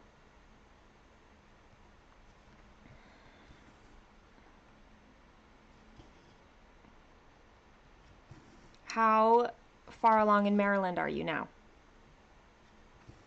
Watch, you say this, and then your weekly challenge is going to pull Maryland up every time.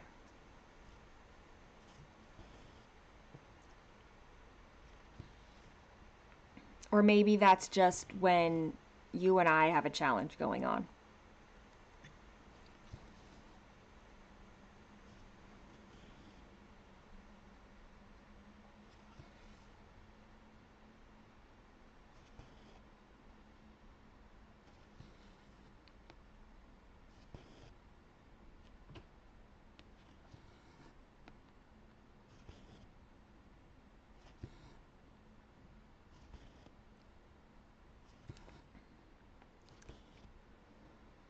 I feel like monogamania has grown and grown.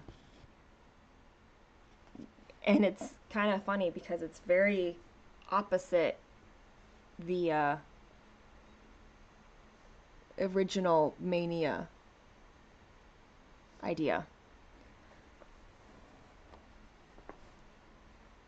Oh, 10,000 in less than a month? You can totally do that. Especially because it's not like there's a ton of different stitches in that one. Or colors, I mean. Isn't that about how many stitches I did on Nomi's?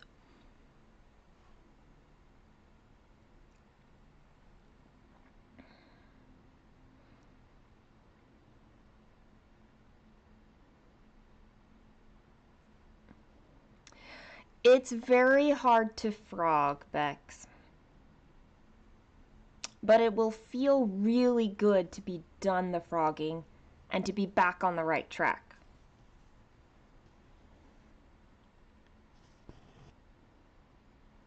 Maybe you can set like, I'm gonna frog for 10 minutes and then give yourself permission to like go stitch on a different project. So it just doesn't feel like you're undoing work for hours and hours on end.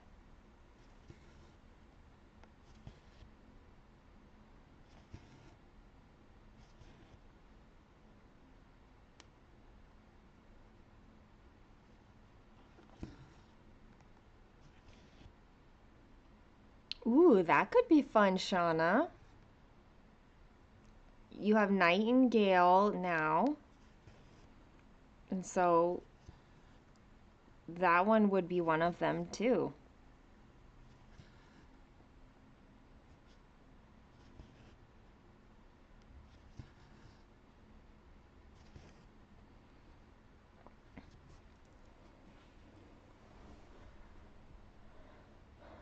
Oh, that's true.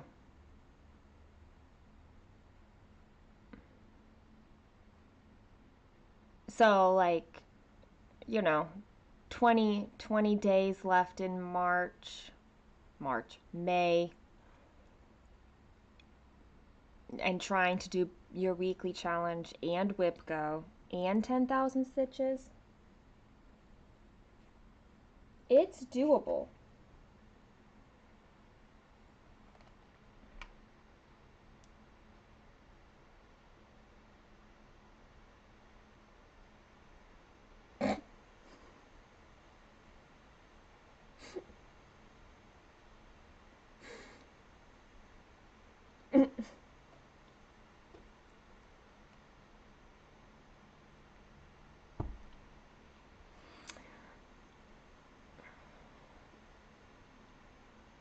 Yeah, if just doing a little bit of it, uh, you may reach a point where you're ready for the frogging to just be done, and so you hyper focus on it. But I think if you could balance it, you could do a little bit of the unfrogging, but give yourself a time limit and say when, like, that's it, and then I need to like put in stitches somewhere, so it balances the emotional load of frogging.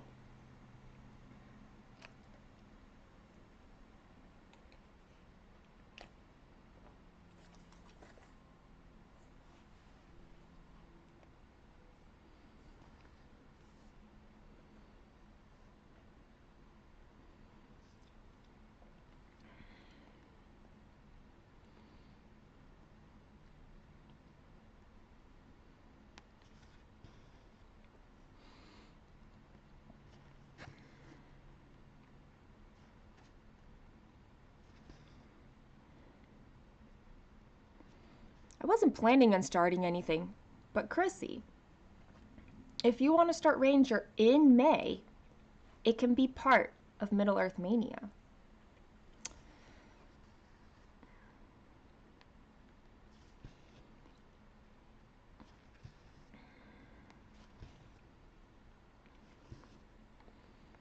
Because I think I have like 5 Middle Earth pieces started.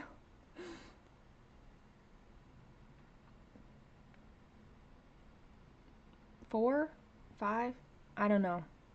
I can't think right now. Frodo, the map, Rivendell, the Shire, and the One Ring. I have 5 right now.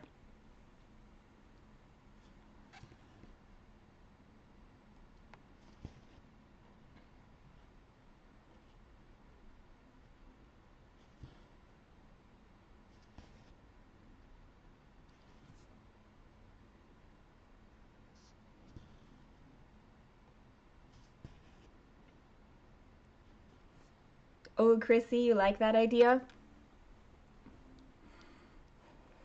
Okay. We can do it. You pick the date in May.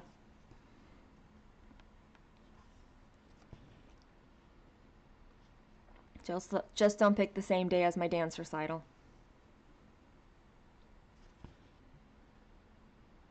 Actually, I suppose you could still even do it then. I could start it in the evening afterwards.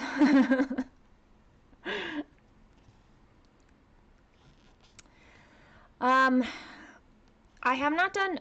I've worked on Rivendell like maybe once since that initial start. I just love the colors in the sky. It is beautiful, and I can't say this about everything. I can, I guess. I really want to see more work on it. Um, I want to see it come to life. It's beautiful. The sky is. Where is it?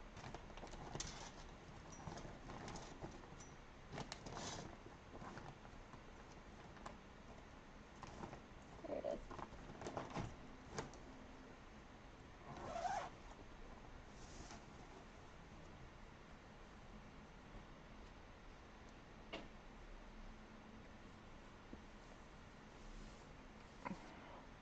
Ooh, this is probably the most true that I've gotten it. Look at those colors. It is so beautiful. And I want to see it grow even more. Like, I did not think the colors were going to be this beautiful based on the picture. It is even more so stitching up. I love it.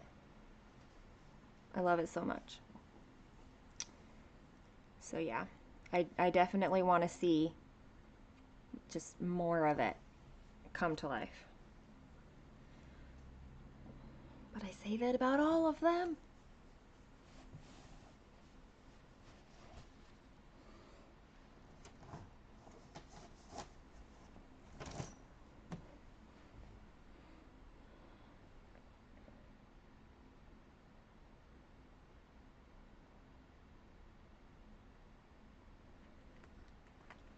It looks like your babies and butterfly sky.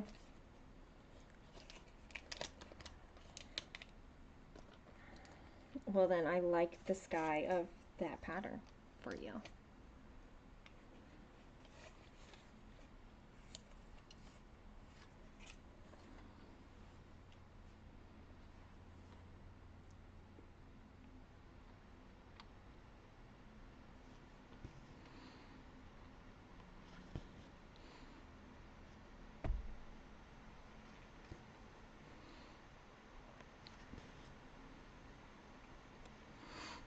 To be fair, Shauna, you also haven't had a lot of time for stitching.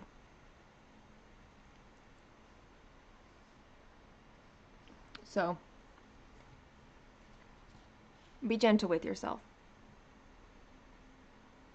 Be that taco.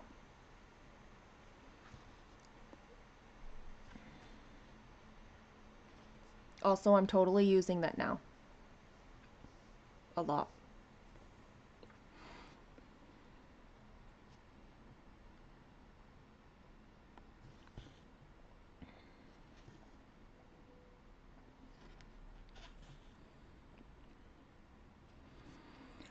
Two weeks from tomorrow, Amelia will be Nashville. Oh, an entire weekend to yourself. Sounds like a great time to start it. That would be the 6th. I can do that. I'm putting it on my calendar right now. Rangers start with Chrissy.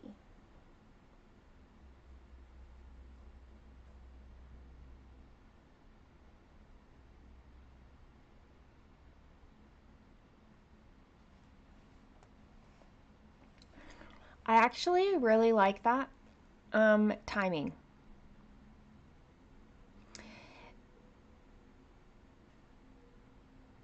This will be my first year being like with the divorce finalized, that I won't have like that wedding anniversary thing, like, which happened in early May.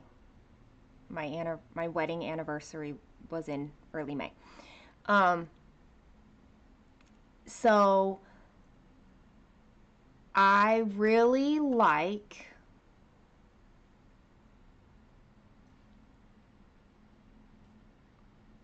I really like this idea of starting Ranger at that time frame.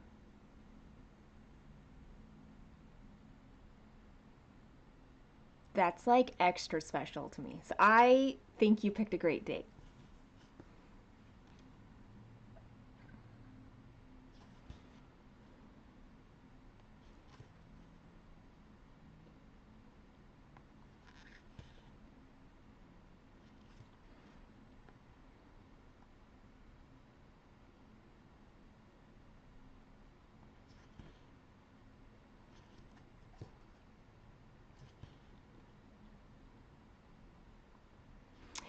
What's interesting, Michelle, so the date is actually the 4th of May, May 4th. Um, and what's a little interesting is that's actually also, it's a sad day for Mushu as well. It's the same day his dad died. Um, so I find that just interesting to have that kind of date in common in a sad way.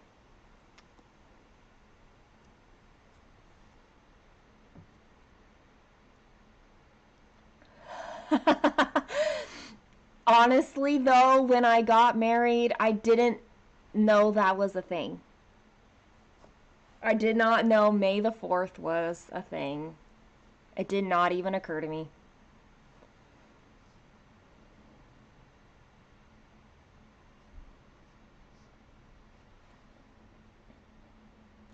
I think it just happened to be like the day that worked.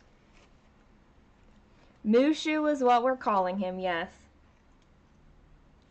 That's thanks to Kaylin.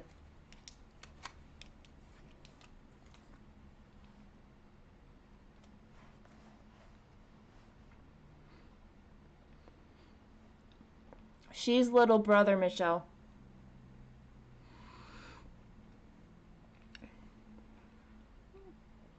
She will feed the chickens for bones, aka she'll go on walks or go to the grocery store, legit do anything for Starbucks.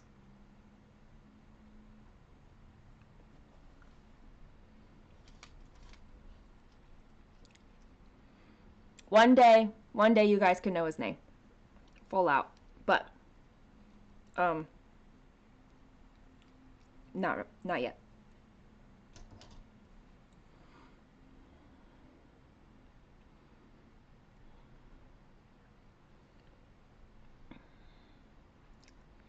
I talked about this earlier somewhere, Michelle.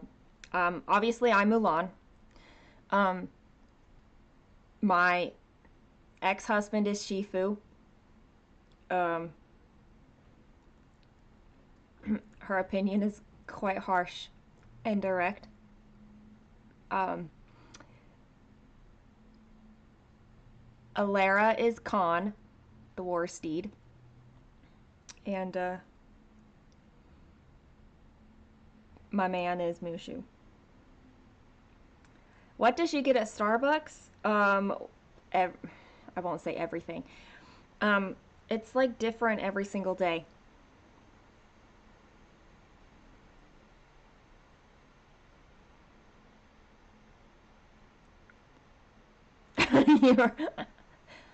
It's so good though, isn't it? That drink is so delicious. But yeah, that's probably why it's so delicious. I love like that it's got that ginger in it. So good. It reminds me of my favorite tea. Um, she has one that she really likes. Her favorite, I can look it up because it's saved.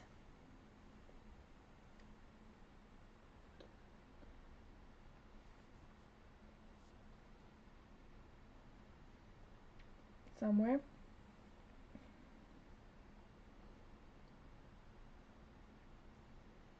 All right, her favorite.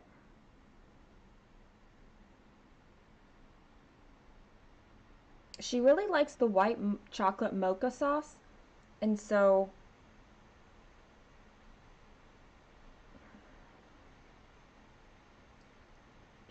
there's a white chocolate mocha frappuccino, and she likes getting that one with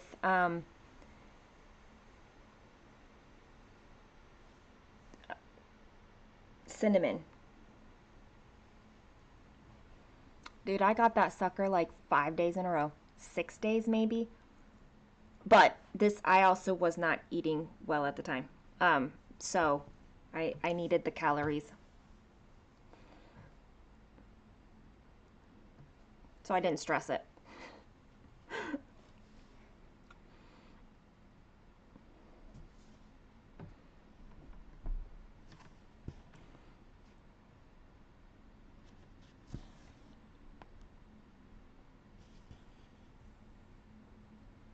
She's been playing around a lot with like refreshers and lemonades and things, and customizing with like peach syrup and cold foam and stuff like that. It gets expensive. It's tasty though. She really, the store hasn't had the raspberry syrup. What she really wants is to combine raspberry syrup and the peach syrup together in a drink. But she hasn't been able to try that out yet.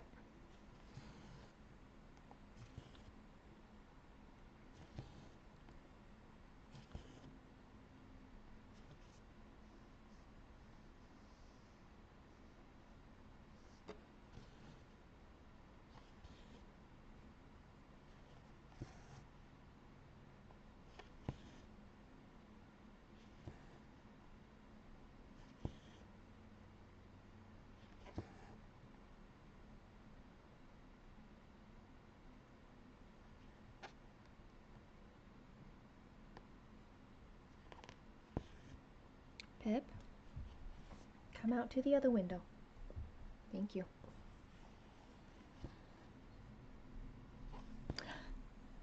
She's like, I think it's time for you to take a break and you go somewhere with me. She had her nap. Now she wants to. Huh? Do you need my attention, Pip? Well, where has. Oh, it's been 4.5 hours? 4.5 hours is good.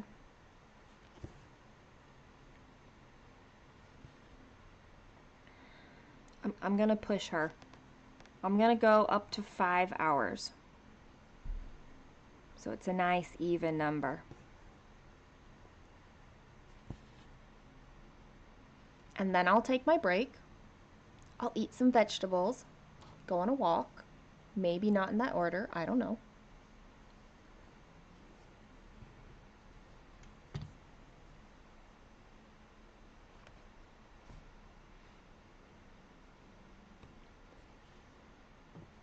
Talk to Mushu. Because I can.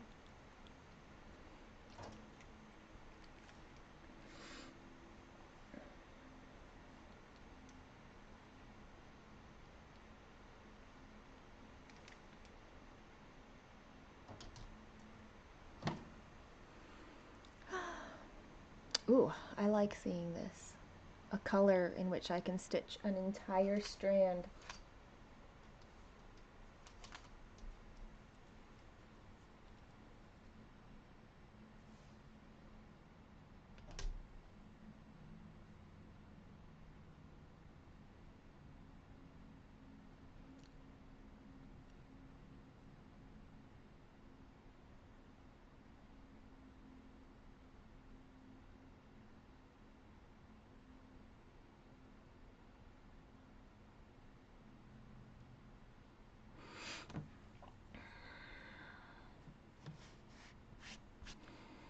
The chai tea drink we decided was um like it's reminiscent of like a gingerbread because the ginger gives it like that spicy bit to it. Mm, so good.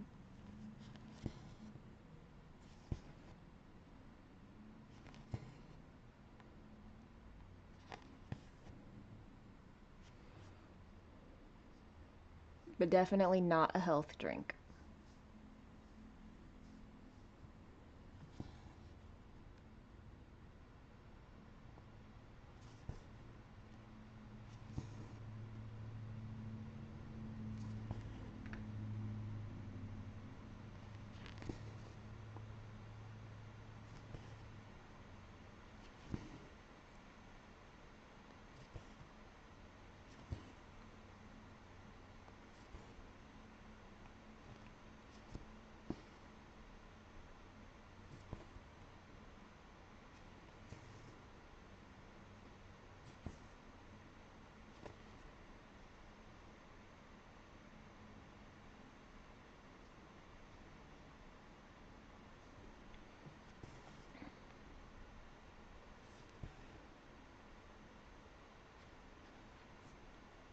No, no what?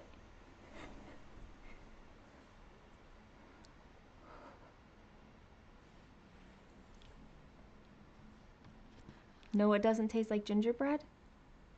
Or no, something completely different?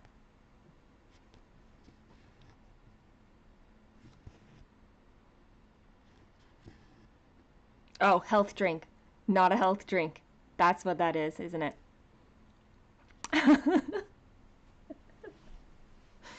That's why we don't look at the nutritional content. Now I want to go look at the nutritional content. It's so good though. It's only 240 calories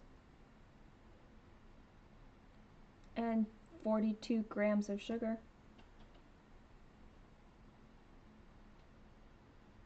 But you know, there's 7 grams of protein, so it's okay. I actually want to try it, but without the. I should try it without the brown sugar syrup. I'm curious about that. But I love the warming spices that are in it. The clove. Too late, Michelle, I did it. I looked at the thing, and I'm still gonna drink that sucker. It is delicious. I just might not drink it every time, but the base drink has more sugar than you should have in a day. Maybe that's true, but I'm still gonna drink it.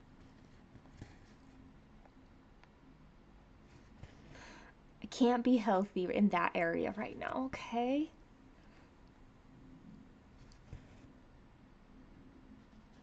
I have like 86 more days before I have to think about that.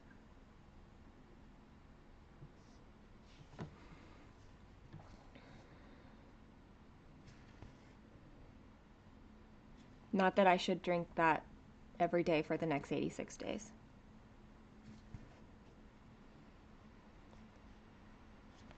I think on Wednesday we didn't get Starbucks. And then yesterday, when we talked about that, Kaylin was like, I know we didn't get it. And that was sad. We are enjoying this far too much.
Pip is groaning at me. She's like, don't forget that I'm ready to not be here right now. I'm done resting.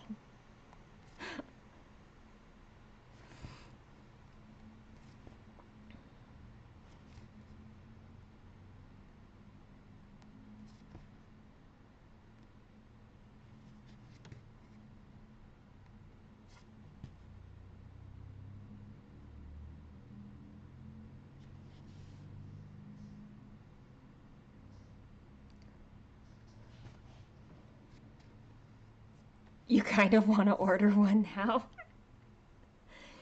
Okay, I kind of do too, except I would have to drive to go get it. Not that that's a big deal, but I'm on limited time here.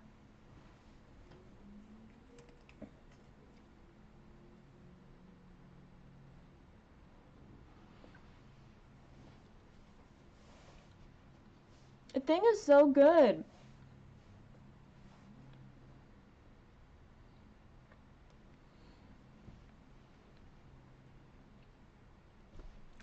What am I doing?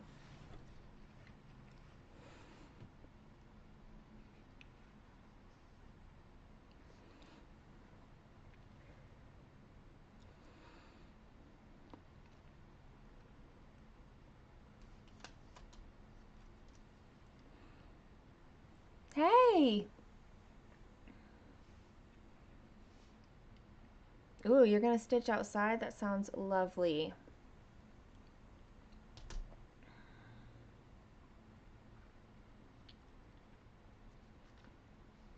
Looks like it's a bit windy outside.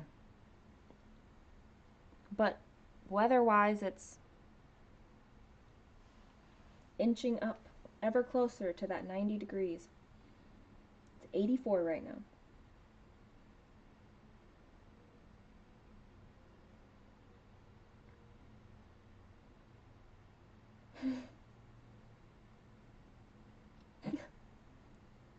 He's now texting me in the voice of Mushu.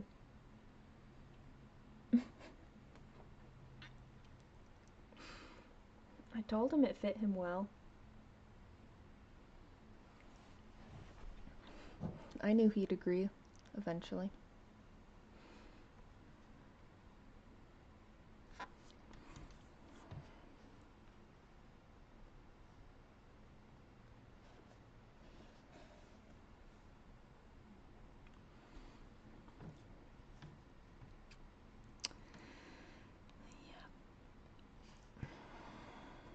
Aww. I just pulled it through. Maybe I can get to 800 stitches in the next 15 minutes. Oh, yes, I can do that.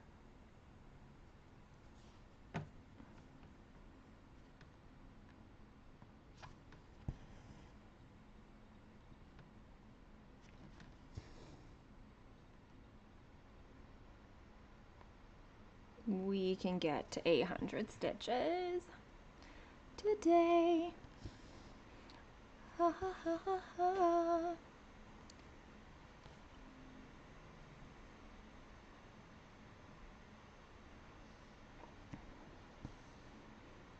How do you know he loves you? Okay, that was a weird, like, train.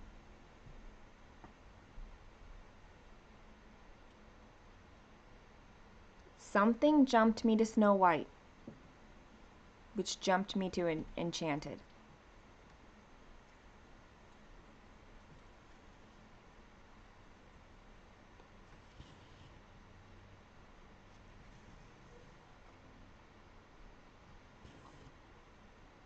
Kind of learned not to question the rabbit trails and just go with it.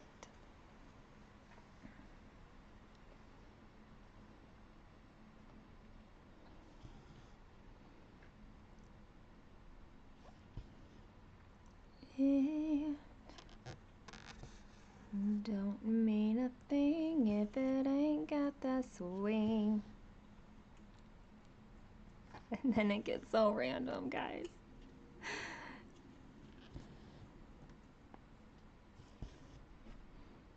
There's something about like the 24 hours of cross stitch where it's like, let's try to stave off the complete randomness as long as possible, because I feel like once I hit the randomness, we're just in the randomness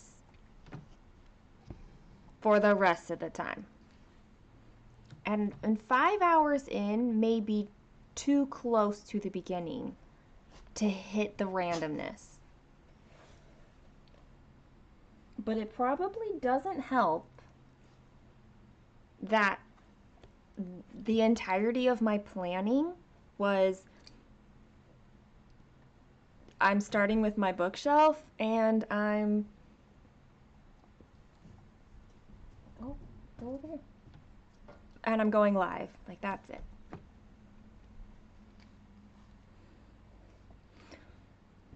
Great song and great movie. The Enchanted one.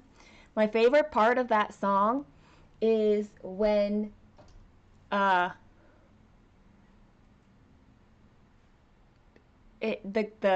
guy's commentary, right? Like when the other person starts singing, "How do you know that you love her?" And the guy goes, "Oh, you know the song too, huh?" That's like my favorite part in that.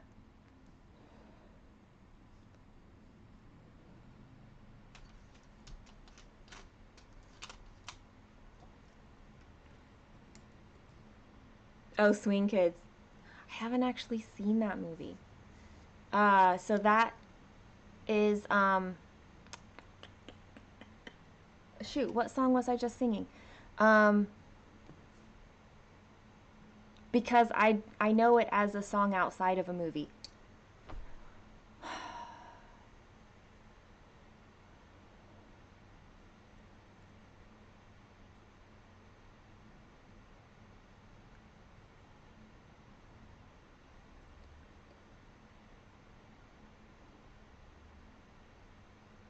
Discord it is, Chrissy.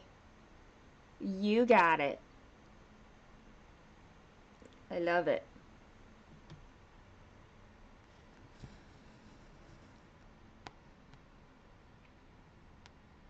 It ain't got. Oh, yes, yes, yes. It don't mean a thing if it ain't got that swing.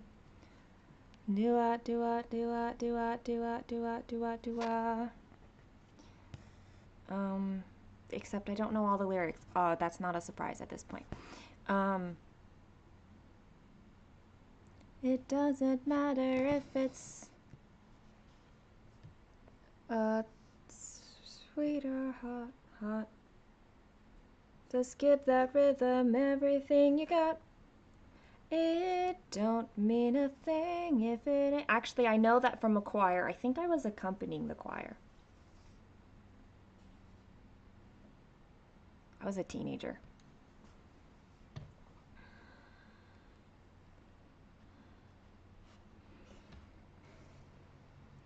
And that's where I know that song from. So I know a like jazz choir version of the song. I suppose I don't need to specify jazz. It is a swing jazz song.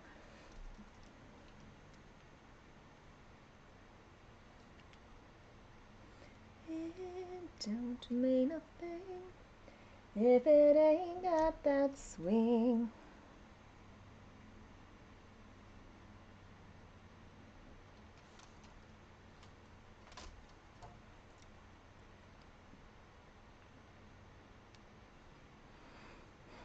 I have not tried it hot.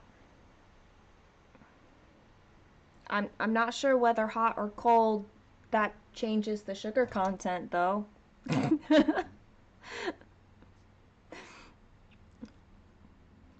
I've only tried the chai latte as customized that customized way. I haven't tried it in any other way yet. But I do like the customization enough to give it a try in like every other way. But it has been too warm for me to get a warm Starbucks. Like I said, today's gonna be 90. Wouldn't that be something like the sugar calories are higher if it's hot, but if you put ice in it, it's less? It's magical that way. Oh, that's a good point. Because I think because you made it, you got it with the lactose free, and mine, I made it, it was just whatever, the 2%, I think.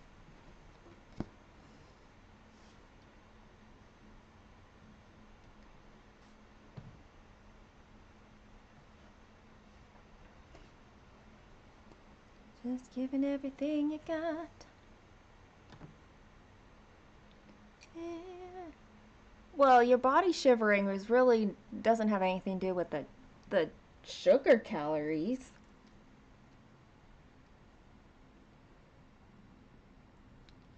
Or the amount of sugar calories.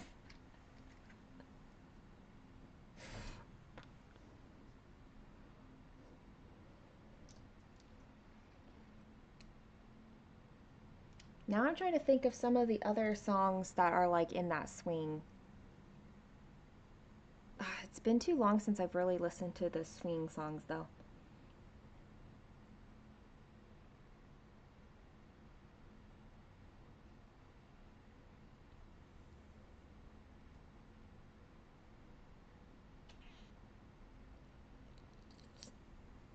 It's been too long, but I do like those songs. You burn more calories if you shiver. So it's okay if those calories are sugar calories, right? Let's go with that. Although you're not really shivering if it's 80 degrees outside and you're drinking it.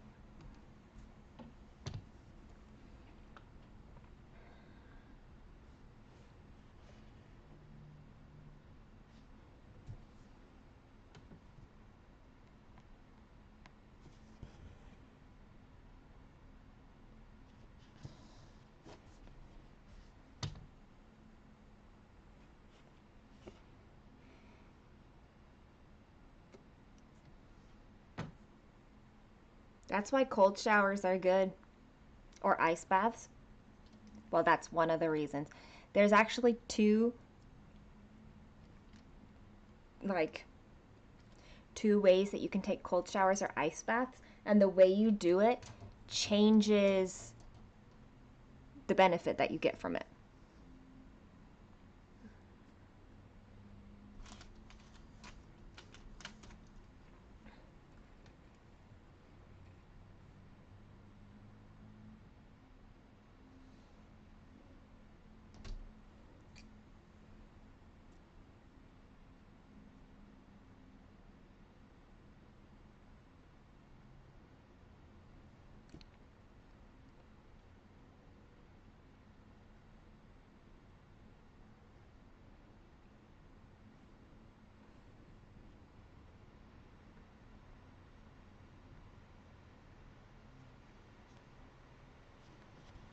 There's a chance.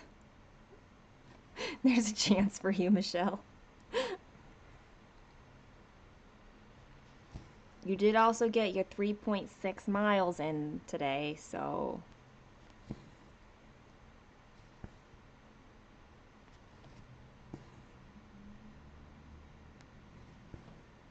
I'll probably walk just over a mile.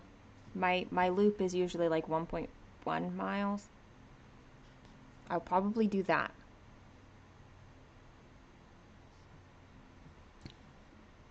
And then maybe go get Starbucks. We'll see. Now you really make me want to go get it. I had convinced myself I wasn't going to get any today because, yeah.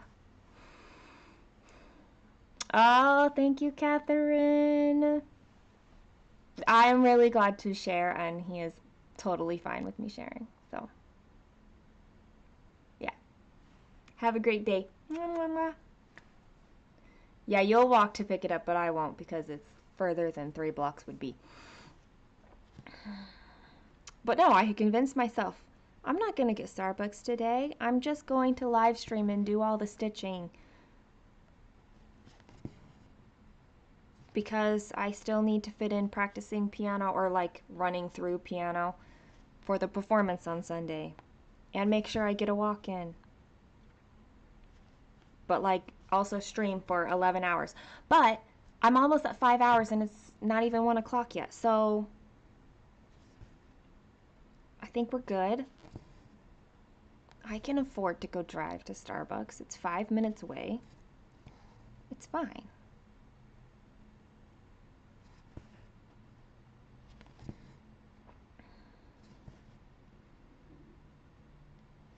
I need, this is what I should do. I should have like a buy me a coffee link, but like, it buy me a Starbucks.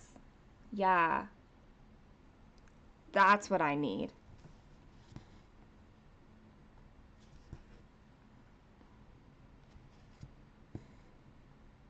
Buy me a Starbucks at the coffee link below. Okay, thanks. I say that I don't have one. I could get one. Call Mushu. I did tell him I would let him know when I was on a break.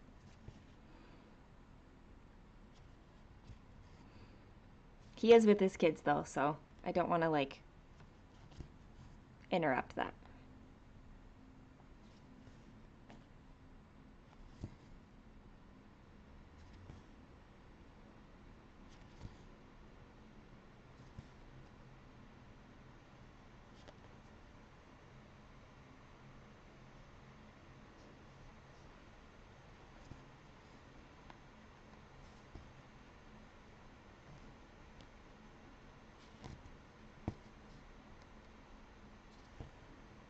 Alright, I'm gonna finish this thread. We're just about at 5 hours now. Did I make it to 800 stitches? I don't know. Yet. It will be very close if I didn't.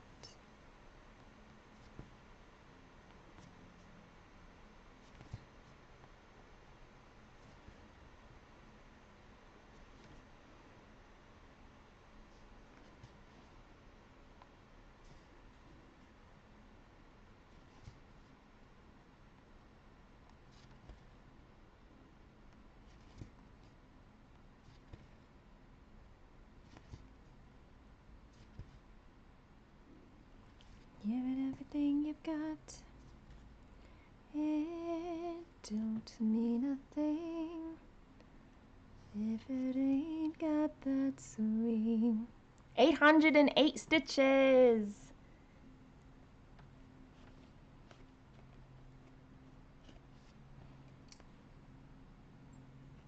It's not quite halfway there to what I want, and that's okay. But that's where we're at. That part of the diagonal is, like, that's how big my diagonals are. They're little. Okay, I'm gonna go. It's been 5 hours. I will be back. It shouldn't take me, it'll probably take me between 30 and 60 minutes before I'm back. But if you're able to join me again, I'd love that. And if not, I'd love you. I love you either way, but you should know that I love you and I appreciate you hanging out with me, and I hope that the rest of your day and all of that is like fantastic. So 63 stitches for you. That's okay. You were talking a lot too, so there's that. Okay, I will see you later. Bye, friends.